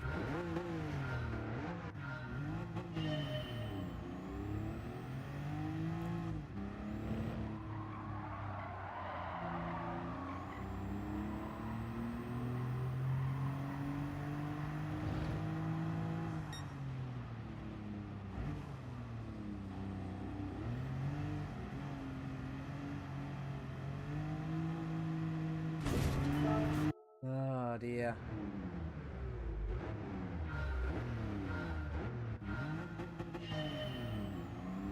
Has he had TCS off the whole stream? Yeah, I typically drive without traction control. I'll try it.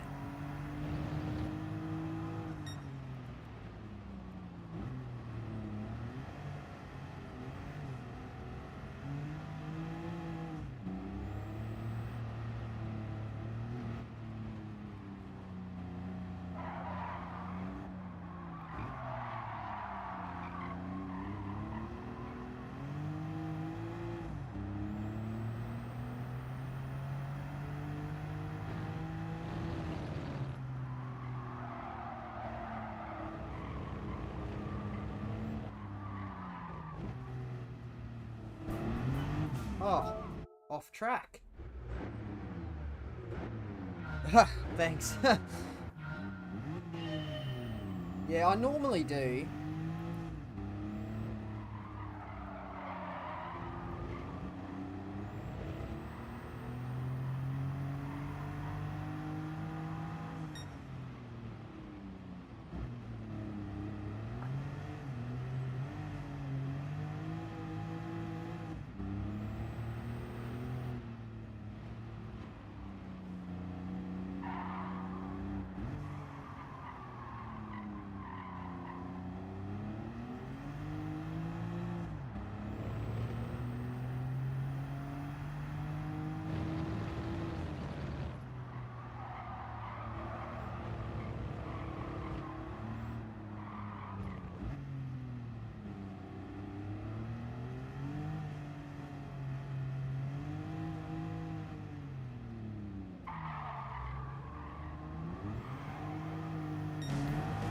Oh.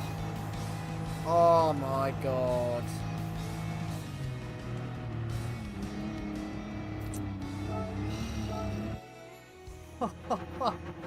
That is enough to make a grown man cry.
Come on, I'm so close. So close now.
okay. Feel like it's there, hey.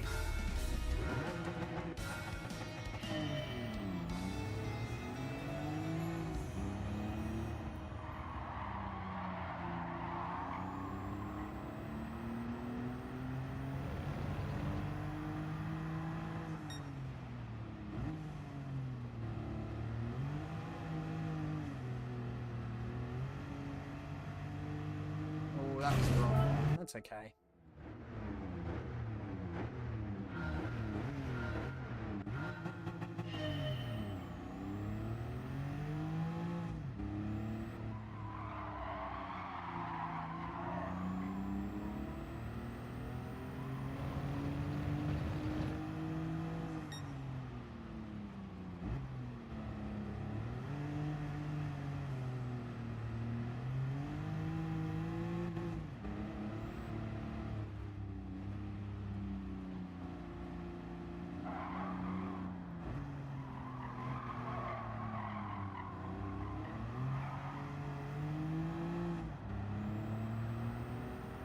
Bit of a rough start.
Can feel it in my waters. Me too. I want it. Oh, very clearly this isn't my combination. But I want it.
That's no good.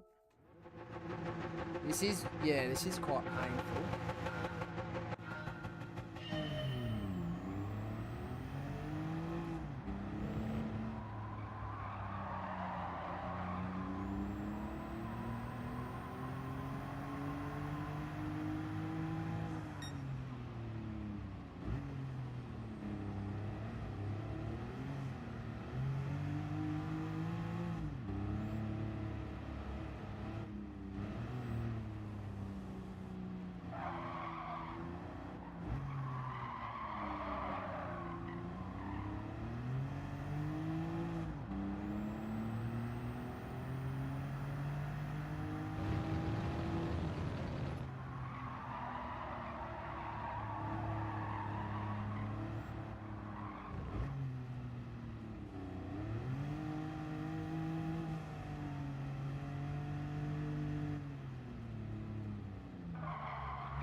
Oh dear. I just don't know what to do.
good. Too much sliding.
Oh, I did it! I did it!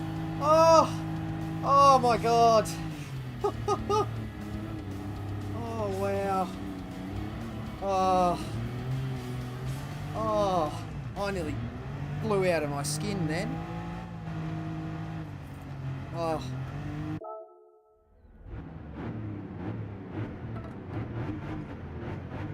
Oh, thank God. Oh. See you later. Good riddance. That was horrible. Okay.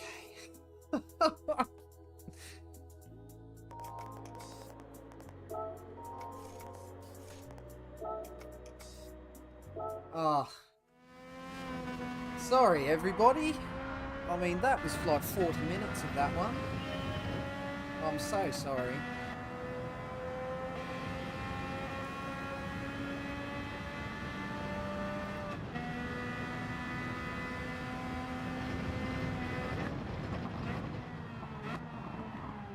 Right, now I've got to learn a new one.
I'm going deep at every corner.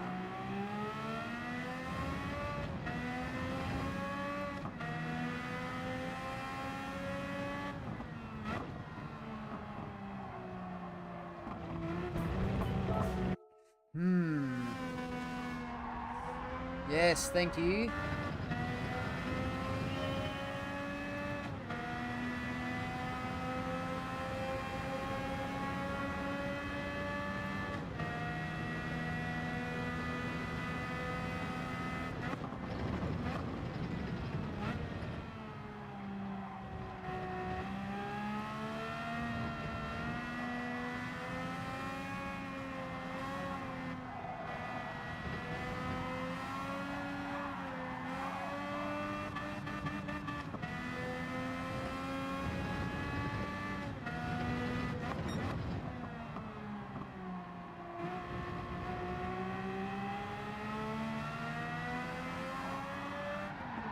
Oh. Right.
Oh.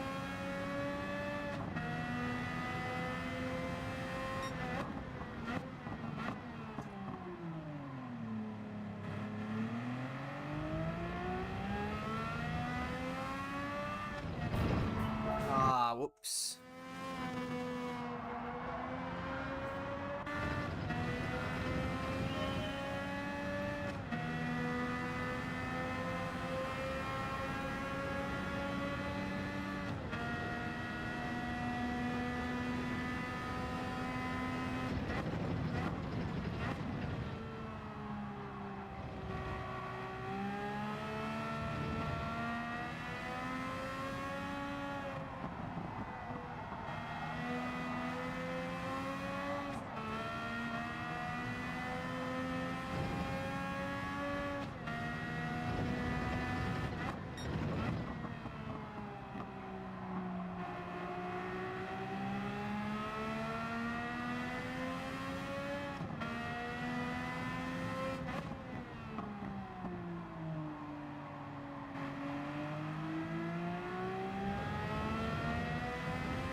Oh, 1/10 away. That's okay. We can do that.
bad corner.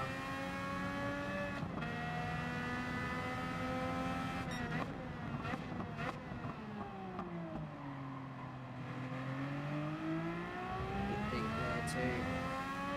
My regular braking point isn't there for that corner.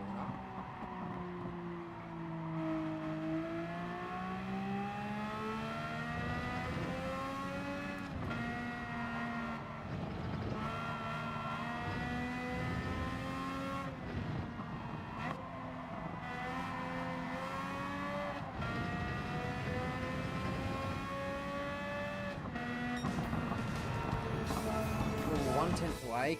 Come on. The time's there. The time's obviously there.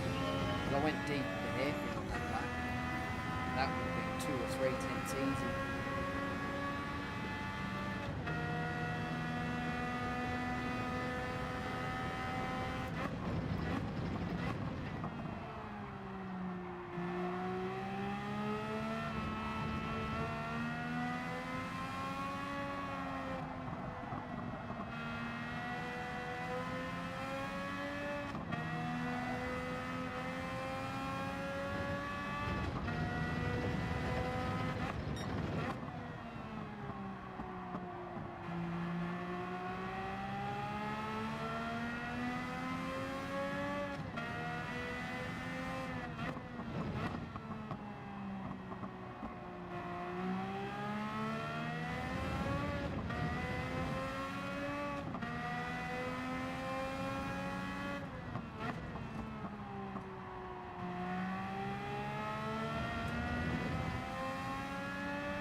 Oh dear.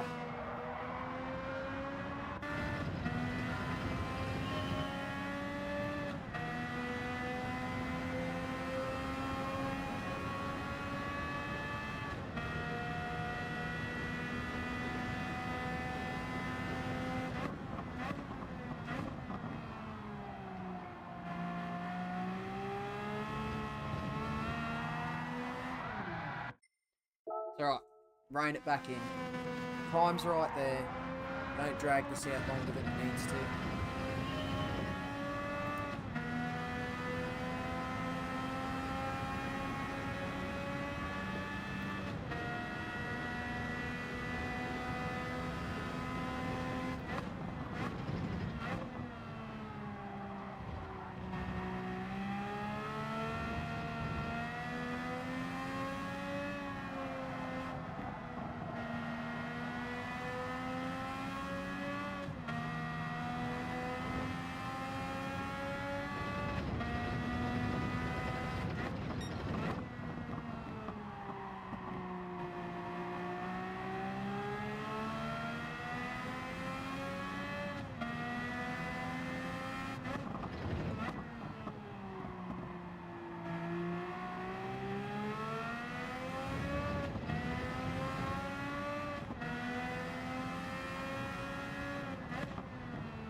Yes, there we go. That thankfully didn't take as long. Oh, no. I don't want to be looking at that again.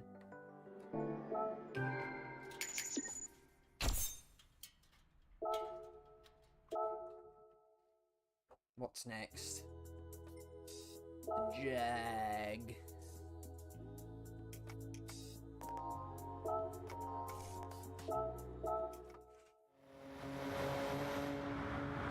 Jaguar.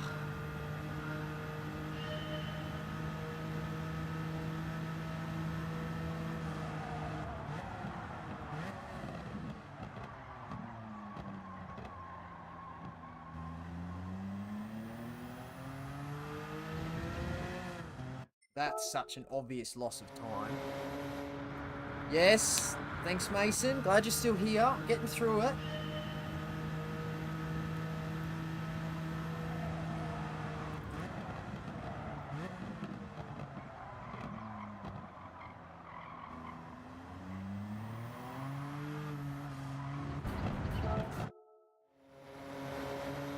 Okay, this one should be okay.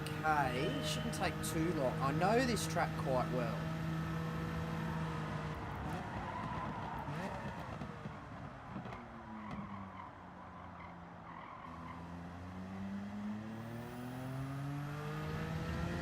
It's just the car, I don't really know.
I think that's the best line through there for the Ghost.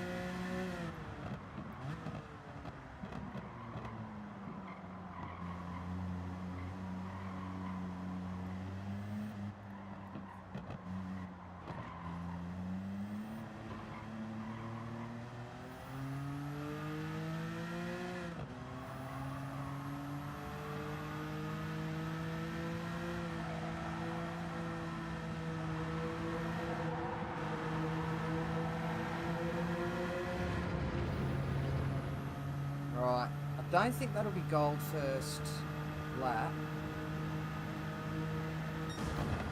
Yeah, only 4/10 off though. The times that I can see that time.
That doesn't really feel like an improvement off the last one, but... One. Okay. Slight improvement.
Alright, this has been okay.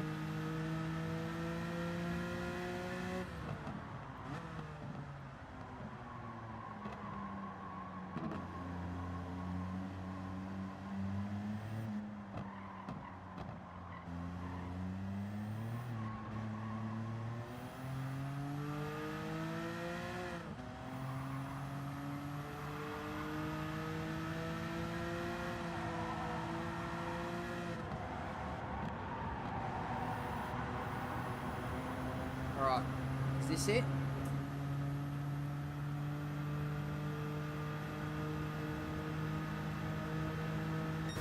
Yes. Oh, come on. We're doing this. We're doing this.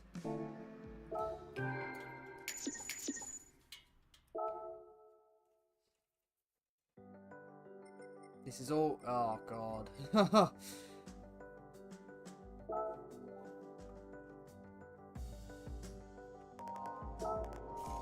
This bloody track.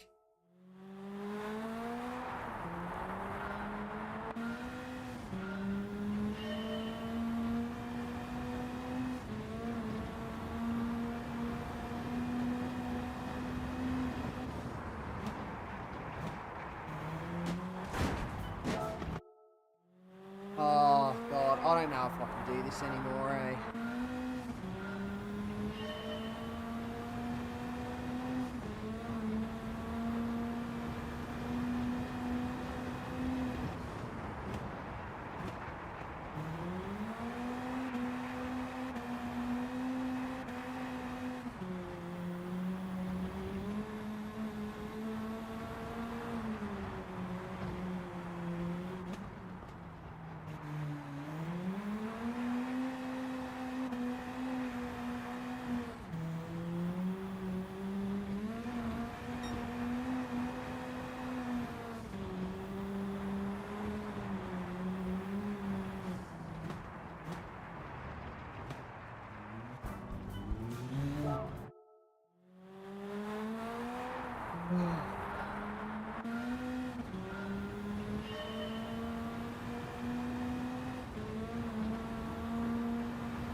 Oh, I don't know if I'm going to be able to do this. This could very well take another half hour and...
Oh.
I'm 1 second away.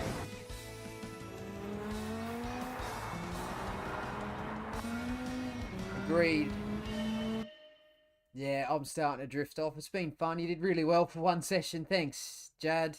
Snow is just water dumb enough to get frozen. What? Lots accomplished, yeah. Give this one more go, but I don't think I'm not going to get through all of them now. I think I'm going to come back with a part 2.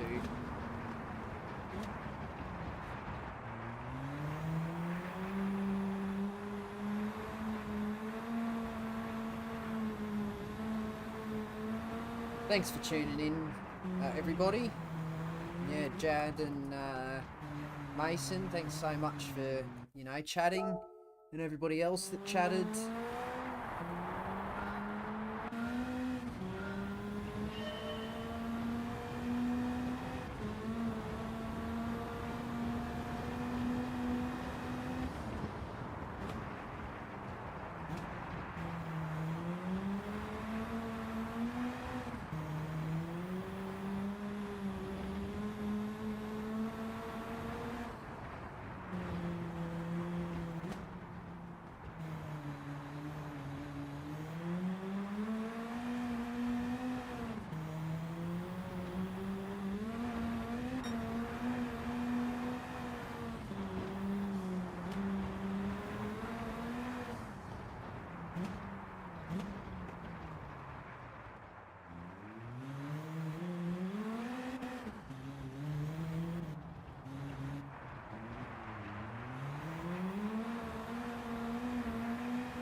half a second.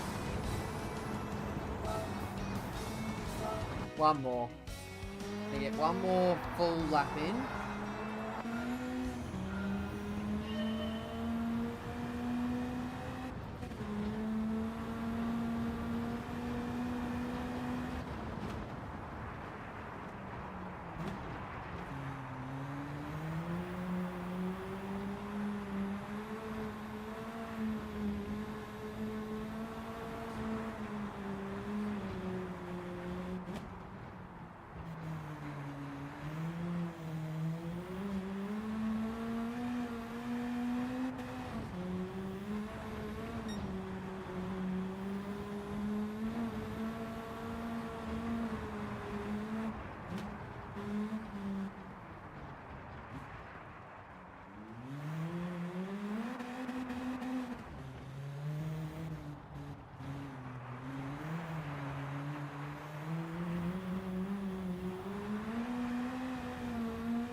Great stream, mic and picture is crisp and clear. Oh, excellent. I'm glad to hear it. You know, I often see a lot of streams. You know, I might jump on a stream and there's just something that's not quite right for me. I'm quite picky. So, you know, I put in a lot of effort to try and make the stream good. So I'm glad that it is. Thank you so much. Yeah, thanks so much for tuning in.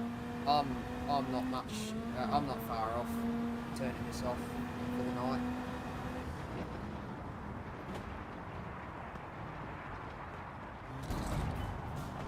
I just want one more full lap in.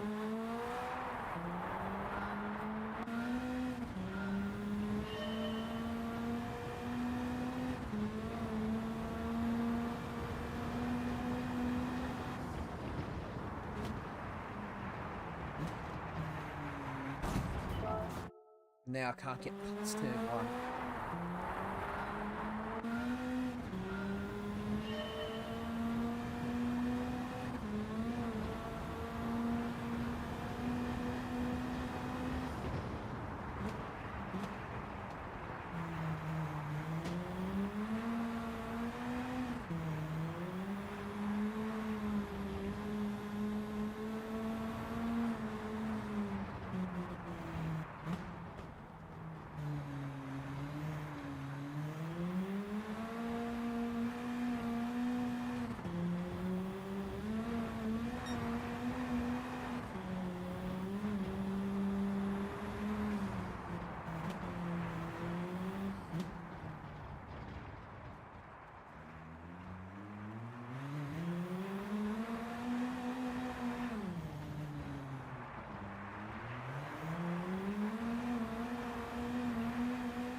Ah, nah. I'm gonna come back to this. By the power of Piastri. Yeah, it's been a good F1 season. That's for sure.